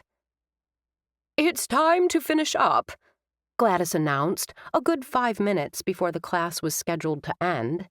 It's early, but I have it on excellent authority that the buffet is now open. Reminding Izzy of a social director on a cruise ship, Gladys gestured with one hand toward her. How about a nice round of applause for our wonderful instructor? It was my pleasure. Izzy smiled at the enthusiastic applause. You're all doing great. Keep practicing. Izzy accepted personal thanks as the students began filing out. Theo, she noticed, lagged behind. She wondered if it was because of her, until she realized he was cleaning up, something Izzy had assumed the Living Center staff would do. Moving to the station closest to her, Izzy put the markers back into the box and cleaned the board with a baby wipe before moving to the next. She and Theo met at the center station. He grinned. Looks like we're meeting in the middle. Was it only her imagination, or had his words sounded oddly prophetic? Still, Izzy smiled back. Looks like. Rocking back on his heels, he shoved his hands into his pockets. Thanks for your help. I discovered tonight that you're not only an amazing artist, you're a fabulous teacher. Izzy watched him stride toward the door and wondered, just for a second, why his praise mattered so much. Theo had nearly reached the classroom door when he heard Gladys call his name. He stopped and turned back. Not so fast, Doctor. A smile played at the corners of Gladys's lips when she reached him. She inclined her head. Have you had dinner? Theo shook his head. Not yet. You'll stay and be our guest for the Mexican buffet this evening. Gladys glanced at her friends, who had pulled Izzy aside. Enjoying a meal in the dining room will give those living here a chance to put a face with a name. I believe they'll be more likely to seek you out for their medical care if they feel they know you. That's a great offer. Thank you. What offer? Izzy asked, strolling over with Catherine and Ruby. Gladys invited me to check out the Mexican buffet. Theo nearly asked Izzy if she would join them, but clamped his mouth shut. Theo had agreed to put his faith in Gladys. He was just going to have to trust her to cover the next step. Chapter 15. Izzy smelled a setup. Ruby and Catherine had insisted dinner was part of the instructor's fee, so she'd accepted their invitation to stay. The suspicious look she shot Gladys was received with wide-eyed innocence, a look that didn't suit the older woman. Still, Izzy wasn't going to make a big deal out of having dinner with Theo and the three women. Like she'd told herself, Good Hope was a small, tight-knit community. She and Theo's paths would cross repeatedly in the upcoming months and years. Somehow, Izzy found herself beside Theo as they made their way down the glossy tile to the dining room. Have you eaten here before? He asked in a polite tone one might use with a casual acquaintance. I have. As they drew closer to the dining room, Izzy caught the scent of freshly cooked tortillas. While I've never had the Mexican buffet, everything I've eaten here has been excellent. Theo offered her a smile. That's reassuring. At her questioning look, he explained, I had a couple of patients who needed to be seen immediately, so I skipped lunch. Izzy paused in the entrance to the dining room. She realized that while she and Theo were talking, they'd lost track of Gladys and her friends. Where did Gladys go? Theo's gaze swept the room, then stopped. He gestured with his head. Check out the round table in the corner. Casting a glance in that direction, Izzy spotted Gladys and her friends. Every chair at the table where they sat was occupied. It appears they're not planning on us sitting with them. Theo chuckled. I'd say that's an accurate statement. Excuse me. Izzy placed a hand on the arm of a young girl dressed in black pants and a white shirt as she hurried by with a pitcher of iced tea. Is there assigned seating? The brunette flashed a smile. There isn't, though there might as well be. Most of our residents sit in the same spot for every meal. I don't want to take someone's place. Izzy chewed on her bottom lip. Are there certain tables that usually remain open? The girl's gaze swept the area, then she pointed. The two larger tables near the window are often empty, but not tonight. The two tops in that same area usually remain open. Thank you. Izzy's gaze grew thoughtful. I appreciate the information. If there's anything else, don't hesitate to ask. Flashing a bright smile, the girl hurried off toward a woman who'd motioned to her. Izzy glanced at Theo beside her. Appears our choices are limited. There's more than one two-top available. Theo's tone remained even. If you prefer to decompress and have a few minutes alone while you eat, we can sit at separate tables. Her heart swelled in gratitude. He'd listened to what she'd said and wasn't about to push. She glanced at the empty tables and thought how ridiculous it would be for them to sit side by side, but at different tables. Izzy inclined her head.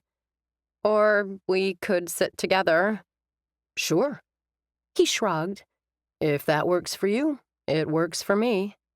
It does. She gave a decisive nod. Let's get our food before they close the buffet. Why would they close it? Didn't you hear our social director? It's bingo night on the Lido deck. When Gladys had texted Theo this morning and told him to show up for the art class tonight, he'd been puzzled, until she'd mentioned Izzy would be replacing the previous teacher. He had to admit, but only for a second, he'd found himself wondering if Gladys had anything to do with the absent Melinda injuring her knee.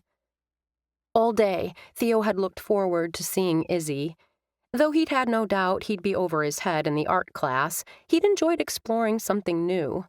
Any initial awkwardness had disappeared by the time the class ended. Now, he and Izzy were having dinner together. Sharing a meal, Theo corrected, in a senior living center dining room. Still, a movement in the right direction, a step toward building a friendship with Izzy.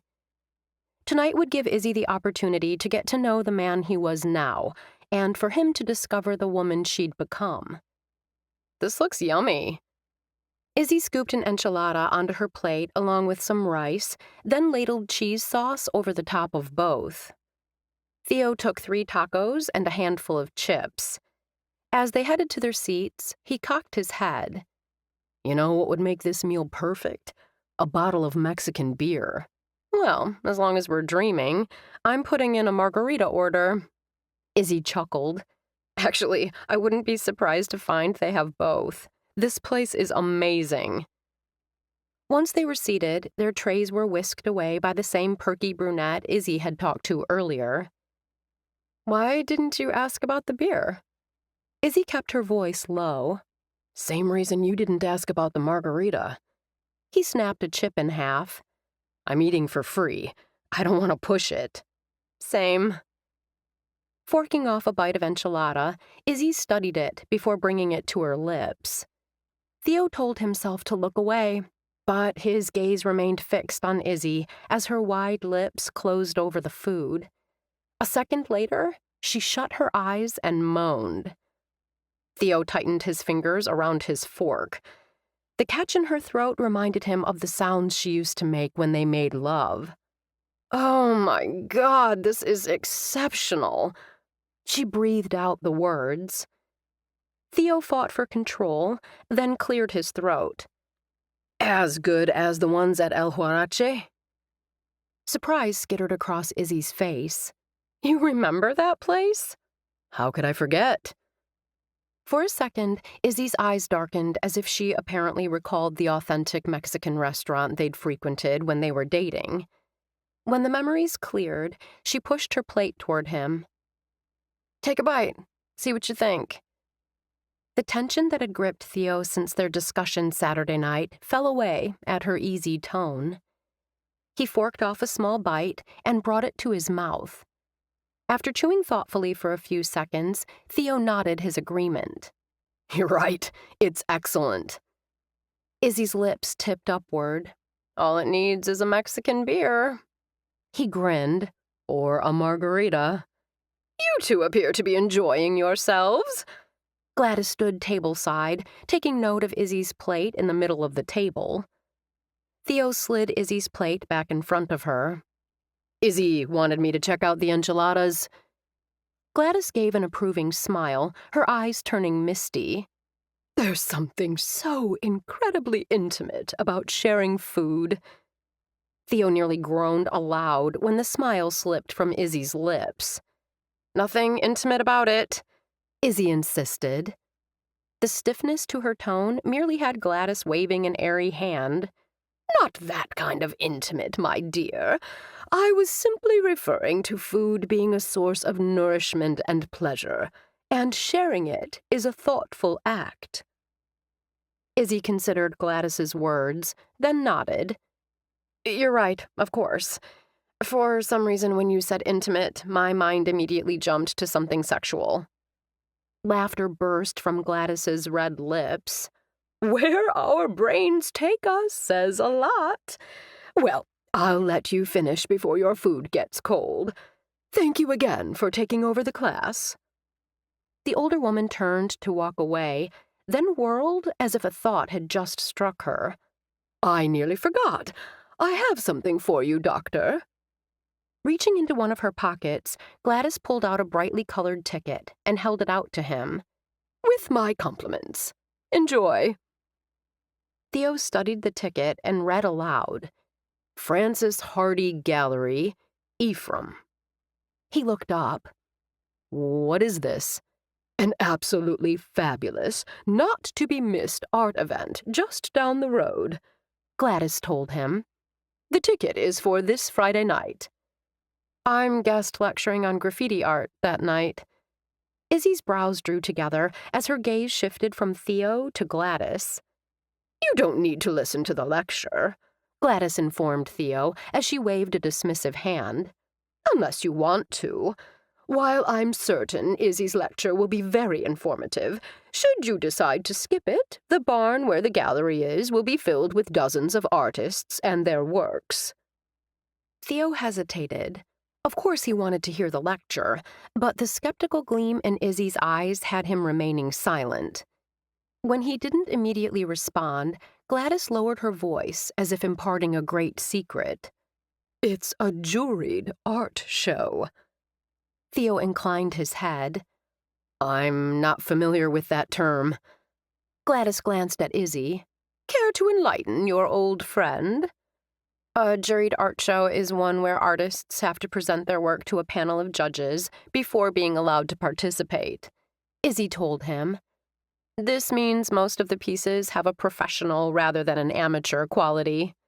Marvelous description, clear and concise. Gladys gave an approving nod, then shifted her gaze to where two men were setting up the bingo equipment. I must go. Sit as long as you like. This area is far from the action, so you shouldn't be disturbed. Izzy glanced down at the food still on her plate. Good to know. Theo found himself grateful he still had a taco left. Let's stay and finish eating.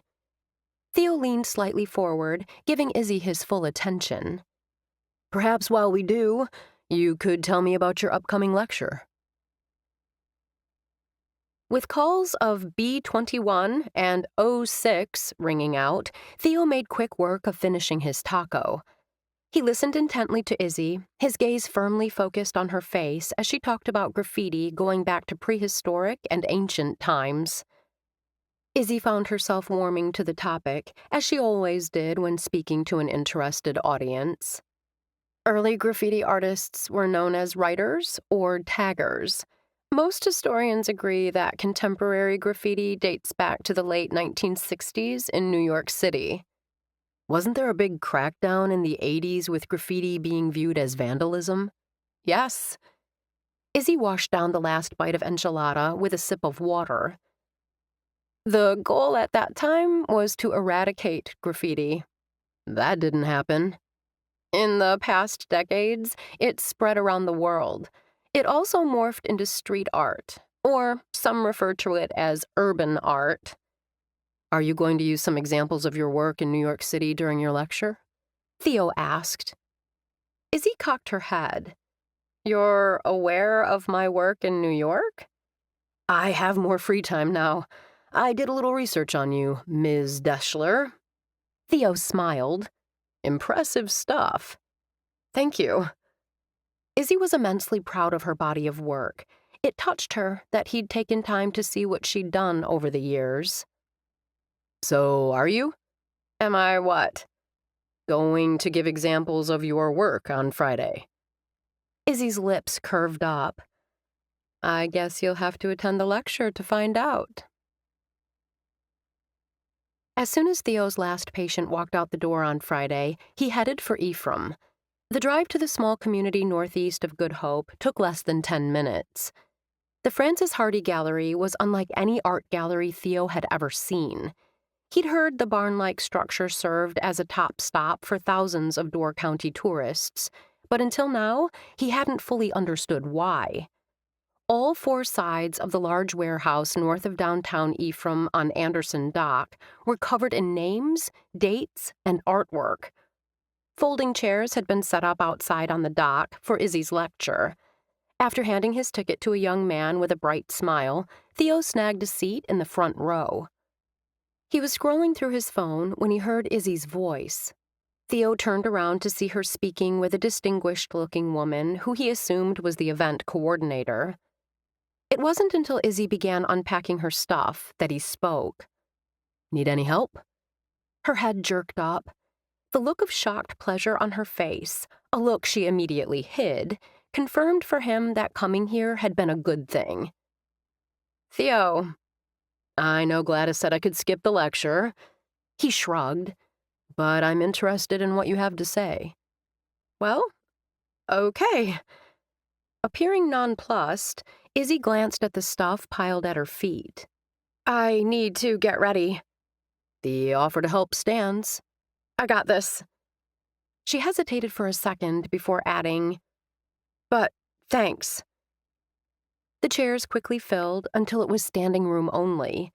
Theo listened to the conversations and the comments swirling around him as Izzy got her presentation materials arranged. Have you seen the Alley Arts Project in Good Hope? She was the one behind that project. Her street artwork for that advertising firm in New York City put her on my radar. It struck him then that Izzy Deschler, the girl who used to doodle on napkins every time they went out, was a big deal. Not just in Good Hope or in the state of Wisconsin, but in the art world. He thought of the girl he'd known back in Michigan, the one who'd been ready to put her dreams on hold so he could pursue his. Shame flooded him as he remembered how he'd taken her for granted. That was then, he told himself. Theo accepted he'd been given a chance that few received, the opportunity to make amends and begin anew. This time, he was determined to build an even stronger relationship with Izzy, one constructed on a solid foundation of friendship and mutual respect. He'd blown it when he'd walked away from Izzy so long ago. He wouldn't make that mistake again. Chapter 16. I feel like I'm with a celebrity, Theo told Izzy 2 hours later. Izzy rolled her eyes, but was precluded from saying more when a couple came up and asked her to autograph a small poster advertising today's event. "Thank you so much. Your talk was very informative."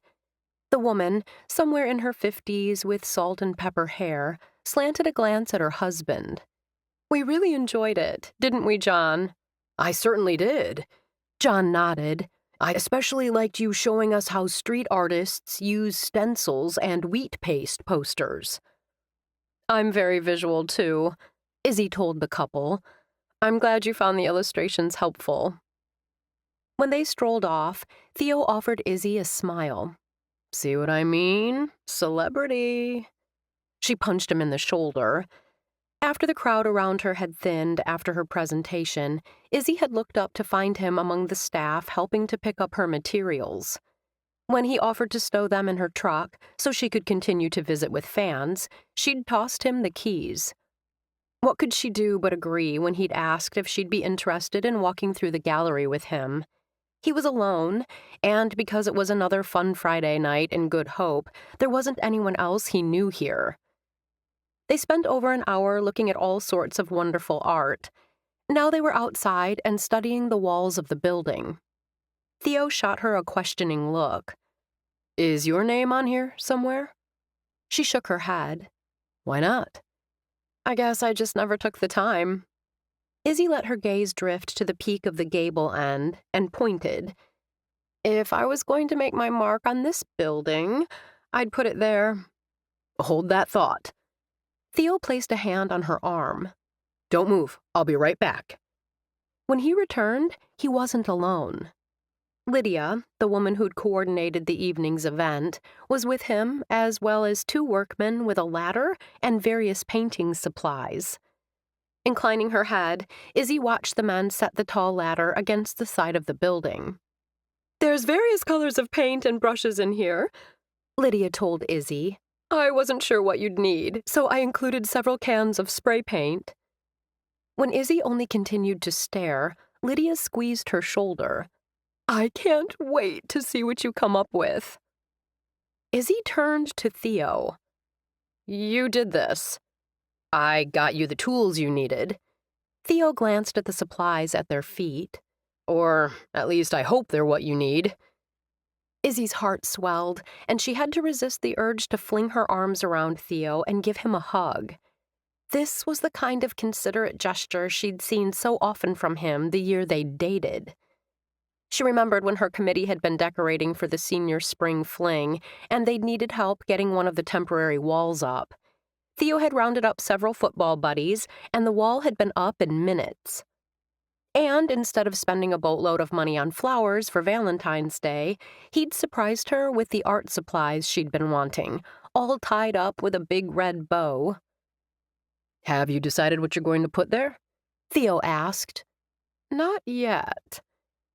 After taking note of the colors and supplies, Izzy filled the cloth bag with what she thought she might need, then studied her target spot. Once she made sure the extension ladder was secure, Izzy slung the bag over her shoulder and began to climb. Word must have spread, because when Izzy reached the top of the ladder, a crowd had gathered below. She saw Theo was doing a good job keeping people away from the base of the ladder, which allowed her to fully focus without worrying about getting bumped. When she'd begun climbing, Izzy hadn't yet decided what she wanted to paint. Halfway up, the warmth of the sun against her face had an image forming. By the time she reached the top, she knew. Izzy worked quickly. When she finished, she paused to admire her work, then signed her name. Applause broke out from below. Smiling, Izzy climbed down. Once she was safely off the ladder, she found herself surrounded. She looked for Theo, but didn't see him in the crowd. Disappointment surged. She'd wanted to thank him and hoped to get his reaction, though why his opinion mattered to her, she couldn't say. It's perfect. She turned, and there he was, holding out a can of Coke. I thought you might be thirsty.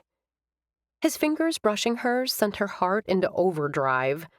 Clutching the can, she cleared her throat. You thought right. Thanks. After taking a long sip, she gazed up at the image that seemed to shimmer in the late-day sun. You really like it? Like hers, his gaze lingered on the image of a small girl with a mass of curly brown hair standing on a step stool, the brush at her side dripping yellow paint, her back to them as she gazed up at the sun she'd painted just below the eaves. The bold yellow rays, the girl's bright red dress, the green grass at her feet. Theo expelled a breath. The colors are so vivid. It's you, Izzy, and it's amazing. You're amazing. She didn't know what to think when his arms wrapped around her for a hug, one so brief she might have wondered if she'd only imagined it. Except the feel of his strong arms around her and his clean, masculine scent enveloping her were achingly familiar. Well, he shifted from one foot to the other. I probably should go. Theo might have said the words, but he remained where he was, his eyes filled with a kind of watchful waiting.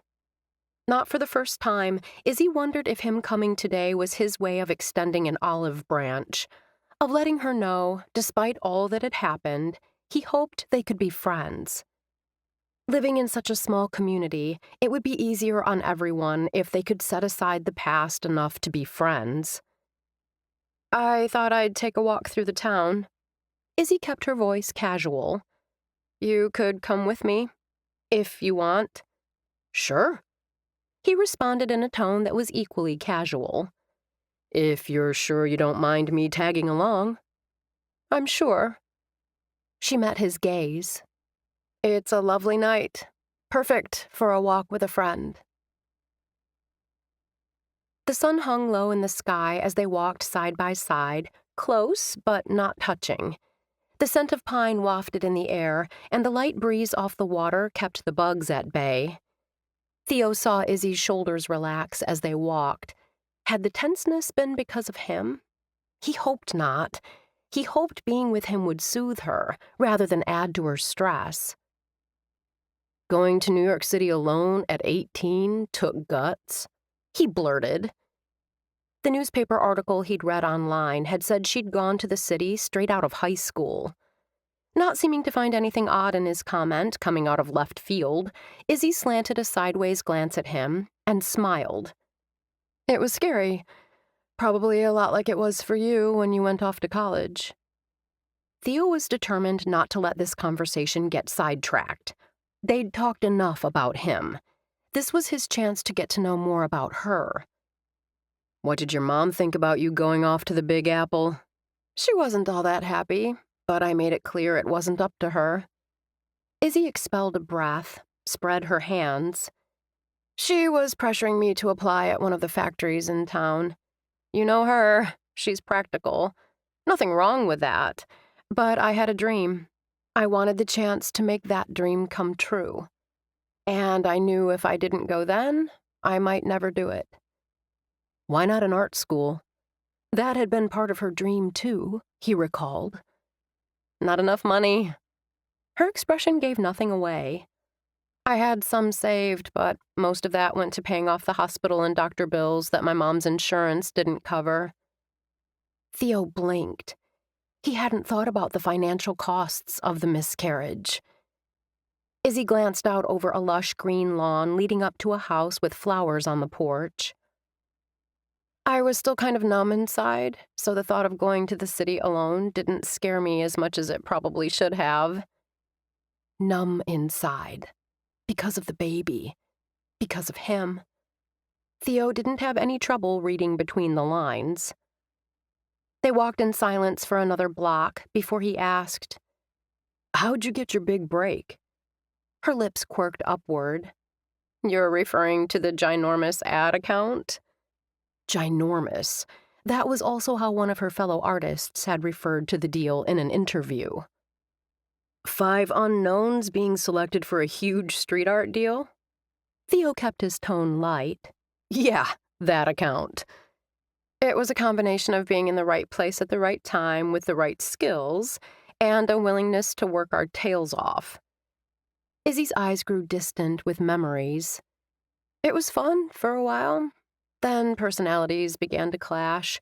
It worked out for me because by the time the advertisers switched focus, I was no longer feeling challenged. Theo inclined his head.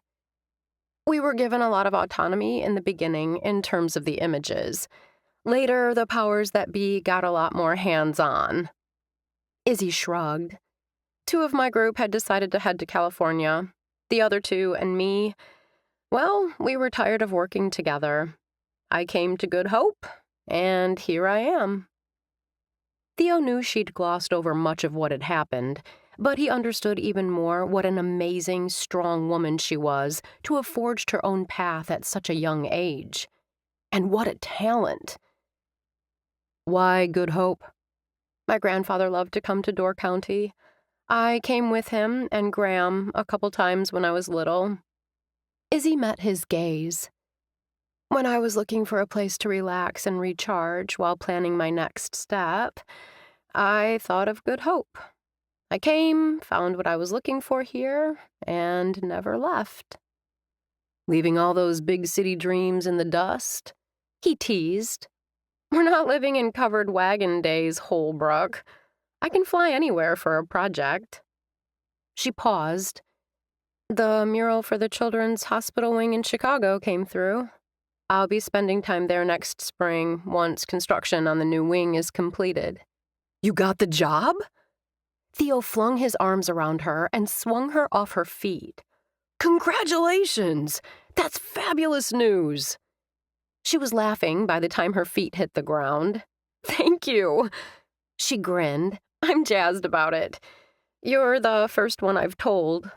I'm honored. At that moment, Theo wanted nothing more than to kiss her, but he only smiled and gestured to a small building up ahead. Can I buy you an ice cream cone to celebrate? You don't have to. I want to. Getting this contract is a big deal. He smiled. I'm guessing they have strawberry, unless you have a new favorite flavor. She studied him for a long moment, then slowly shook her head. I'm guessing you still prefer chocolate? He grinned. Some things don't change.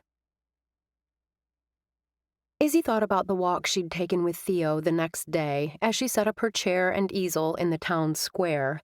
The late summer day was perfect for the farmer's market. The Daily Grind was here with their coffee cart and doing a brisk business, while the bounce castle was already filled with children laughing and shrieking. Days like these were hit or miss in terms of how much business she could generate with her caricatures, but Izzy loved being outside and having friends stop by to say hello. She didn't have to do a brisk business for her to consider the day a success. If things got too slow in the afternoon, she'd simply close up shop and head for home. Someone told me I'd find you here. Izzy looked up, and there he was, the man who'd haunted her dreams last night. She wasn't sure why. Perhaps the hug, however brief, had stoked the embers that had never fully cooled inside her. Or maybe it was spending so much time together. She'd enjoyed their walk. They'd talked more about the paths their lives had taken over the past 10 years. Nothing too heavy, but it had been nice. Regardless of the reason, the R-rated dreams had been disturbing on so many levels. Hi, Theo. She gestured toward the massive pumpkin he held. What are you going to do with that? He set it down, then straightened and smiled. After I have you do a caricature, I'm going to take it home. Once I carve it, I'll put it out in front of the clinic. Not your business, Izzy told herself.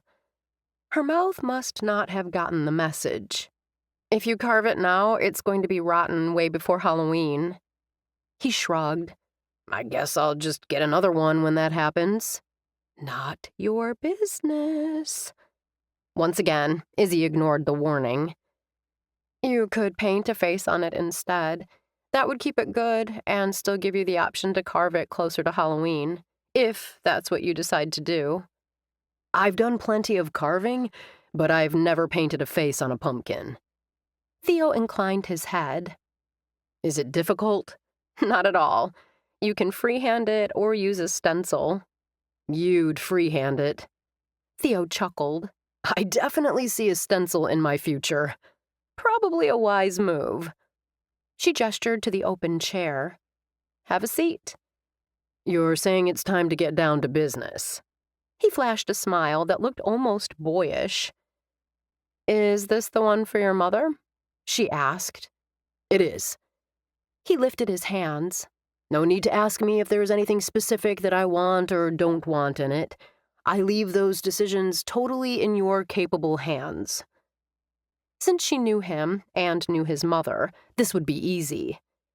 Izzy studied him as he sat on the folding chair in front of her. She really wasn't sure why she bothered. Theo's face was so imprinted in her head, she could draw his features in her sleep. Still, he was here, and she found his presence oddly soothing. Until the enticing scent of his cologne wrapped around her like a lover's hand.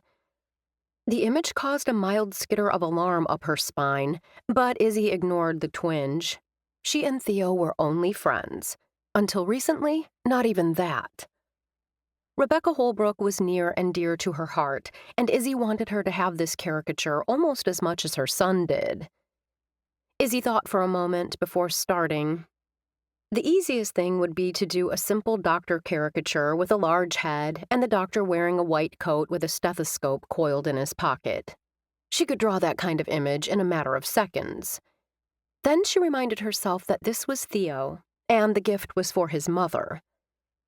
Her lips curved as a more personalized image came to mind. Theo relaxed, seemingly content with his position on the folding chair while she drew. In the image, he stood in his exam room, medical degree framed on the wall next to him. Though you obviously couldn't read the writing on the degree, she knew how important Theo obtaining his degree had been to both of his parents. A boy sitting on the exam room table, wide-eyed and frightened, held a piece of gauze seeping little droplets of blood. Only when she finished the boy did Izzy realize she'd drawn Charlie White. Theo wore a white coat, and the requisite stethoscope was coiled in his pocket. One hand was on the boy's shoulder as he offered the boy a reassuring smile. Theo and the boy had the large heads typical of caricatures, but instead of being funny, there was a warm, heartfelt quality to the image. Taking a step back, Izzy studied her work. She smiled. Rebecca Holbrook was going to love this gift. Izzy leaned over to sign it, then straightened. Theo's brows winged up. Are you done already? Told you I was good. He stood and moved behind her to look at it. For a long moment, he said nothing. Izzy's nerves skittered along her spine. She thought it was amazing, but perhaps he'd just wanted a simple caricature in which he was, "She's going to absolutely love this." Theo turned to meet her gaze, and Izzy found herself drowning in the warmth of the hazel depths of his eyes. You included the diploma on the wall, and that's Charlie. It is. Theo let out a roll of laughter. Is that Gladys peering in the door? You said you like working with kids and older people. She shrugged, unable to stop from grinning at the delight in his eyes. You nailed her. From the rings on her fingers to the silver streak in her dark hair. Admiration filled his voice. He looked up. I don't want to give this to my mom. At Izzy's startled intake of breath, he smiled and added, I want to keep it for myself, but I will give it to her. And when I tell her about Gladys and Charlie and... He paused. You should be in here. You were there too. Izzy shook her head. It would be too crowded. That wasn't her real reason, but Theo appeared to accept it. She could have put herself in the picture and made it work, but this was a picture Rebecca would likely display for years. The last thing Theo would want when he eventually married was to see his old high school girlfriend in the caricature every time he was at his parents' house. No, it was best for all of them if she stayed out of the picture. Chapter 17. Later that day, Theo stood outside the flying crane and wondered if coming here tonight might be too much too fast. Last night, he and Izzy had walked the streets of Ephraim and enjoyed ice cream. Today, he'd stopped by the square, and she'd done that fabulous caricature for his mother. A tentative friendship was forming, but it was tenuous, and he feared a wrong move could break the fragile bonds. Not pulling Izzy into his arms last night and kissing her senseless when they'd returned to their vehicles had been the hardest thing he'd ever done. He'd been able to tell at that moment that she'd wanted to kiss him, too, but he hadn't wanted her to regret it afterward. He wanted Izzy forever, not for one night. Theo knew, absolutely knew in his heart, that if he rushed her after only recently earning her friendship, he could ruin everything. So, just like their first time as kids, he was going to make sure she was 100% ready before they took any next steps. And when they did, he would make sure it was special for her. When Gladys had texted that Izzy was working tonight at the Flying Crane, Theo had known that was his signal to stop by. He'd nearly refused. The last thing he wanted was for Izzy to feel like she was being pushed into the end zone. Yet, he reminded himself, following Gladys's advice had gotten him this far down the field. His friendship with Izzy couldn't flourish without repeated interaction. Taking a deep breath, Theo pushed into the chaos that was a waterfront bar on a Saturday night. Though it wasn't quite wall-to-wall people, it came close. The mirror behind the curved bar made the room appear bigger than it was, and the acoustics, including the tin ceiling overhead, brought the noise to decibel overload. Theo spotted Izzy immediately. Her mass of hair had been pulled back. The red scarf wrapped around the high pony matched her shirt, which sported an image of a crane. His heart warmed when he saw her. She was gorgeous, smart, and uber-talented, not to mention sexy as heck. Right now, the uber-talented artist carried a tray full of drinks to a group at a corner table. Theo searched the room for a place to sit. Every stool at the bar was filled. The only other choice was a small high table with no chairs near the doors leading to the outside deck. When he reached it, he considered briefly stepping outside to see if a table might be available out there, but what would be the point?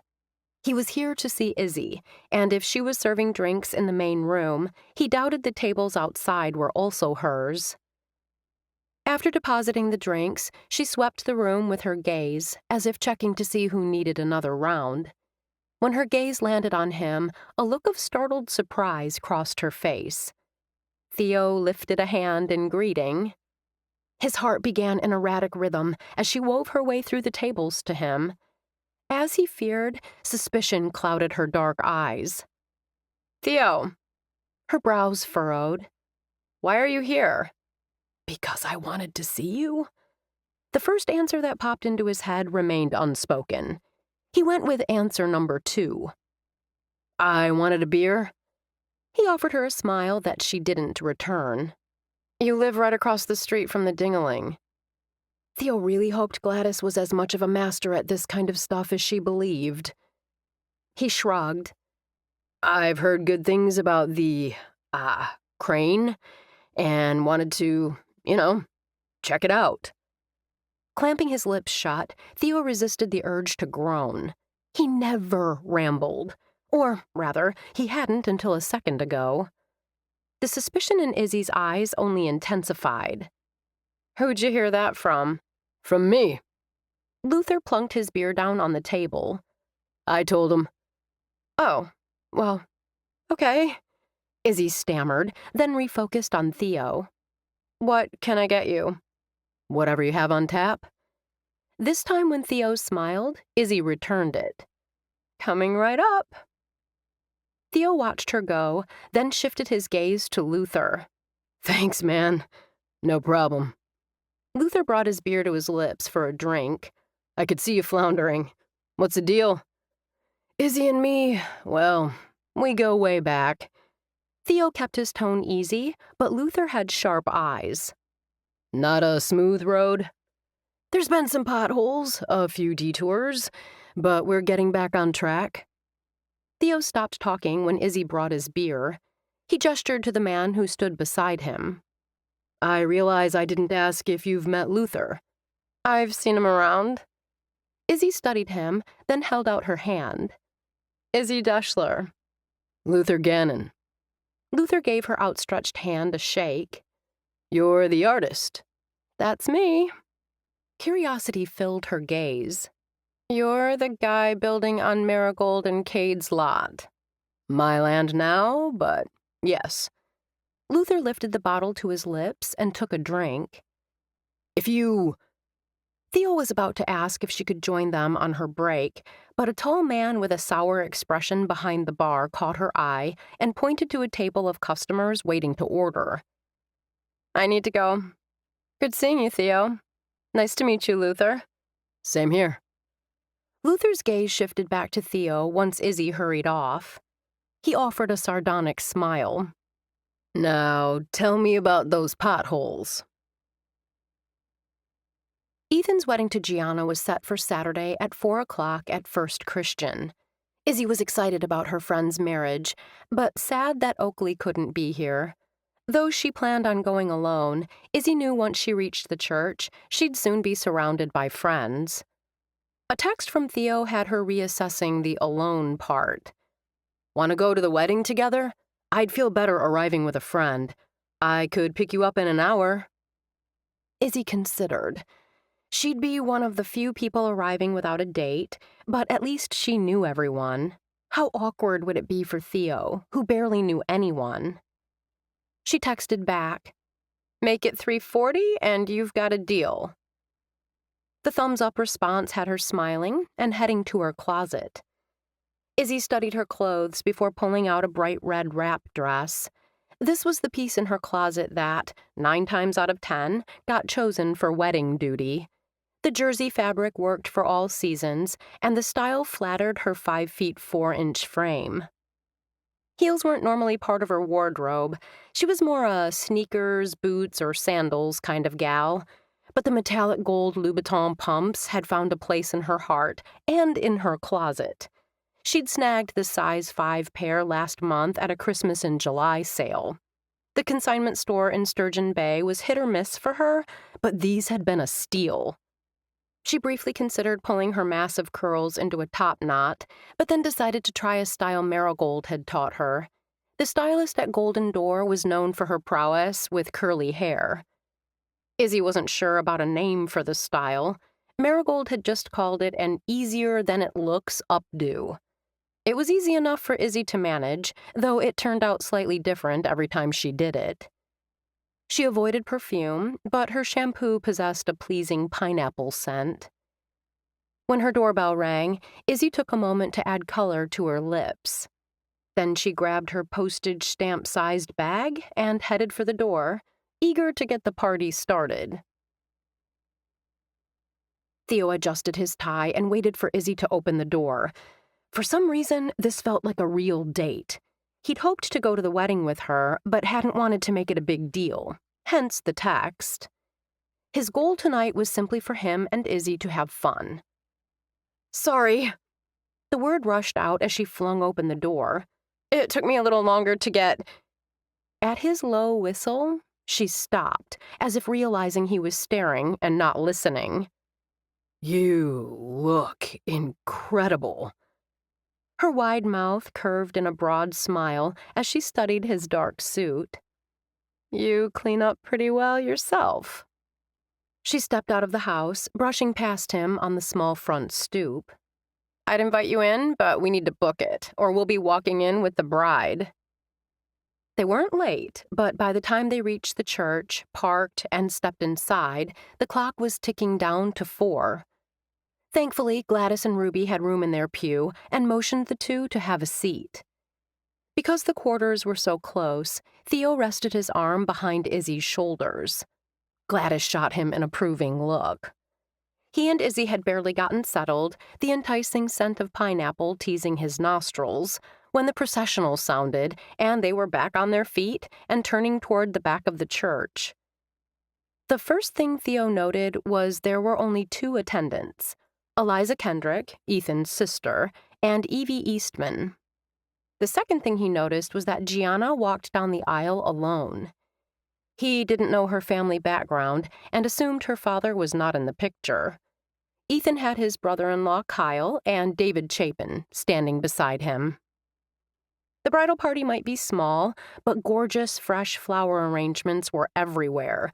Music came from a small string ensemble. Theo had been to enough weddings over the years to predict how it would go.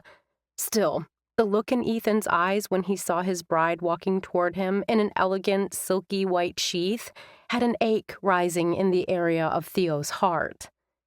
It was the same way he and Izzy had once looked at each other. He slanted a sideways glance at her. She must have felt him staring, because she shifted her gaze from the front of the church where Ethan and Gianna were getting ready to recite their vows. After shooting him a wink and a smile, she returned her gaze to the couple. Theo reined in his thoughts and paid attention to the service for the first time since he'd arrived. Ethan took his fiancée's hands, his gaze never wavering from her face. Gianna, from the moment I first saw you on New Year's Eve, I knew you were something special. The more I got to know you, I realized you were my forever. My heart belongs only to you. I will always love and cherish you. As we navigate life's path together, I promise that whenever you need me, I'll be there. Whenever you need me, I'll be there. The promise circled round and round in Theo's brain until Gianna cleared her throat and spoke in a clear, steady voice. Ethan, I once thought we met by chance, but I know now that God put you in front of me because we were meant to spend our lives together. You are my best friend. Gianna paused to take a breath. I will not take our time together for granted. I will spend the rest of my life showing you how much I love you. I promise to make you laugh when you are taking yourself too seriously, and to be by your side during good times and bad. From this day forward, you will never walk alone. Beside him, Izzy sniffled. Gladys handed her a tissue. Theo understood. There was something about the words and the emotion in Ethan's and Gianna's voices that was so heartfelt. This time when he slanted a glance at Izzy, their gazes locked. The music, the lights, the scent of fresh flowers, all disappeared as his world shrank down to just her and him. Energy pulsed between them, and he understood Ethan's words. More than that, he felt them in his heart. For Izzy. From the moment I first saw you, I knew you were something special. The more I got to know you, I realized you were my forever. Truer words, he thought. Which was why Theo was determined to do everything in his power to make Izzy happy, to be her friend, and have her fall in love with him again. This time, that love wouldn't fade. It would last forever. Once the service ended, everyone headed to Rake's farm for the reception. Izzy had barely stepped into the barn when Evie grabbed her hand. We have to be there when Gianna tosses the bouquet. Evie's tone took on an urgency. If no one is there, she's going to feel bad. You don't want her feeling bad on her wedding day, do you? Izzy had never caught a bouquet. Then again, she'd never really tried to catch one. She always stood toward the back, feeling foolish and wishing she was anywhere but in a gaggle of women determined to fight to the death. Okay, that was an exaggeration, but not by much, in order to supposedly be the next to wed. That whole myth surrounding catching the bouquet, well, Izzy didn't believe in it. Still, Gianna was a friend, and the last thing Izzy wanted was for her to feel bad about anything on her wedding day. Okay. Izzy offered Evie a good-natured smile. Only because I like Gianna so much. Izzy turned to Theo, who stood watching them. I'll catch up with you. Seizing the moment, Evie grabbed her hand and dragged her to where the single women gathered. Gianna stood with Eliza, the bouquet she would toss a perfect replica of the one she'd carried down the aisle, a gorgeous mix of garden roses in shades of dusty rose, taupe, and peach. As always, local florist Lindsay Vaughn had done a stellar job with the floral arrangements. If Izzy had thought the church flowers were beautiful, the barn here at Rake's farm looked as if she'd stepped into a tasteful flower show. Instead of fun and folksy, like the last 2 weddings Izzy had attended at the barn, the decor for this event had an elegant yet warm vibe. Izzy doubted that was an easy combination to pull off. As she waited for the toss, Izzy watched Ethan approach his wife, lean over, and whisper something in her ear that had her blushing. "They're a perfect match." Turning to Gladys, Izzy nodded. 100% agree. She wondered if Gladys planned to dive for the bouquet. The thought had Izzy's lips curving upward. Before more could be said, Evie spoke. "I'm sad Oakley couldn't be here." Izzy's smile faded. "I'm sure she hated to miss the wedding. She's so close to both Gianna and Ethan." "She was indeed sad," Gladys confirmed. "I spoke with her and Isaac this morning. They both wished they could be here. But they're here in spirit." "How's his mother doing?" A shadow passed over Gladys's face. "Not well." Before Gladys could say more, Eliza clapped her hands. "Ready for the toss?" Eliza called out. It might have been phrased as a question, but the woman's take-charge tone said everyone had better get in position immediately.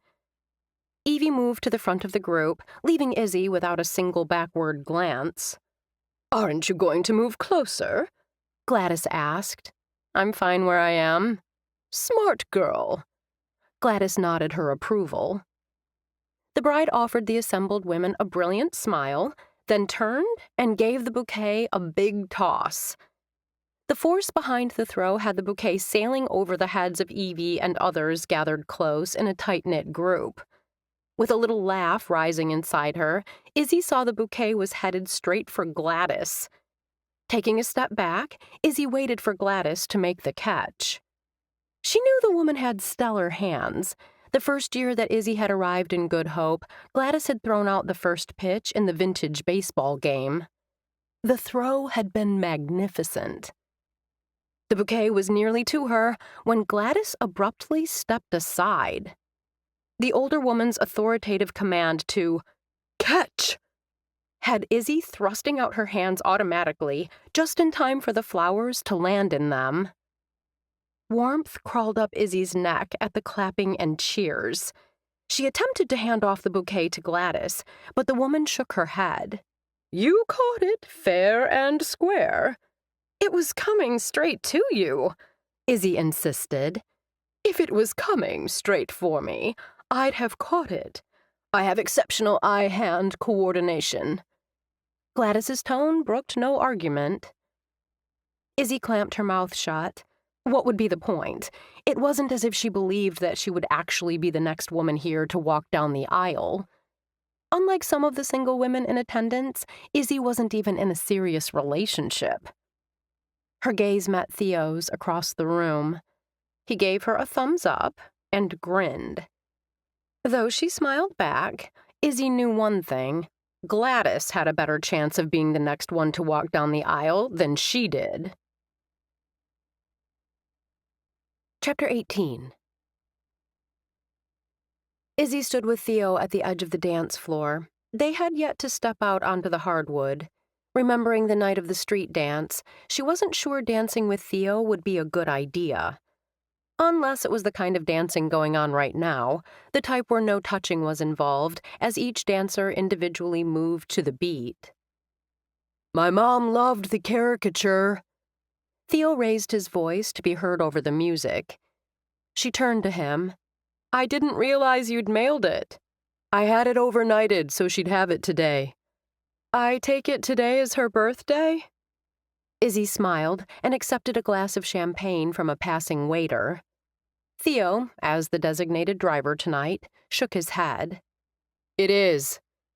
Theo grinned. "She called right before I picked you up, raving. Said it was the best gift I've ever given her, which is saying a lot. considering the KitchenAid stand mixer I gave her last year was something she'd wanted for a long time. Hearing she liked it makes me happy. Izzy rested a hand on his sleeve. Thanks for letting me know. That's not all. Puzzled, Izzy cocked her head. What else? She also emailed me an attachment meant for you. Why send it to you? Why not directly to me? A look of chagrin crossed his face. I wouldn't give her your contact info. Before I did that, I wanted to make sure you were okay with me sharing. Oddly touched by his consideration, Izzy had to clear her throat before speaking. Thank you for that, but I don't mind if you give it to her. Do you want to open it now so you can read what she had to say? Izzy hesitated. An attachment likely meant the message went beyond thanking her for the caricature. Would you mind forwarding it to me? I'll send it to you now. Theo slipped the phone out of his suit coat pocket. With a few deft moves, the email was on its way. Thank you. You're welcome. His gaze searched hers. Are you interested in dancing? With you? That would be my preference. Other than offering her a heart-stopping smile, he didn't push. Izzy glanced at the gyrating figures on the dance floor. She could dance like that with him. Okay, but food first. For the next 2 hours, Izzy drank champagne, ate appetizers as pretty as they were delicious, and boogied with Theo under an indoor sky alight with 1,000 stars. After another Zumba-worthy set of dances, they took a break to grab some water and mingle before returning to the edge of the dance floor. Izzy tipped back her head and gazed upward, conscious of his eyes on her. I really need to find out how they made that sky. Seeing his questioning look, she smiled. It's incredible. I've never seen anything like it. So lovely. Yes, Theo said, never taking his eyes off her. You are. Izzy couldn't stop the flush of pleasure at his words. When he looked at her that way, under the faux starlit sky, with so much love and happiness surrounding her, it was easy to forget everything except the here and now. He held out a hand, and she stepped onto the dance floor to the pounding rhythm of a rock classic. Izzy's heart rate quickened as she lost herself in the beat. Immediately after the song ended, the band shifted to a slow set. Theo studied her with watchful eyes. Up to you. Only then did she realize she hadn't been as subtle as she'd thought. He'd noticed all those times she'd made some excuse to exit the dance floor when the romantic ballads had started. Not a coward, she told herself. She could do this. But she wasn't foolish. Instead of wrapping her arms around his neck, Izzy placed one hand in his and the other on his shoulder. The floor appeared extra crowded, which made sense, considering the energy expended on the earlier dances. It seemed as if everyone was in the mood to relax and sway to heart-tugging tunes.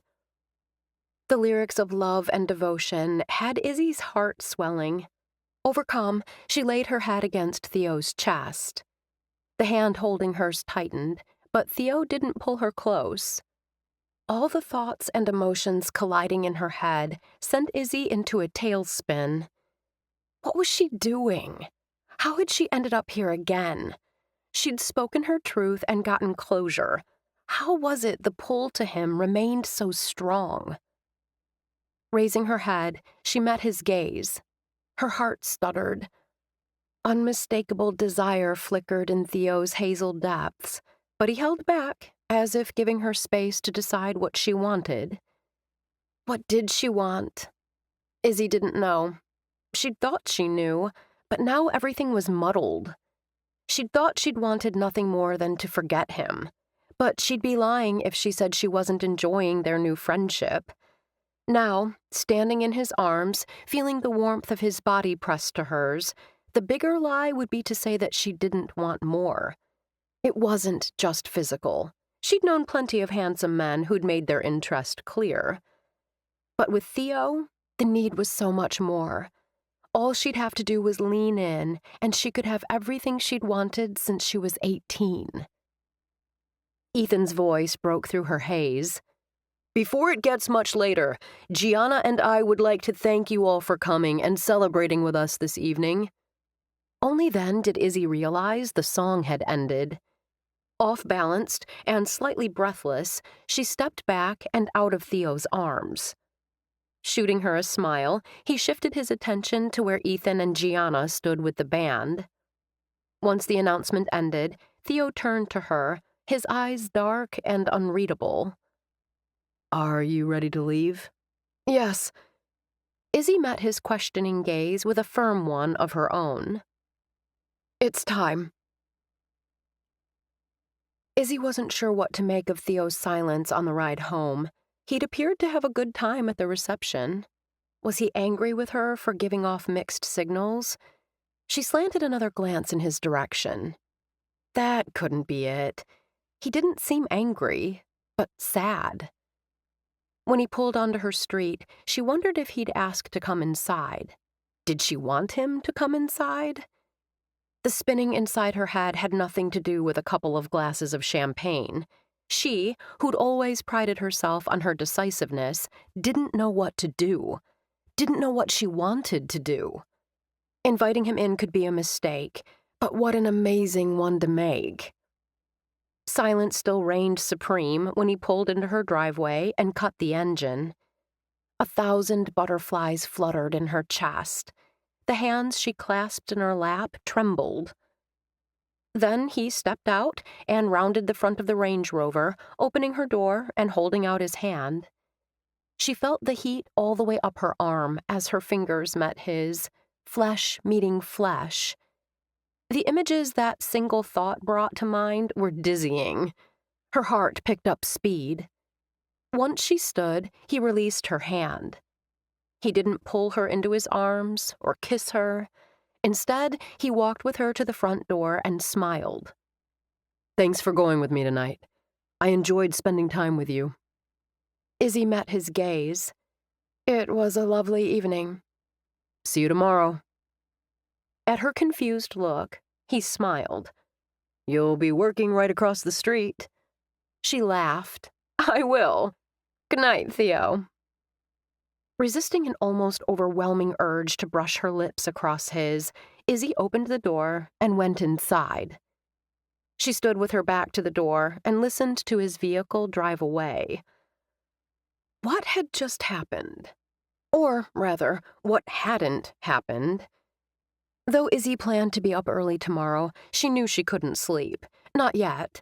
Some of it was the excitement of the evening. Some of it was disappointment that Theo hadn't even tried to kiss her, which didn't make sense because she'd made it clear she wanted to be only friends. That may have been what you said, a tiny voice inside her head whispered, but that's not how you really feel. Izzy expelled a shaky breath, and that, she decided, was the crux of the issue.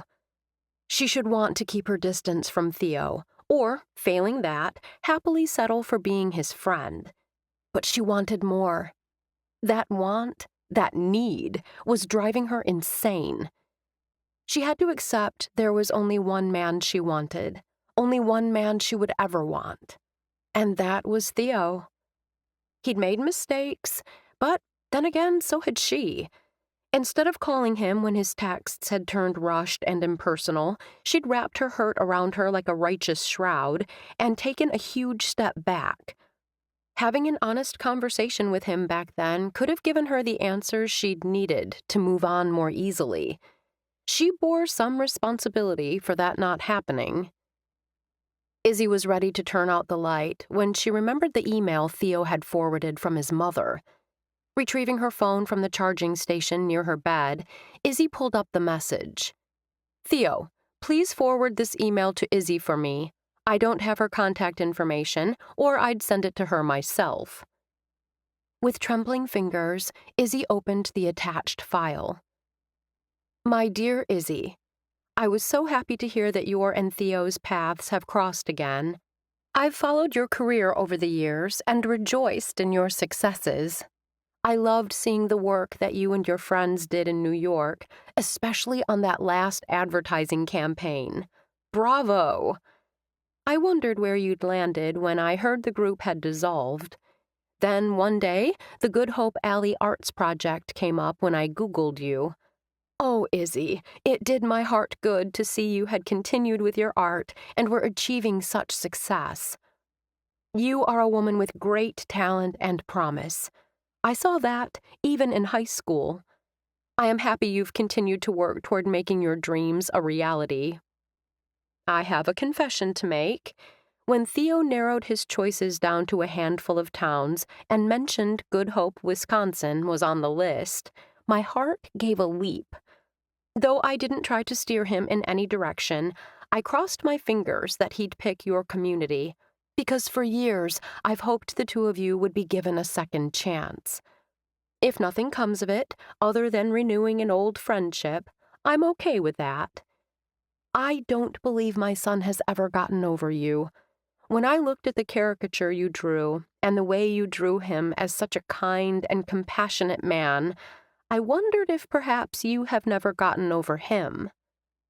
Please know, regardless of what happens between you and my son, if you ever need a friend, I'm here for you. Love, Rebecca. Izzy blew out a breath.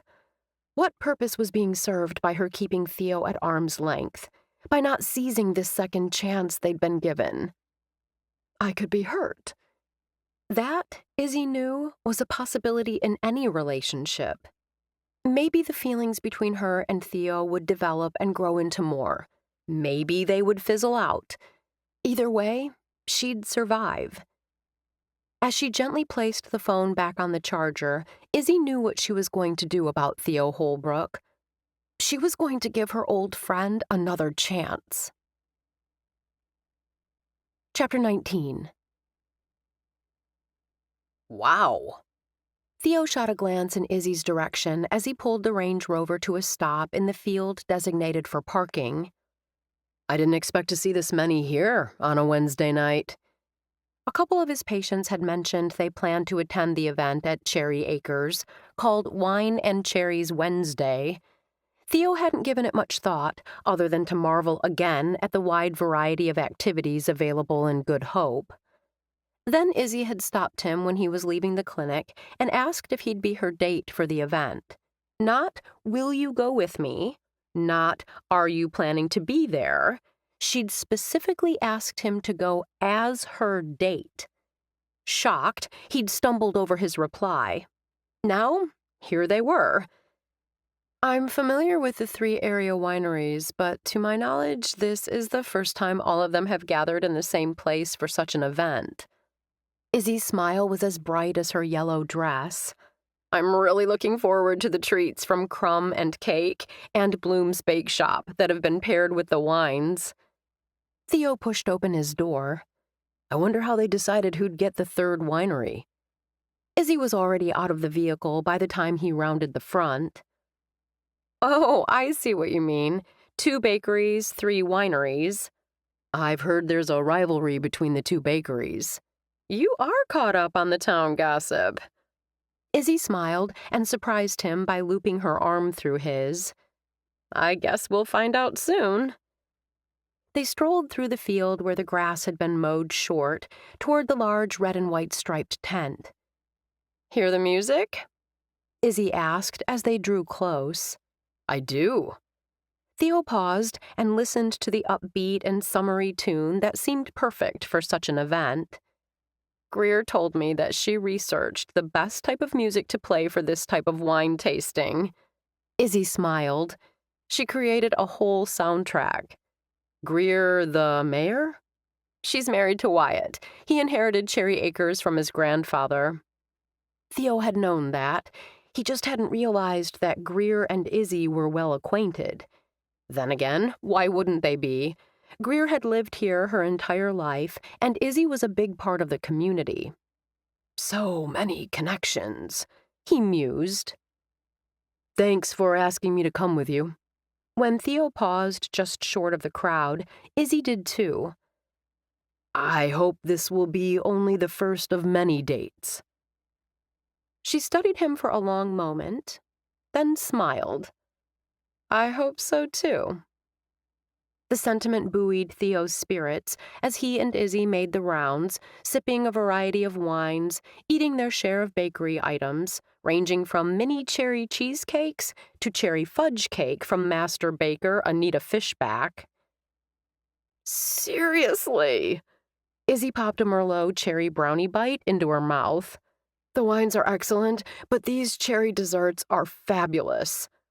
I love the brownies, but I'm partial to that cherry fudge cake, Theo admitted.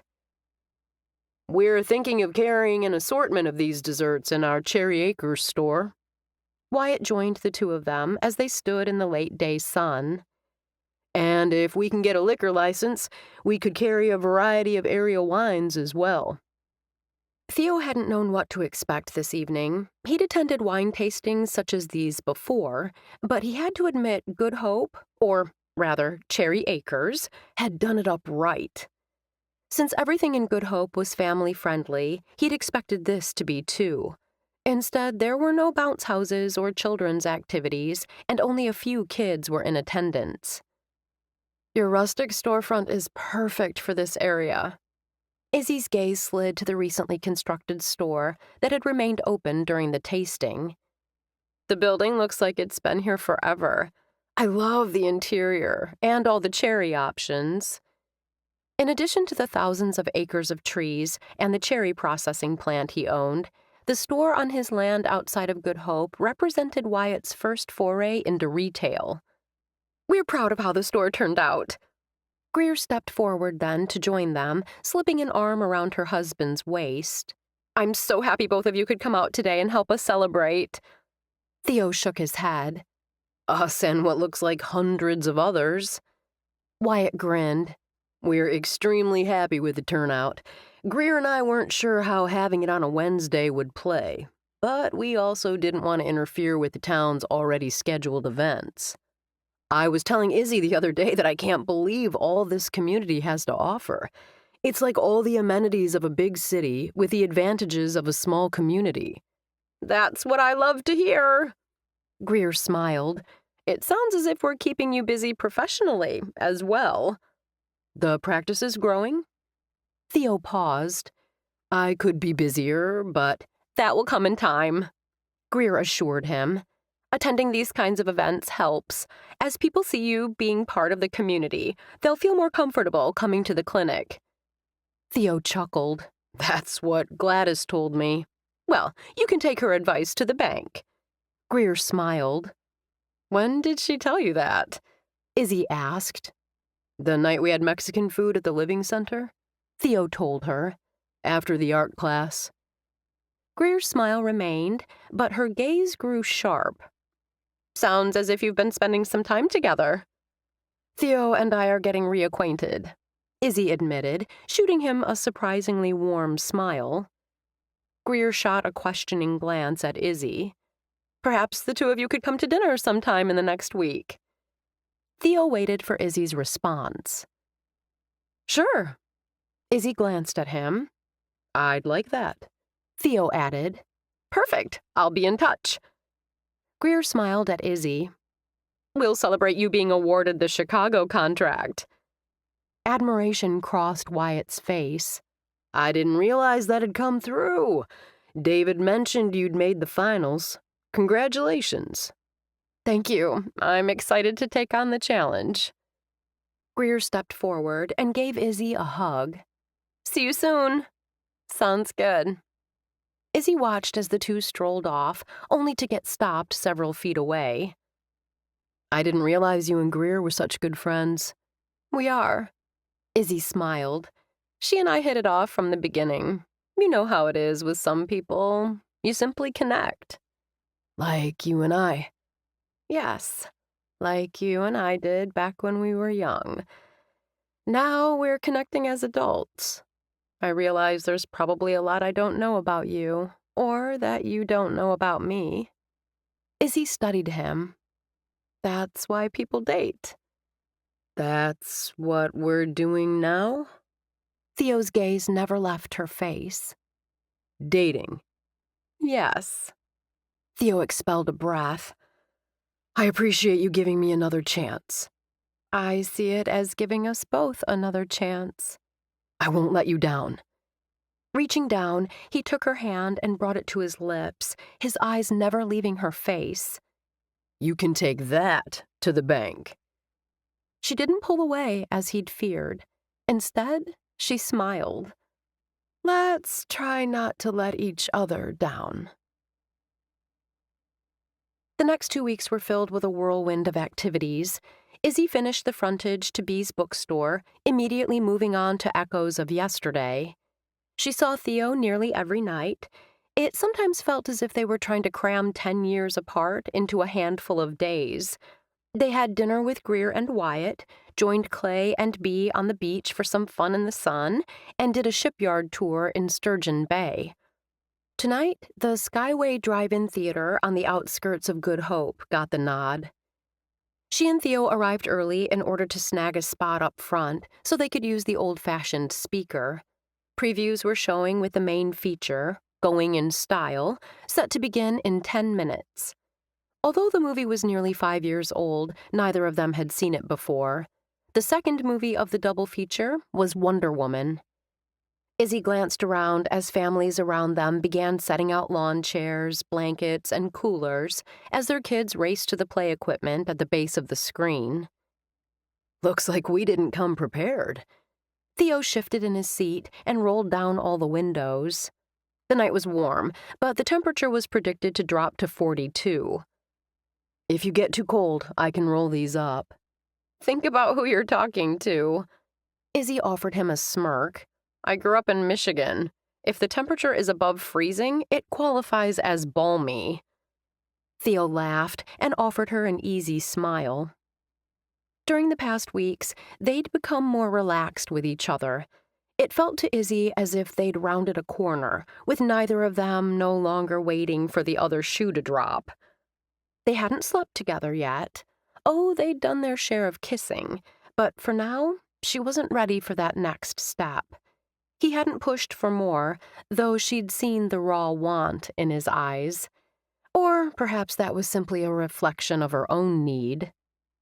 Coming to an outdoor theater can be tricky.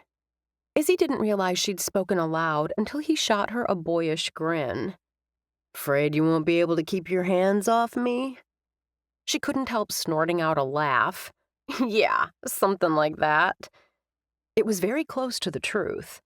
Every day, Izzy was tempted to move beyond kissing. But something, self-preservation, perhaps, held her back. She told herself she would know when the time was right.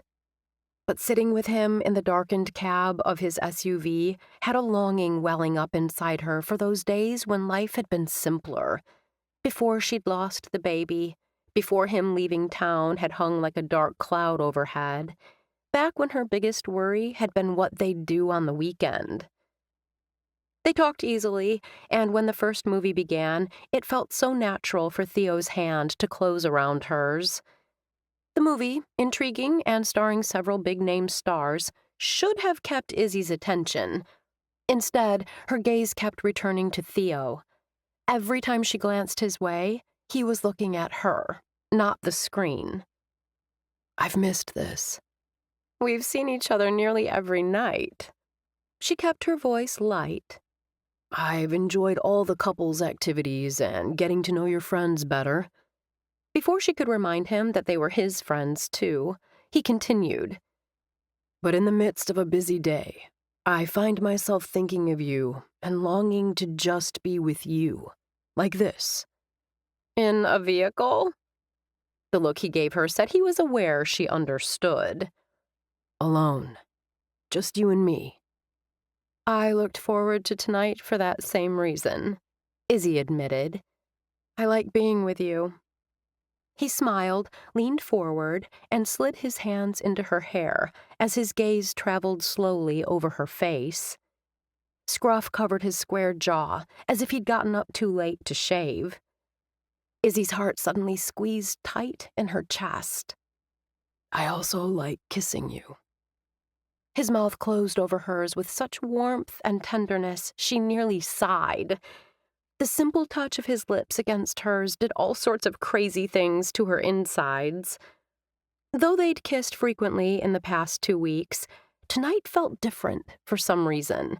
Maybe because it brought to mind the time she and Theo had gone to the drive-in theater in Makatawa, just down the road from where they grew up. That night, they'd started kissing practically the second he'd parked the car. If loud laughter from a group passing by their car hadn't registered, that would have likely been the first time they'd made love. They wouldn't get to that point tonight, Izzy assured herself, even as heat began to flow through her veins. She was older now and had a better handle on how to control her desires. You're so beautiful. Theo's mouth moved from her lips to scatter kisses up her neck. You've got it all. His arms were around her now, and he smelled like soap and a familiar warm male scent that made something tighten low in her abdomen. Her hands were on his strong, broad shoulders as Izzy arched back, giving him greater access to her neck. The citrus scent of his cologne wrapped around her, and everything around her faded in the pleasure of his touch. As they continued to kiss, her pulse became a swift, tripping beat as his mouth melded to hers. Need rose inside her, and when his hand slid under her shirt, his flesh hot against her bare skin, Izzy wanted nothing more than to let those magic fingers roam. Laughter from a distant car had her realizing, as it had that long-ago night, that while it might be just the two of them in the car, they weren't alone. She clamped her hand around his wrist and sat back. We can't. Not here, she told him, her breath coming in short puffs. With eyes dark with desire, his breath no steadier than her own, he took several long seconds before responding. You're right. I don't know what I was thinking. We weren't thinking. More than a little embarrassed, Izzy gave a little laugh. I thought I had better self-control. Oops, guess I was wrong. You stopped us before things got out of control. Theo blew out a breath. Something I should have done, would have done, if I'd been thinking clearly. Izzy knew calling a halt had been for the best, but knowing that didn't quell the yearning. She sighed. We probably shouldn't kiss anymore. Startled surprise skittered across Theo's face. Ever? No, just for tonight. She thought of the goodnight kisses she'd grown to anticipate, then added, while we're in the car here. He took her hand and gave it a squeeze, but didn't release it. What do you propose we do now? I suppose, she glanced at the big screen, we could watch the movie. His thumb began to caress her palm as his gaze searched her face. Any other thoughts? Izzy paused, considered. Could you get me some popcorn? She couldn't help but smile as his laughter filled the cab. Chapter 20. On Monday, Izzy finished her day's work on Echoes of Yesterday, then strolled over to Book and Cup. The frontage of her friend's shop now sported the image of a tall shelf filled with books. On the top shelf sat a cup of steaming coffee. The brightly covered spines of the books added a nice pop of color, and the steam rising from the ceramic cup sitting on a saucer appeared so real, Izzy could practically feel the heat. She slanted a glance across the street and caught several women she didn't recognize admiring the clinic frontage before turning to point to Book and Cup. Yes, indeed, the Wrigley Road project was going well. Izzy pushed open the door to the bookshop, setting the bells to jingling. Turning from the coffee machine, Bee smiled. Perfect timing. I was just making myself a decaf latte. Will you join me? I'd love to. Izzy hopped onto one of the stools at the counter. Can I get a regular pumpkin spice latte? Glancing over her shoulder, Bee flashed another smile.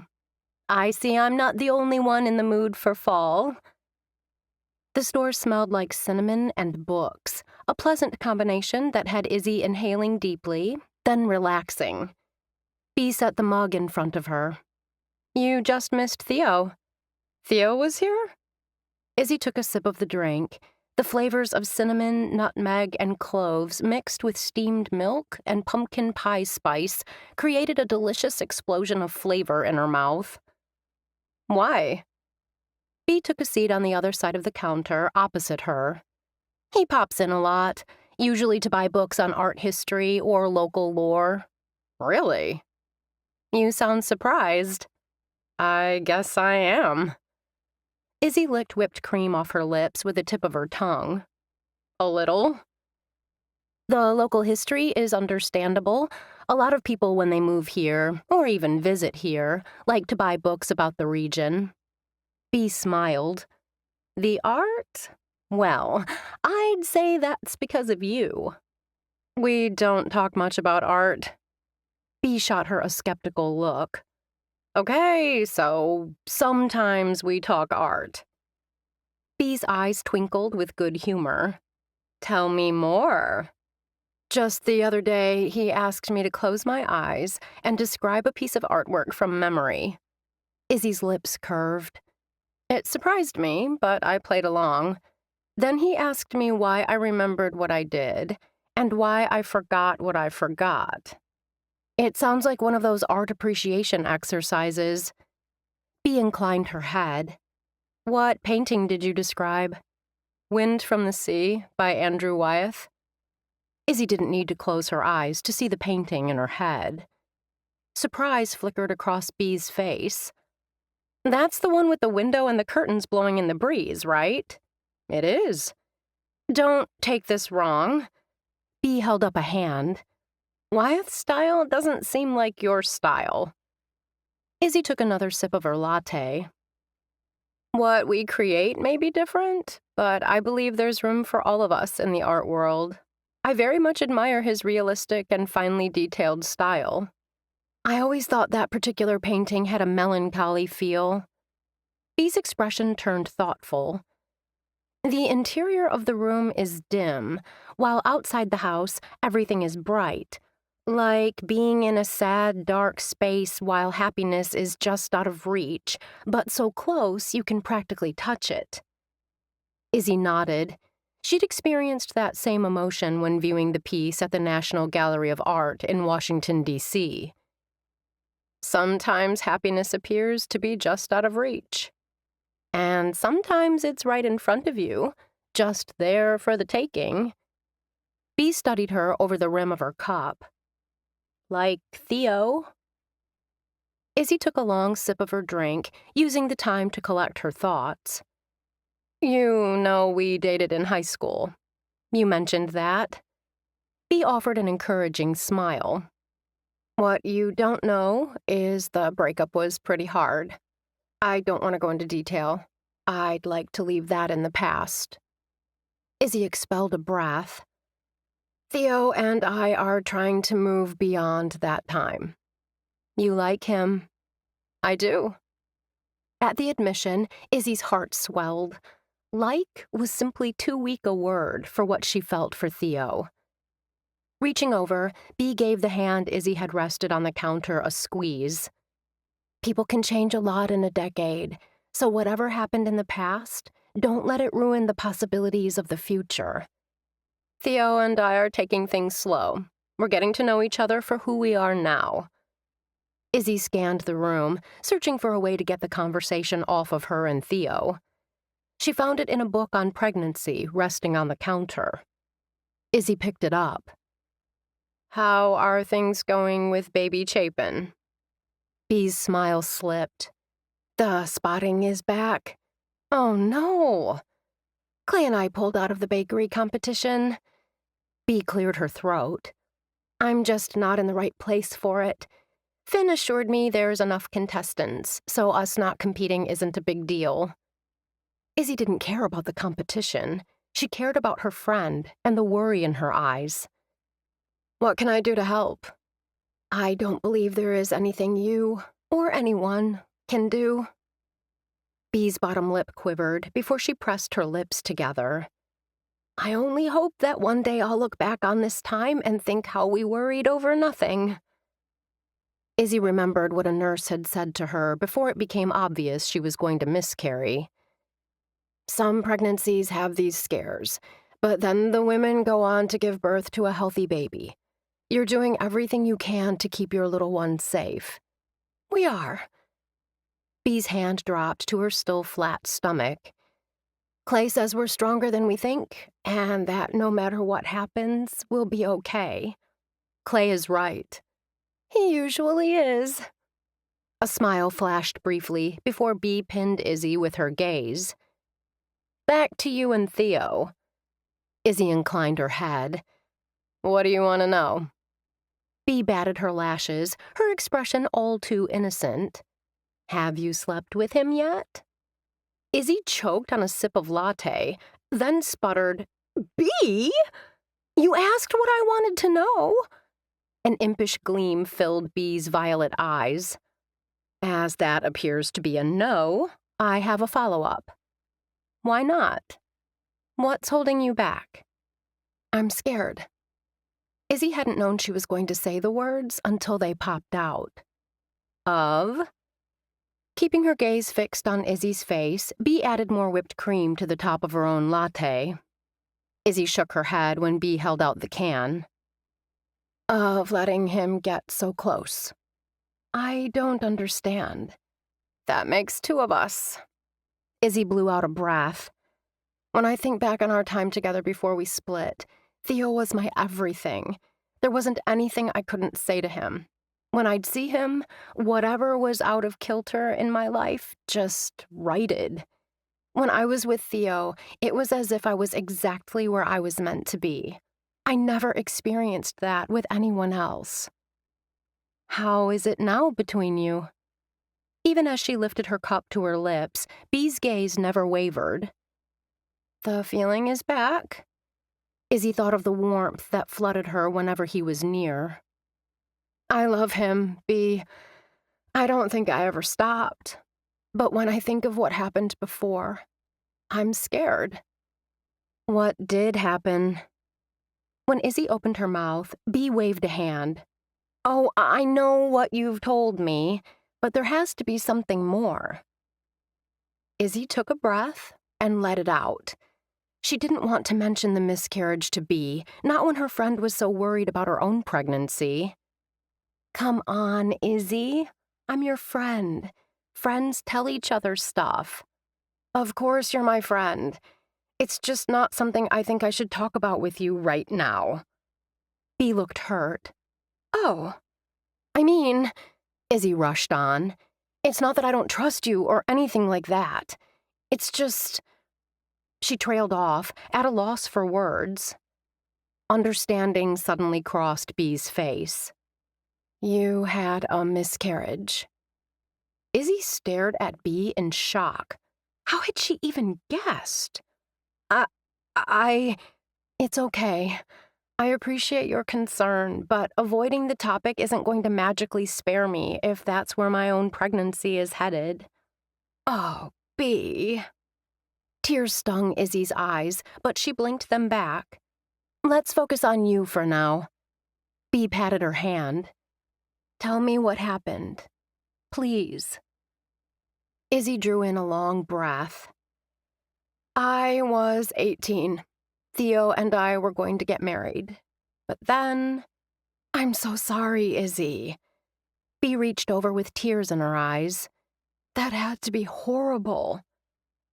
A tear slipped down Izzy's cheek before she could stop it. It was hard. Theo, well, he wasn't there for me. At least, not how I needed him to be. I don't think losing the baby bothered him as much as it did me. Izzy felt disloyal for voicing the thought, but it was how she felt. Everyone reacts to crises differently.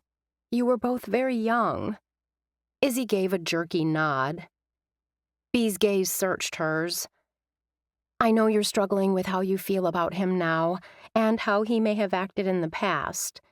You haven't asked my opinion, but I urge you to think carefully, Izzy. Think carefully before tossing away a future with the man you love over something that happened 10 years ago when you were barely more than children. The next day, Izzy stepped back to survey her latest 3D masterpiece. The frontage of Echoes of Yesterday resembled steps going up to an old brownstone. Tossed carelessly on these steps were a discarded rag doll and an old-fashioned top, along with other vintage memorabilia. Izzy hoped to get Bee's reaction, but the bookstore remained closed. When Izzy texted her friend, Bee informed her she was feeling extra tired today and had decided to stay home. "Let Clay spoil you," Izzy had texted. "I can count on him to do that," Bee texted back. Count on him. Izzy considered the words as she cleaned up her workspace and packed away her supplies. She could count on Theo, too, Izzy realized. The time they'd spent together since they'd reconnected had shown her that he was a man of honor, someone she could trust with her heart. After packing everything in her truck, Izzy considered heading across the street to see where Theo was with his appointments. She glanced down at herself. She was dirty and sweaty. Best to go home and grab a quick shower first, then she'd see him. Just the thought had her quickening her steps. The ring of her phone had her smile widening. Though she supposed it could be anyone, she knew it was Theo. "Hi." Izzy couldn't keep the smile from her voice. "How's your day going?" "Izzy, it's me, Mom." Izzy's fingers tightened around her phone. Linda Deschler never called. Any communication they had was through texts and email. The fact that her mother was calling had a shiver of fear sliding up Izzy's spine. Had something happened to her sister?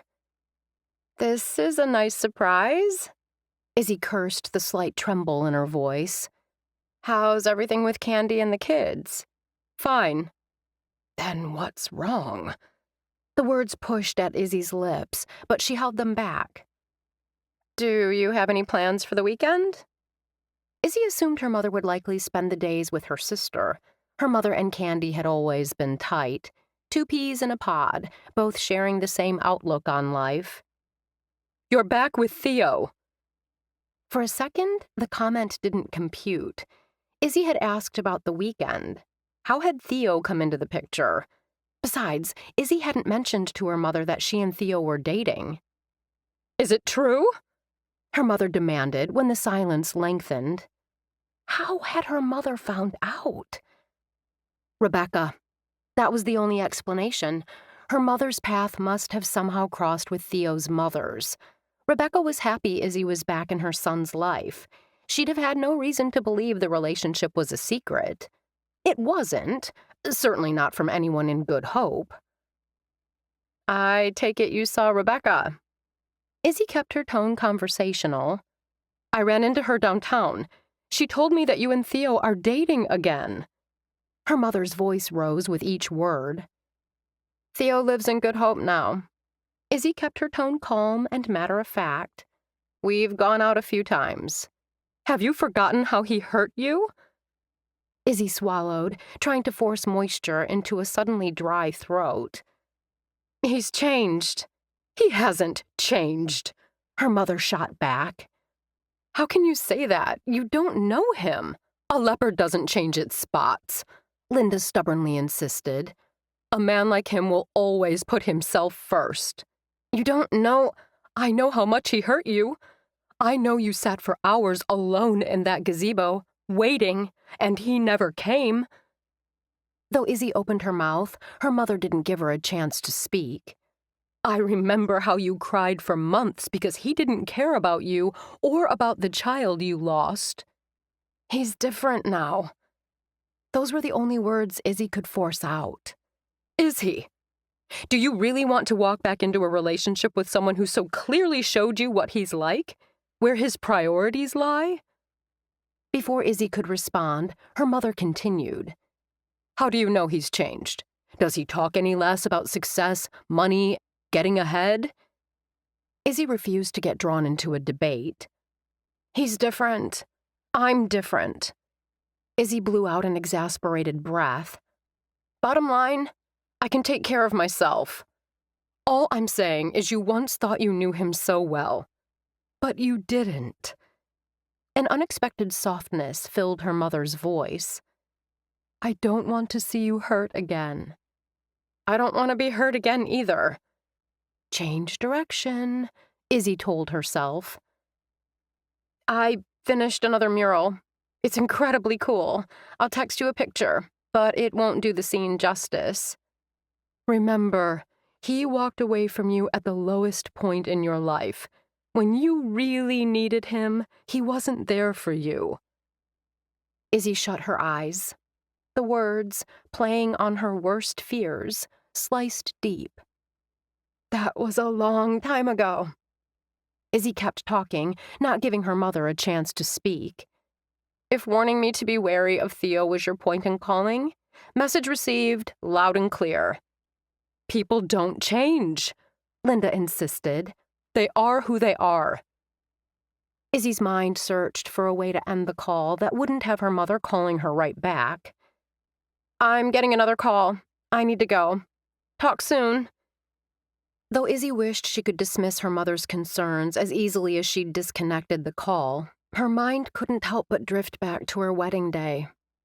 That day, the last time her mother had said something about Theo, she'd been right. Chapter 21. Izzy glanced at the 2 pumpkins now sitting on Theo's kitchen table. When Theo had mentioned he'd yet to decorate the massive one he'd purchased 3 weeks ago at the farmer's market, Izzy had decided to help him get that done. He'd offered pizza for dinner, but she'd told him she'd already eaten. The truth was, she wasn't all that hungry. Her conversation with her mother had stolen her appetite. Izzy hoped painting faces on pumpkins with Theo, heck, simply being with Theo, would lift her spirits. On her way to his apartment, she'd picked up a smaller one so they'd each have one to work on. Gesturing to the table, Izzy shot Theo a saucy smile. What's your pleasure? The heat in his return smile had her heart picking up speed. Theo stood at the edge of the table, looking absolutely yummy in a green Henley and jeans. Not only that, he smelled terrific, an arousing scent that had her wanting to step close. He rubbed his chin, mischief dancing in his dark eyes. You really want to know my pleasure? Izzy chuckled. She could see where this was headed. In regards to the pumpkins, which one do you want to decorate? He heaved an exaggerated sigh. The big one, I guess. A larger surface should be easier. She heard the question and nodded. Probably. We'll start by painting the eyes. She reached for the white paint, but stilled when his hand closed over her arm. You've been buzzing around since you got here. You haven't even sat down. Why don't we have a glass of wine and relax for a few before starting on the dynamic orange duo? As he spoke, his hand slid up her arm, as if he was finding it difficult to be this close and not touch her. Izzy understood. After her conversation with her mother, she found herself wanting the closeness. Sure. She set down the paint she'd yet to open and the brush. I'd like that. Red or white? His tone remained light. I have both. Red. When Theo stepped to the counter, Izzy surprised him, and herself, by wrapping her arms around his waist and laying her head against his back. The warmth of his body comforted and soothed. After a moment, he turned, and his arms slid around her, holding her close. Is everything okay? The concern in his voice had emotion welling up. I spoke with my mom. I heard she had a stroke a while back. Concerned hazel eyes searched her face. How's she doing? Fully recovered. Izzy tried to keep her tone offhand. She mentioned she ran into your mother. His arms remained around her, his gaze sharp and assessing. How'd that go? She found out we're seeing each other. She doesn't think it's a good idea.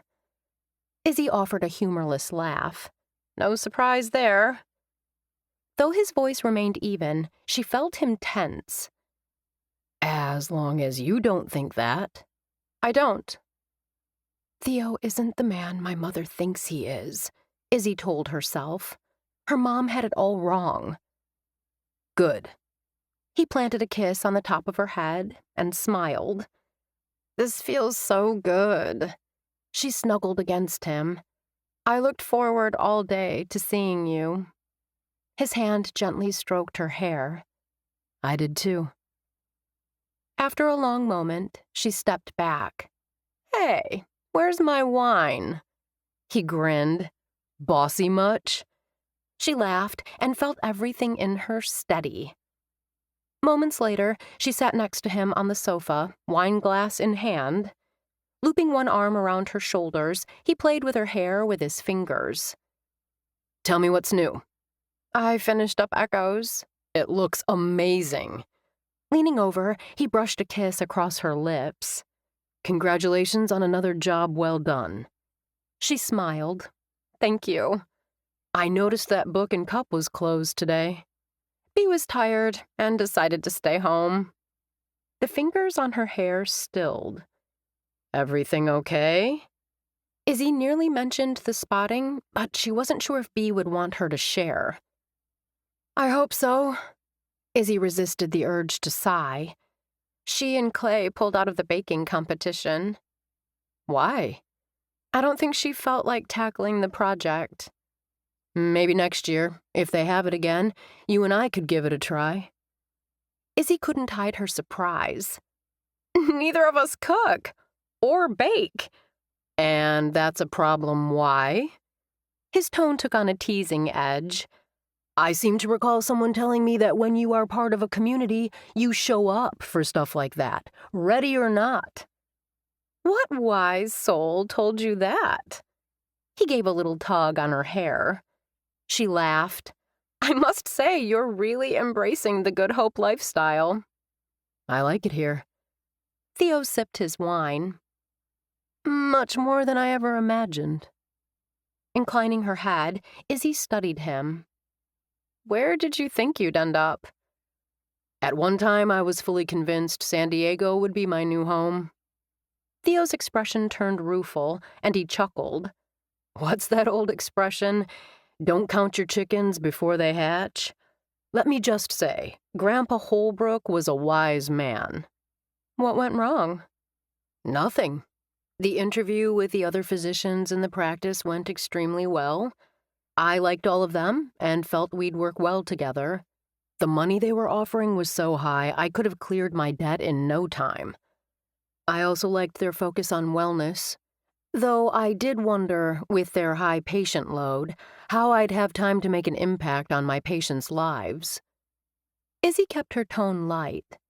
So why didn't they hire you? They felt the other physician was a better candidate. Theo shrugged. I was disappointed, but I cast a wider net and found Good Hope. Less money, obviously, but a great community where I can take time to get to know my patients and hopefully make a difference in their lives, their habits, and their health. Did you ever find out what was so special about the other doctor? He had some well-placed connections in the area. Theo's lips quirked upward. I think Jen, she's the recruiter I worked with, was more disappointed than I was. She knew the San Diego position had everything I was looking for in terms of financial stability and career growth. Jen is a real go-getter. She still contacts me with other positions, even though I've told her I'm happy here. So if you had been offered the San Diego job, you'd have taken it, and you never would have come here? Theo nodded and winked. I guess the universe just really wanted me here for some reason. Izzy's heart stuttered. If he'd been chosen, she might never have seen him again. I'm glad you came here. I am too. After setting down his glass, he lifted the one from her hand and placed it beside his on the coffee table. Hey, she protested. I wasn't done with mine. Sorry, but I have this overwhelming need to put my arms around you right now."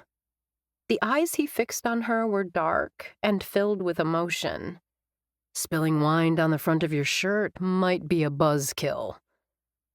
Izzy wrapped her arms around his neck and smiled. "You're such a planner." His lips quirked upward as he pulled her close. "I prefer strategic thinker." As she melted into his warm embrace, Izzy noticed his fingers weren't quite steady as they pushed the hair back from her face. "I'm incredibly glad we were given a second chance." Vibrating with emotion, his words wrapped around her heart. Then his mouth closed over hers. Chapter 22. Over the next few days, Izzy posted pictures of the frontages along Wrigley to a number of popular social media sites. By the time she and Theo were wandering around the farmers market on Saturday, the images had gone viral. Apparently, having an entire street of 3D frontages had captured the public's interest. "Great job on Wrigley, Izzy." Wyatt gave her a thumbs up as he passed by. "You're famous." Theo brought their joined hands to his lips for a kiss. Izzy chuckled and shrugged. "I'm simply happy to be doing what I love and getting paid for it." Still, giving interviews and talking about the project with various news organizations had been a kick. She'd given credit to the 3 men of the Triad group who'd had the vision to develop that area in a way that would draw tourists. One of those men, David Chapin, paused with his wife, Hadley, in front of a display of pumpkins. Apparently, they, like Theo and Izzy and the rest of the crowd, had decided to take advantage of the beautiful weather and attend one of the last farmers' markets in the square. "I like this one, Daddy." His daughter, Bryn, pointed to a huge pumpkin that must have weighed over 100 pounds. "This one." 2-year-old Carter pointed to a small lopsided one whose stem reminded Izzy of a pig's tail. "David!" Izzy called out his name in greeting. "You're just who I was looking for." An easy smile lifted the architect's lips. Hadley smiled a quick greeting before running after her son, who darted toward the bounce house. David widened his smile to include Theo. "Good to see you both. Looks like we're not the only ones in the market for a pumpkin."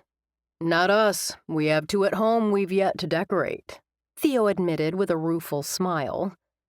Izzy didn't care about the pumpkins. She had something more pressing to discuss with David. "I'm worried about Bea. Her responses to my texts the last couple of days have been super brief." Izzy didn't even try to hide her worry. "Is everything okay?" David rocked back on his heels, then blew out a breath.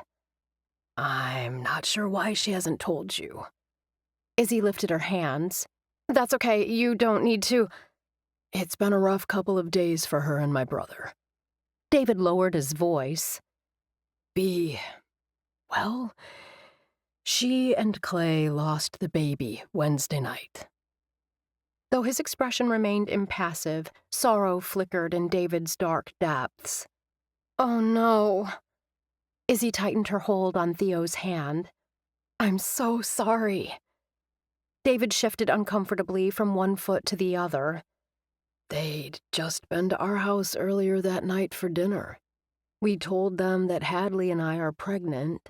"Congratulations," Izzy said automatically. "Thank you.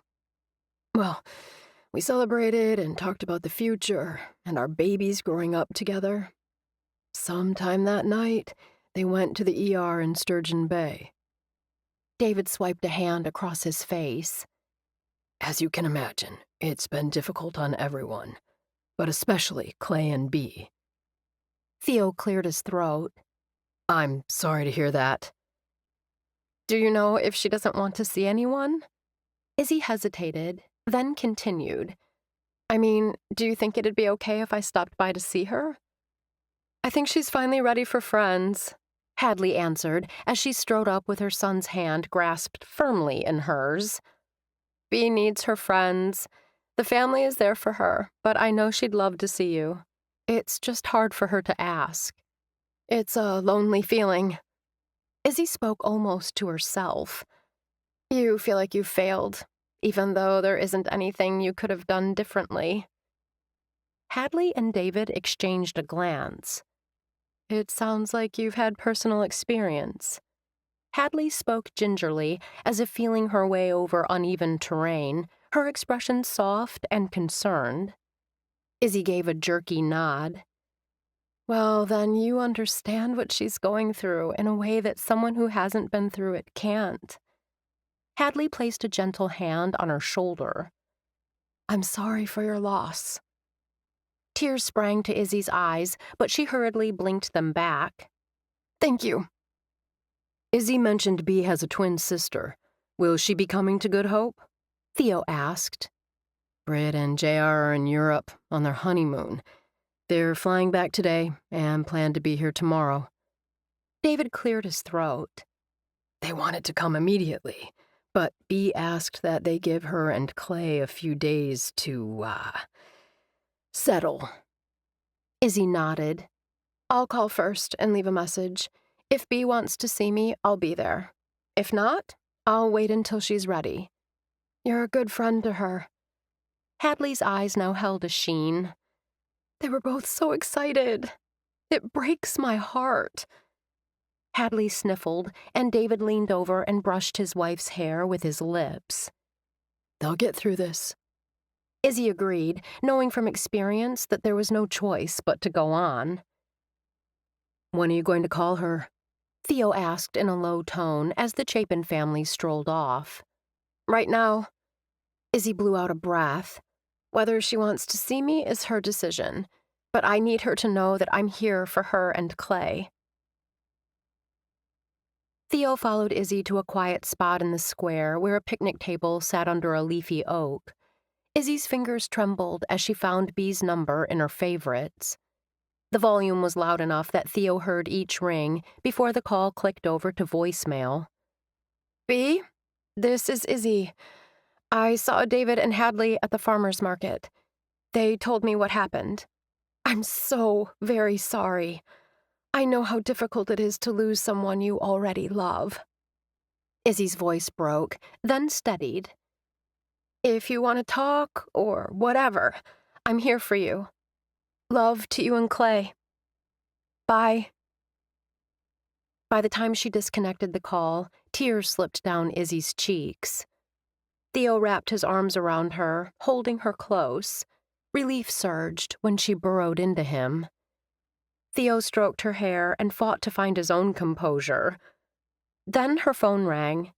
She jerked up, nearly clipping him on the jaw. That's Bea's ringtone. Izzy fumbled for her phone. Hello? She listened. I can come over right now. Theo is with me. Is it okay if he comes too? He understands. Theo understood why she was explaining. There was a big difference in understanding as a doctor versus someone who'd lived through the loss. Izzy had mentioned she'd told Bea about their miscarriage. Clay might find it helpful to speak to him. Izzy hesitated. If he wants, that is. If he doesn't, that's okay too. Izzy swiped away her tears. We'll be right over. When she ended the call, Izzy turned to him. You'll come with me. It was more statement than question. Still, her eyes searched his. Theo gave her arm a squeeze. Of course I will. Clay and Bea lived in a craftsman-style home in a pretty neighborhood only a 10-minute drive from the business district. Theo slanted a glance at Izzy as he pulled up in front of the Chapin home. Though Izzy appeared composed, he knew this would be difficult for all of them. Theo had spent years trying to erase those months from his memory. Now, this episode with Bea and Clay would dredge up all the painful memories and difficult feelings. Izzy? Well, only lately had Theo realized just how much his actions back then had hurt her. Are you ready for this? Theo kept his voice low as he strolled with her up the walk to the front porch. I have to be. Izzy forced a smile. My friend needs me. The door opened, and they'd barely stepped inside the house when Bea asked Izzy if she wanted to see her gardens. Theo took that as code that she wanted to speak with Izzy privately. "Wanna shoot some hoops?" Clay might have directed the question to Theo, but his eyes followed his wife and Izzy as they stepped out onto the back patio. "Sure." Clay set up a portable basketball hoop in the driveway. He bounced the ball, making no move to shoot. "Bea said you and Izzy went through something like this." Not something like this, Theo thought. Exactly this. Except, he qualified, most of their family members had seen the miscarriage as a blessing rather than a tragedy. Theo realized that attitude had been more difficult on him than he'd realized. He'd been expected to embrace his good fortune and move on with his life. Everyone had expected Izzy to grieve.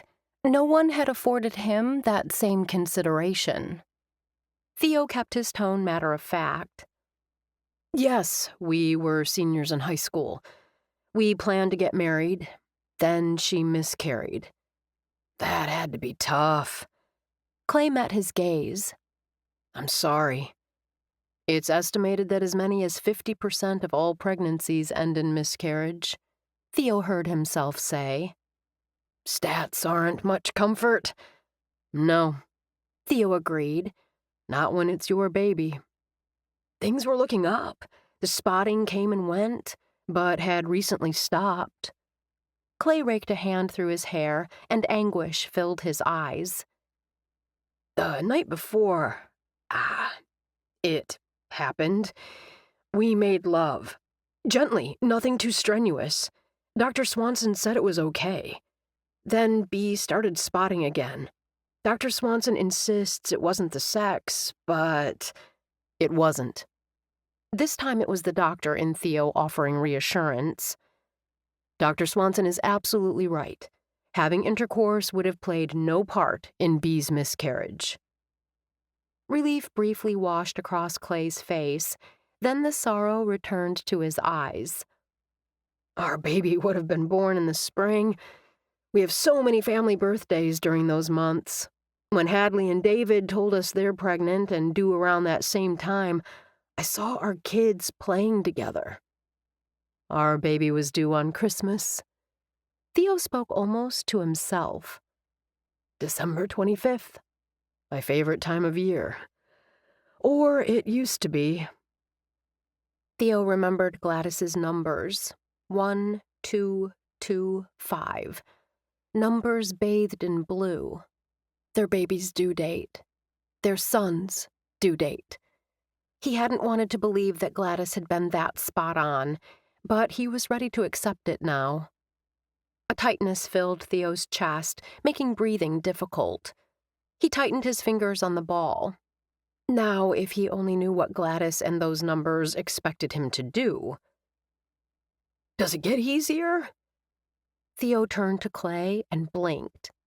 "The pain, the sense of loss?" "Yes." Theo cleared his throat and nodded. "It's always there, but the pain does lessen over time. I'm sorry for your loss." Clay met his gaze. "You being so young at the time, I'm sure others thought it was for the best. I don't think the loss of any child is for the best." Theo turned at the sound of approaching footsteps. Izzy stood there with Bea. "We thought you guys might be getting thirsty." Izzy might have smiled, but her gaze remained solemn. "We've got iced tea on the patio." Clay's gaze never left his wife. "I could use a glass of tea." "Me too," Theo echoed. Once the tea was gone, he and Izzy made their excuses and left. Theo patted Clay on the back. Izzy gave Bea a hug.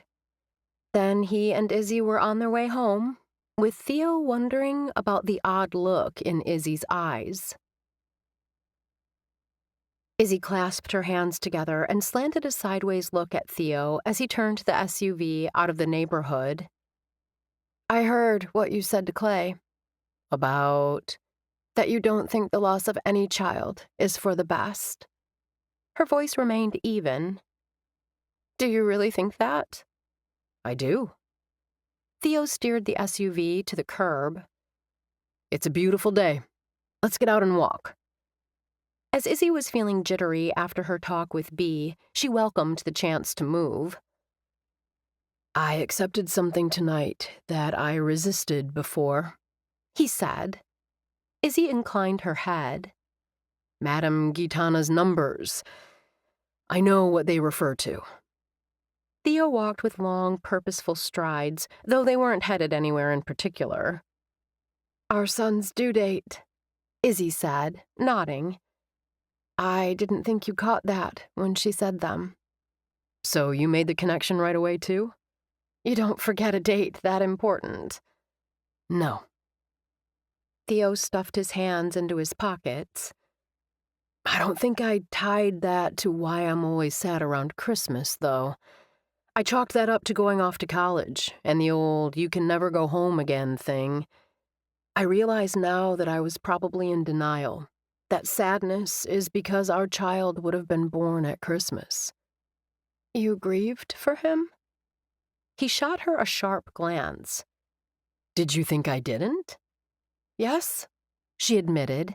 That's exactly what I thought. He remained silent for several seconds. For a long time, I pushed all those feelings down. I told myself I'd dealt with it, but I hadn't. Not really. Bea was glad Clay had you to speak with. Reaching over, Izzy took his hand. They continued down the sidewalk at a slower pace now, holding hands. Clay has been so concerned with trying to console her, Izzy said, that Bea worried he didn't have anyone. He has his family, Theo reminded her. A big and, from what I've observed, tight-knit one. Yes, but no one in his family has suffered a miscarriage. You've been through it. Theo nodded. I'm glad you were there for him. Izzy squeezed his hand. And for me. I don't understand. Talking with Bea, seeing her pain, brought that time back into sharp focus. Izzy expelled a ragged breath. Knowing I'd be with you once we left their home steadied me. I wasn't there for you back then. When she opened her mouth to protest, he continued without giving her a chance to speak. Not the way I should have been. Stopping, Theo turned to face her. You can count on me now, Izzy. Whatever happens in the future, I'll be there for you. I won't let you down again. Chapter 23. On Monday morning, Theo interviewed the last of 3 candidates for his office assistant position. All had been screened by First Provider's HR department in Sturgeon Bay. According to her application, Shelby Walters was a certified nursing assistant. He noted she was in her 2nd year of the associate degree nursing program at Northeast Wisconsin Technical College in Sturgeon Bay. A positive, he thought. If his practice continued to grow, he might be looking for an RN by this time next year. Her address in Good Hope had him pausing. Your apartment is at the Living Center? Shelby, with her auburn hair, freckles, and bright green eyes, reminded Theo of a girl who'd lived next door to him growing up. That's right. Theo glanced back at the application and scrutinized the jobs she'd listed, then looked up. Are you a live-in caregiver for one of the residents? Nope, I just live there. As if sensing his confusion, Shelby added, The apartments aren't restricted to seniors. Why would someone as young as you choose to live in a place filled with people who could be your grandparents? I love seniors. Her smile flashed. Not to mention the rent on my unit is crazy cheap. The facility is relatively new. It surprises me to hear the rent is inexpensive. I don't think it is. Not normally. Shelby's eyes remained on his face. He liked the direct way she looked at him. It reminded him of Izzy. Something told him the 2 women could be friends. My unit is super small with no view to speak of, but it works for me. I don't need much, and living in a safe, lovely environment around people I enjoy is worth a view of the dumpsters. Theo asked a few more questions, pleased with Shelby's responses. His practice was still new, so he didn't need a nurse, not yet, but he sure could use a nursing assistant who could also handle the front desk. I'll be... He paused when his phone rang. Glancing at the screen, Theo saw that it was Jennifer Dietrich, the recruiter who'd been instrumental in bringing him to Good Hope. The two of them had been playing phone tag for the past few days. He'd had a simple compensation question for her. He'd told her it was okay to leave the answer on his voicemail. Instead, she kept asking him to call her back. Theo lifted a finger. If you'll excuse me a minute, I need to take this call. Moving into the hall, Theo clicked the phone to speaker. Jen, I'm in the middle of something, so I don't have much time. Do you have an answer for me? This won't take much time. Jen spoke quickly. Remember the San Diego opportunity? What about it? They want you. I've got the offer. I just need to know if you're still interested. Was he interested? Theo's first impulse was to say yes. Of course he was interested. But he hesitated. A couple of months ago, he'd had only himself to consider. Now that he and Izzy were a team, what she wanted mattered. Would she want to relocate to San Diego? Did he even want to relocate? Though he'd have jumped at the chance before, he was no longer so positive. Still, the offer was too good not to consider. I'm flattered they're interested. Why don't you send me the specifics? I'll look the information over, and if I decide I'm interested, we can talk. It's the same offer as last time, but I'll get that to you so you can review it again.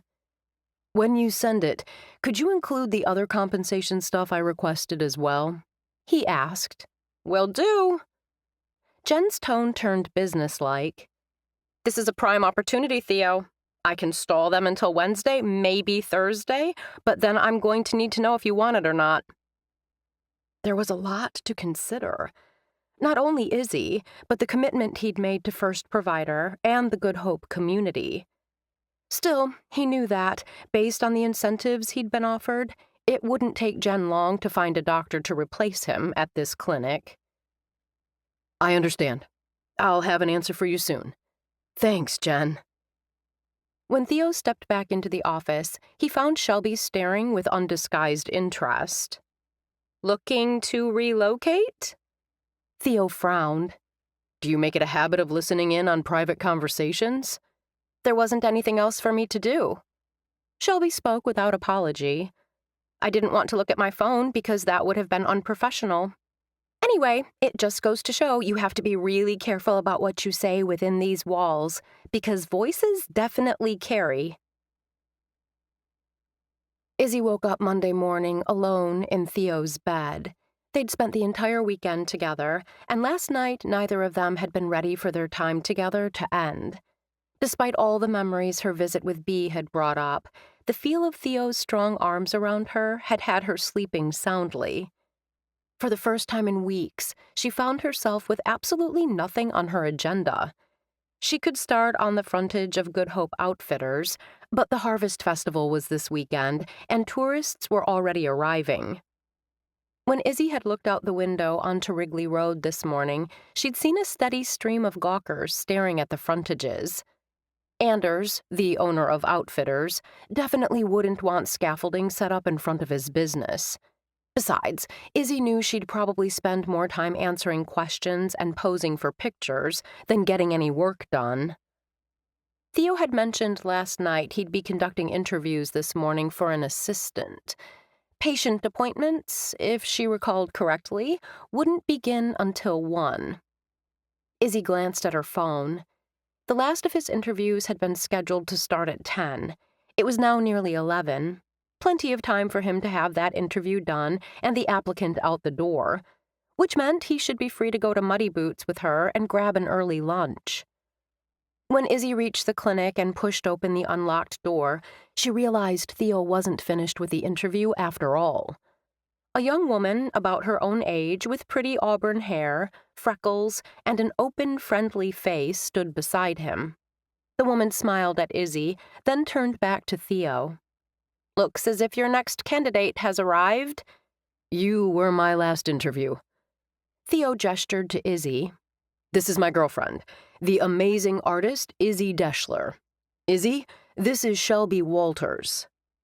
Crossing the waiting area, Izzy extended her hand. "It's a pleasure to meet you, Shelby." "The pleasure is all mine. I mean, I'm blown away by your talent." Shelby lifted her hands. "You're a genius." "I like this one." Izzy smiled at Theo and jerked a thumb in Shelby's direction. "You need to hire her." "If he stays, I hope he does." A ping sounded on Shelby's phone. "I hate to rush off, but duty calls." Before she left, Shelby paused long enough to bestow a sunny smile on them. "Make it a great day." Then she was gone.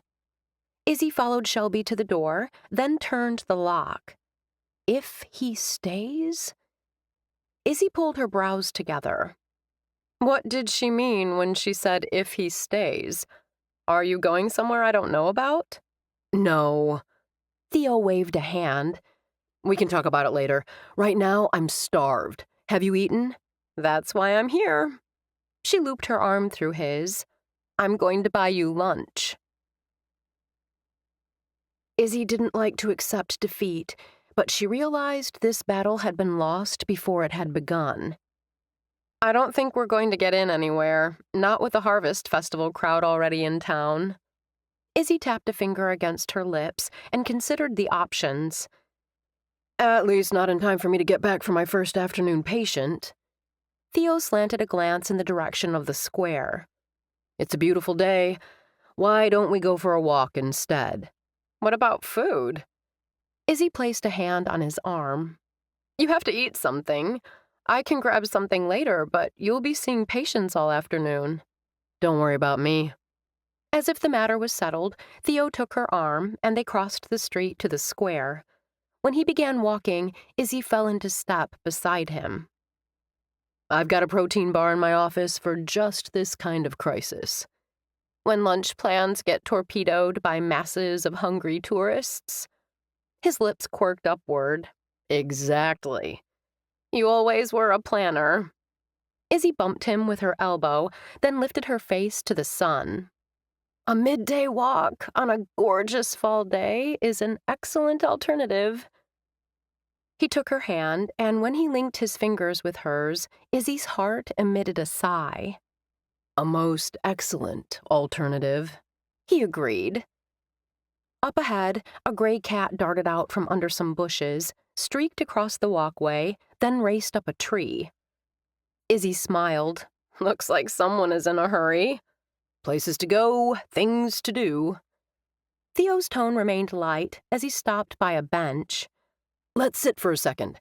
There's something I want to discuss with you. What is it? Izzy sat and tried to ignore the unease slithering up her spine when he dropped down beside her. It's nothing bad. As if sensing her trepidation, he offered a reassuring smile. Jen, she's the physician recruiter I've mentioned before, called me this morning. Izzy chuckled. Let me guess, she has another position for you? As a matter of fact, she does. His expression turned serious.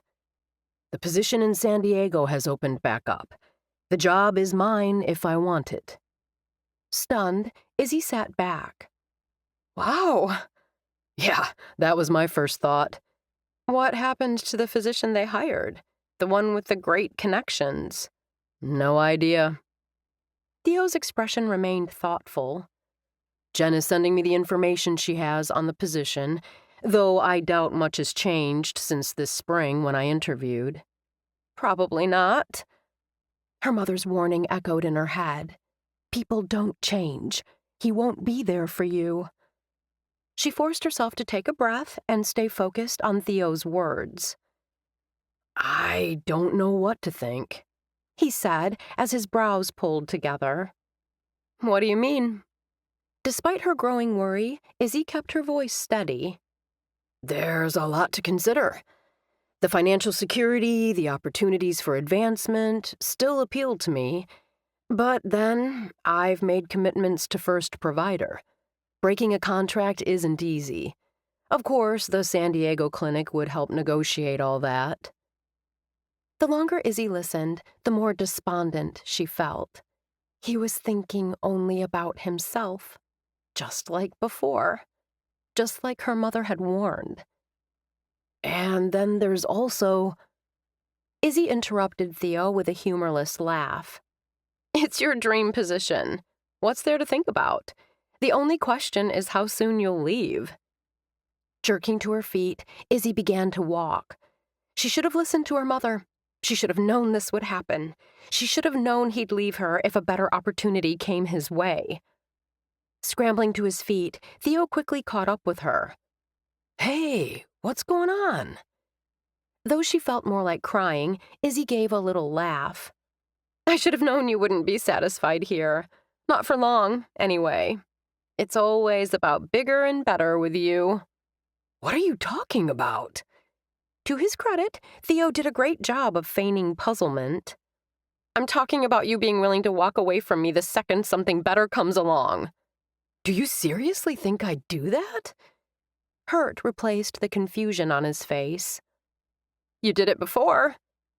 You don't trust me. His voice was now as flat as his eyes. Do you blame me? I thought we were moving forward, not looking back. Maybe the past isn't so easily left behind. Maybe it shouldn't be.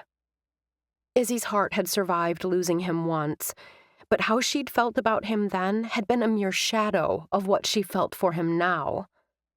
It's the old, when someone shows you who they are. Theo cursed, cutting her off. We were 18, Izzy. People grow and change as they mature. We've both made mistakes, but I thought we were building something strong and new. She clasped her hands together to still their trembling. I thought so too, Theo. Great. Then can we sit and talk about this? Grief and longing and love and fear, too many emotions for Izzy to identify, rose up to swamp her. She couldn't think, couldn't do anything but fight back tears that wanted to spill. I can't. Not now. Izzy turned, not wanting him to see her tears. I need time to think. I can't think right now. Theo placed a hand on her shoulder, his voice touching a raw place in the center of her heart. Don't walk away from me. Please. I need space, she answered without turning around. Then she began walking, each step taking her farther from the man she loved. Theo considered calling out to her, but the emotion clogging his throat made swallowing, much less talking, impossible. Returning to the bench they'd vacated, Theo wondered what the heck had just happened. She hadn't let him explain, hadn't let him comfort her. Instead, she'd walked away from him. Who did that? If he'd been the one to walk away from her in the middle of that conversation... The thought trailed off, and the knot in his stomach tightened. He had been the one to walk away from her, not in the middle of an important conversation, but definitely in the middle of a pivotal moment in their lives. He hadn't been able to deal with the aftermath of the miscarriage. He'd shut down, figuratively walking away from the relationship and her, leaving her hanging in a way that had to have been far worse than how he felt right now. Theo shook his head, choking back a new surge of emotion. Weren't they a pair? Would they ever be able to deal with the big moments in life without having to first overcome the past? Building a healthy relationship suddenly sounded like a lot of hard, exhausting work to him. For a second, Theo was tempted to say to hell with it all, call Jen back, and accept the offer. But he was no longer an 18-year-old boy shying away from difficult situations. Izzy was the woman he loved. Despite this setback, he would fight for her, for them. Then, together, they would decide what to do about San Diego. Chapter 24. Instead of going home, Izzy texted Bea and arranged to stop over. Visiting Bea would give her a chance to steady and think of someone other than herself. Rolling down her truck windows, she cranked up the volume on the radio and tried to concentrate on the song lyrics instead of thinking about Theo. I'm prone to find a way to skip the hard. Izzy turned off the radio. Her heart fluttered like 1,000 trapped butterflies in her chest. Those particular lyrics from the song Hello Unknown by Laura Story hit a little too close to home. By the time Izzy pulled into Bea's driveway, her heart rate had steadied. When she spotted Bea relaxing on her porch swing, a pitcher of lemonade and a plate of cookies on a wicker table, Izzy felt in control of her emotions. Bea stood and greeted her at the top of the steps with a hug. I've got treats. After talking about inconsequential things for several minutes, Bea took a bite of cookie. I was just telling Clay this morning that you and Theo make the cutest couple. You and Theo. The cookie she was eating lodged in Izzy's throat. She washed it down with a long drink of lemonade. Had it been only 2 days since she and Theo had stopped over? It seemed like a lifetime ago. I want to thank you again for bringing Theo with you. Bea's violet eyes turned soft. Talking with him was a great comfort to Clay.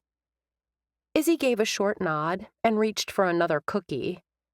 Being so young when you had the miscarriage had to be difficult for the two of you. I'm going to give the bridal bouquet I caught to Evie. Bea blinked at the abrupt change of subject. After a moment, she cleared her throat. Why would you do that? She really wanted to catch it. But she didn't. Bea reminded her gently. You did. We can't change what happens to us. Each of us has our own journey. I think my journey with Theo might be over. Again. Even as the words left her lips, Izzy wondered why she'd started that statement with I think. After taking a long sip of lemonade, Bea cocked her head. What makes you think that? Izzy had prepared herself for Bea to argue, to tell her what a great guy Theo was, insist she'd be a fool for walking away. Thank you. For what? For not defending Theo? For not telling me I'm being a fool? Izzy gave a little laugh. My mother and sister always have strong opinions on everything to do with my life, and have never been shy about sharing. What did they say when you two went your separate ways all those years ago? Bea bit into another cookie, her tone easy and conversational. Izzy thought back. My mom was all for it. She never liked Theo. She didn't? Surprise had Bea's eyes widening. No, not at all. Why not? Izzy had to think about it for a moment. He encouraged me to pursue my art.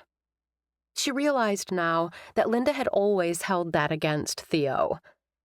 Then, after the miscarriage, I was super emotional, crying all the time. She told me I needed to move on. Concern furrowed Bea's brows. Oh, Izzy, having a miscarriage isn't something you can just get over because you want to. I was acting foolish. Bea shook her head. You don't understand. Tears stung the backs of Izzy's eyes. Before we lost the baby, Theo and I were supposed to get married. Everything was arranged.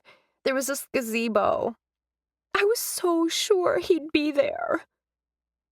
Izzy laid the events of that morning out for her friend, not missing a detail. By the time she finished, her eyes weren't the only ones sparkling with tears. Bea reached over and clasped Izzy's hand. Oh, that had to have been horrible for you. Now do you see why she wanted me to cut all communication with him and move on?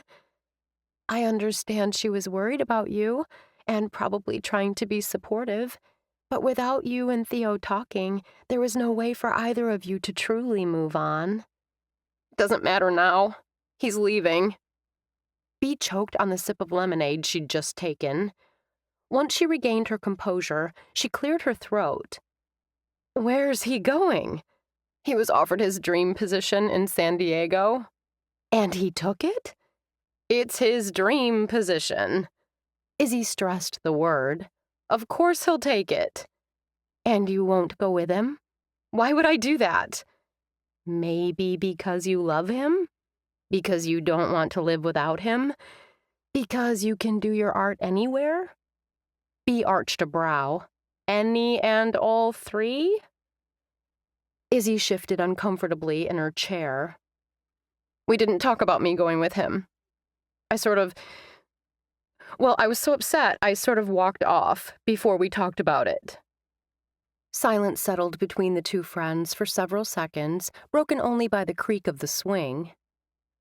I didn't date much before Clay, Bea admitted.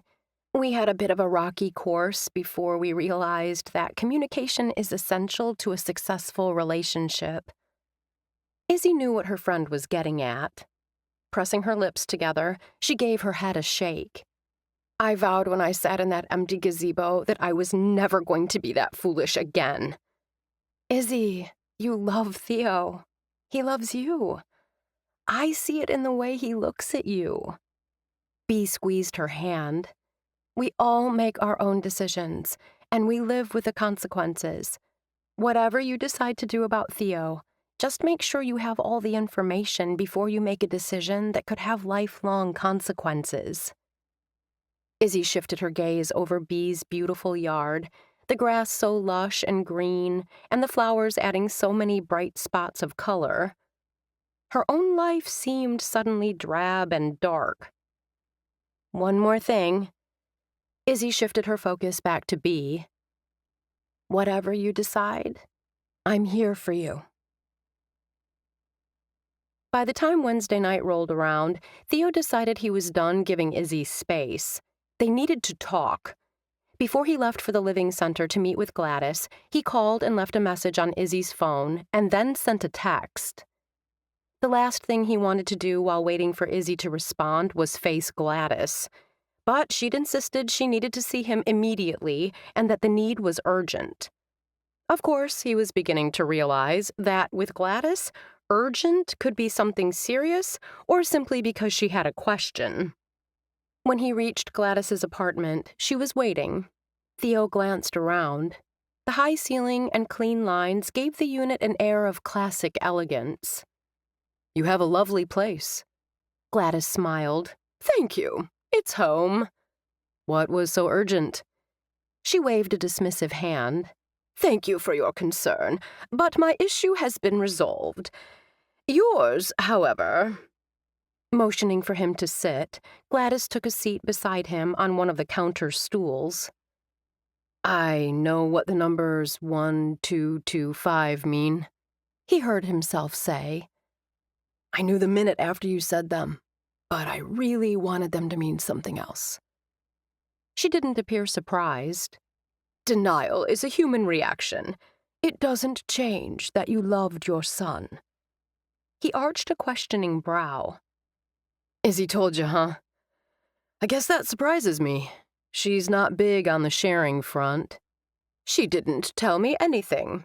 Madame Gitana sees everything. Gladys's eyes darkened with compassion. I'm sorry for your loss. For Izzy's loss. I let her down back then. And now? Have you let her down again? She doesn't trust me.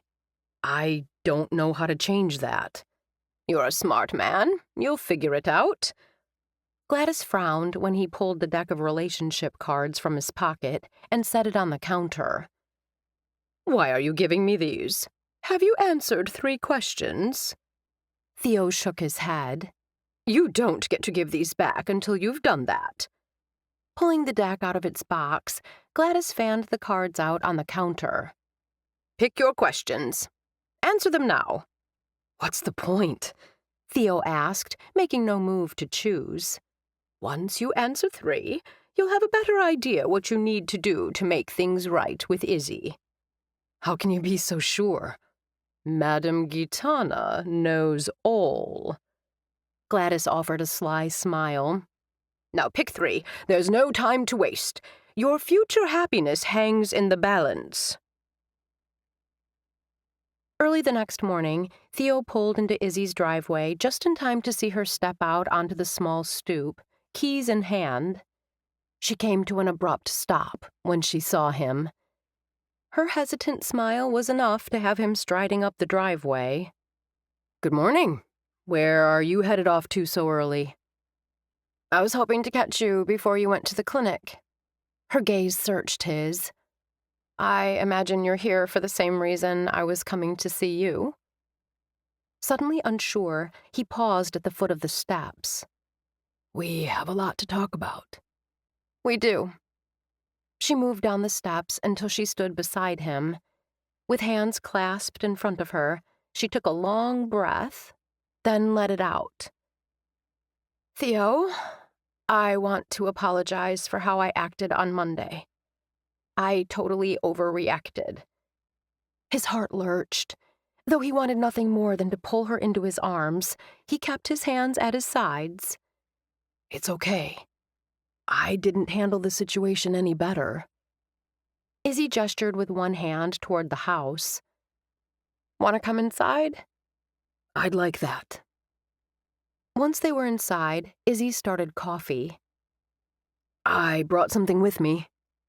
Reaching into his pocket, Theo pulled out the deck of relationship cards. I tried to give these back to Gladys yesterday. Izzy took the deck from him, turning them over in her hands. She made me pick 3 and promised to answer them. Theo chuckled. It was the only way she'd let me out of her apartment. Izzy's lips twitched. You expect me to believe you were intimidated by a 90-some-year-old woman? When that woman is Gladys Berthoff? Darn right I was intimidated. He shook his head, then smiled. It ended up being all good. The questions made me think of you, of us. They put things into perspective. If you don't mind, I'd like to share my answers with you. Okay, but before we do, Izzy expelled a breath. I want to say again how sorry I am for walking away from you. I also shouldn't have ignored your text and call yesterday. Theo inclined his head. Why did you? I had some thinking to do, Izzy answered honestly. But shutting you out wasn't the answer. I should have made it clear that taking this position would be a joint decision. Moving to San Diego would be a big step, not only for me, but for you. For me? Izzy looked puzzled. Then her expression cleared. Because you'd leave Good Hope. In that moment, Theo understood the intensity of her reaction. I wouldn't leave you, Izzy. Either we go together or not at all.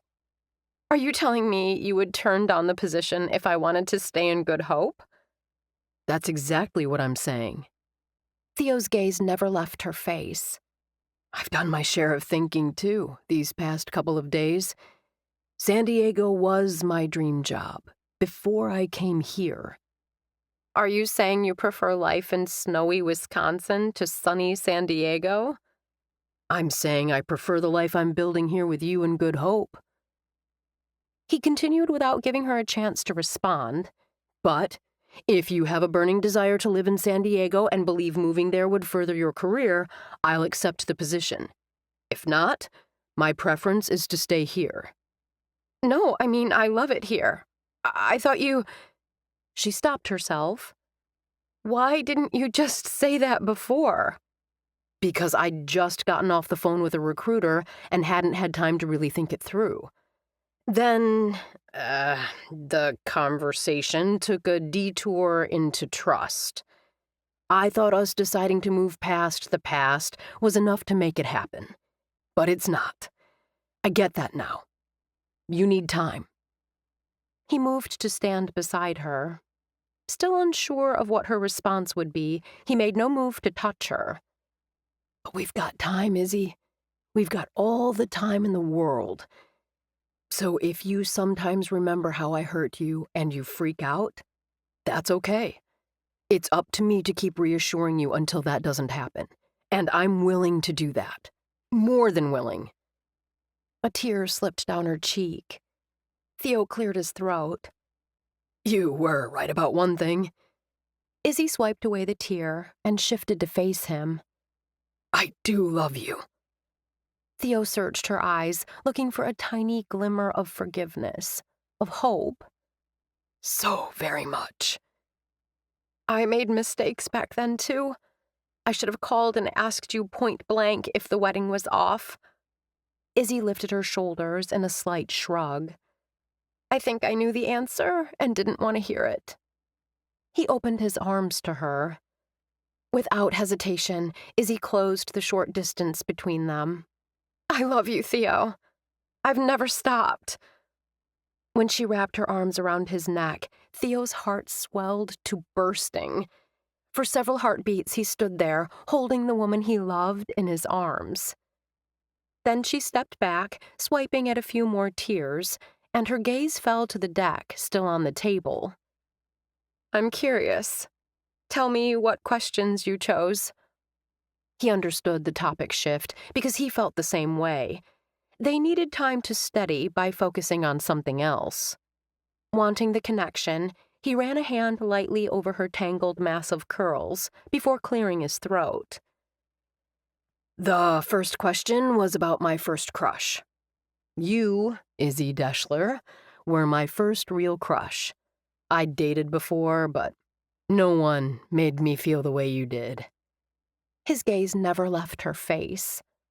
Even back then, you were smart, funny, talented, and kind. You made me look at life through a different lens. I'd never known anyone like you. You were my first crush, too. A tiny smile played at the corners of her lips. You were driven, smart, and super sexy. You made me feel as if I mattered, as if my talent mattered. You made me believe I could do anything I set my mind to do. From that first glance, we were both goners. Theo found comfort in the realization. Izzy nodded agreement. The next question was about how many times I've been in love. His lips curved. Another easy one. I've been in love only once. Her hand lifted, and she lightly skimmed her fingers down the side of his cheek. Only once for me, too. You're a hard act to follow. Buoyed by the direction this conversation was headed, Theo fought to contain the hope surging inside him. The last question was, is there such a thing as luck, or do we create our own outcomes? Theo wished the coffee would finish brewing. He needed something to dampen his suddenly dry throat. He cleared it. That was a more difficult one for me to answer. On one hand, I believe it was luck, or fate, that caused me to come to Good Hope. I also believe we determine our own outcomes. It's up to me and you to decide where we go from here. Izzy slowly nodded. I know where I want to be. Where is that? With you. Izzy's gaze remained steady on his face. I can't imagine my life without you in it, Theo. We may not have been back together for long, but it feels as if I've been waiting all these years for us to be together again. That probably sounds crazy. It doesn't. His arm slipped around her. It's exactly how I feel. She met his gaze, and they exchanged smiles. Where do we go from here? She asked. Consider this proposition. We stay in Good Hope. We get married. We live happily ever after. Izzy grinned. That's a plan I can get behind. Theo tightened his hold on Izzy as the dinging of the coffee maker filled the air. As his mouth closed over hers, it became a joyful noise, heralding the start of a new and wonderful life with the woman he loved. Epilogue. December. The first week of December found Good Hope fully in Christmas mode.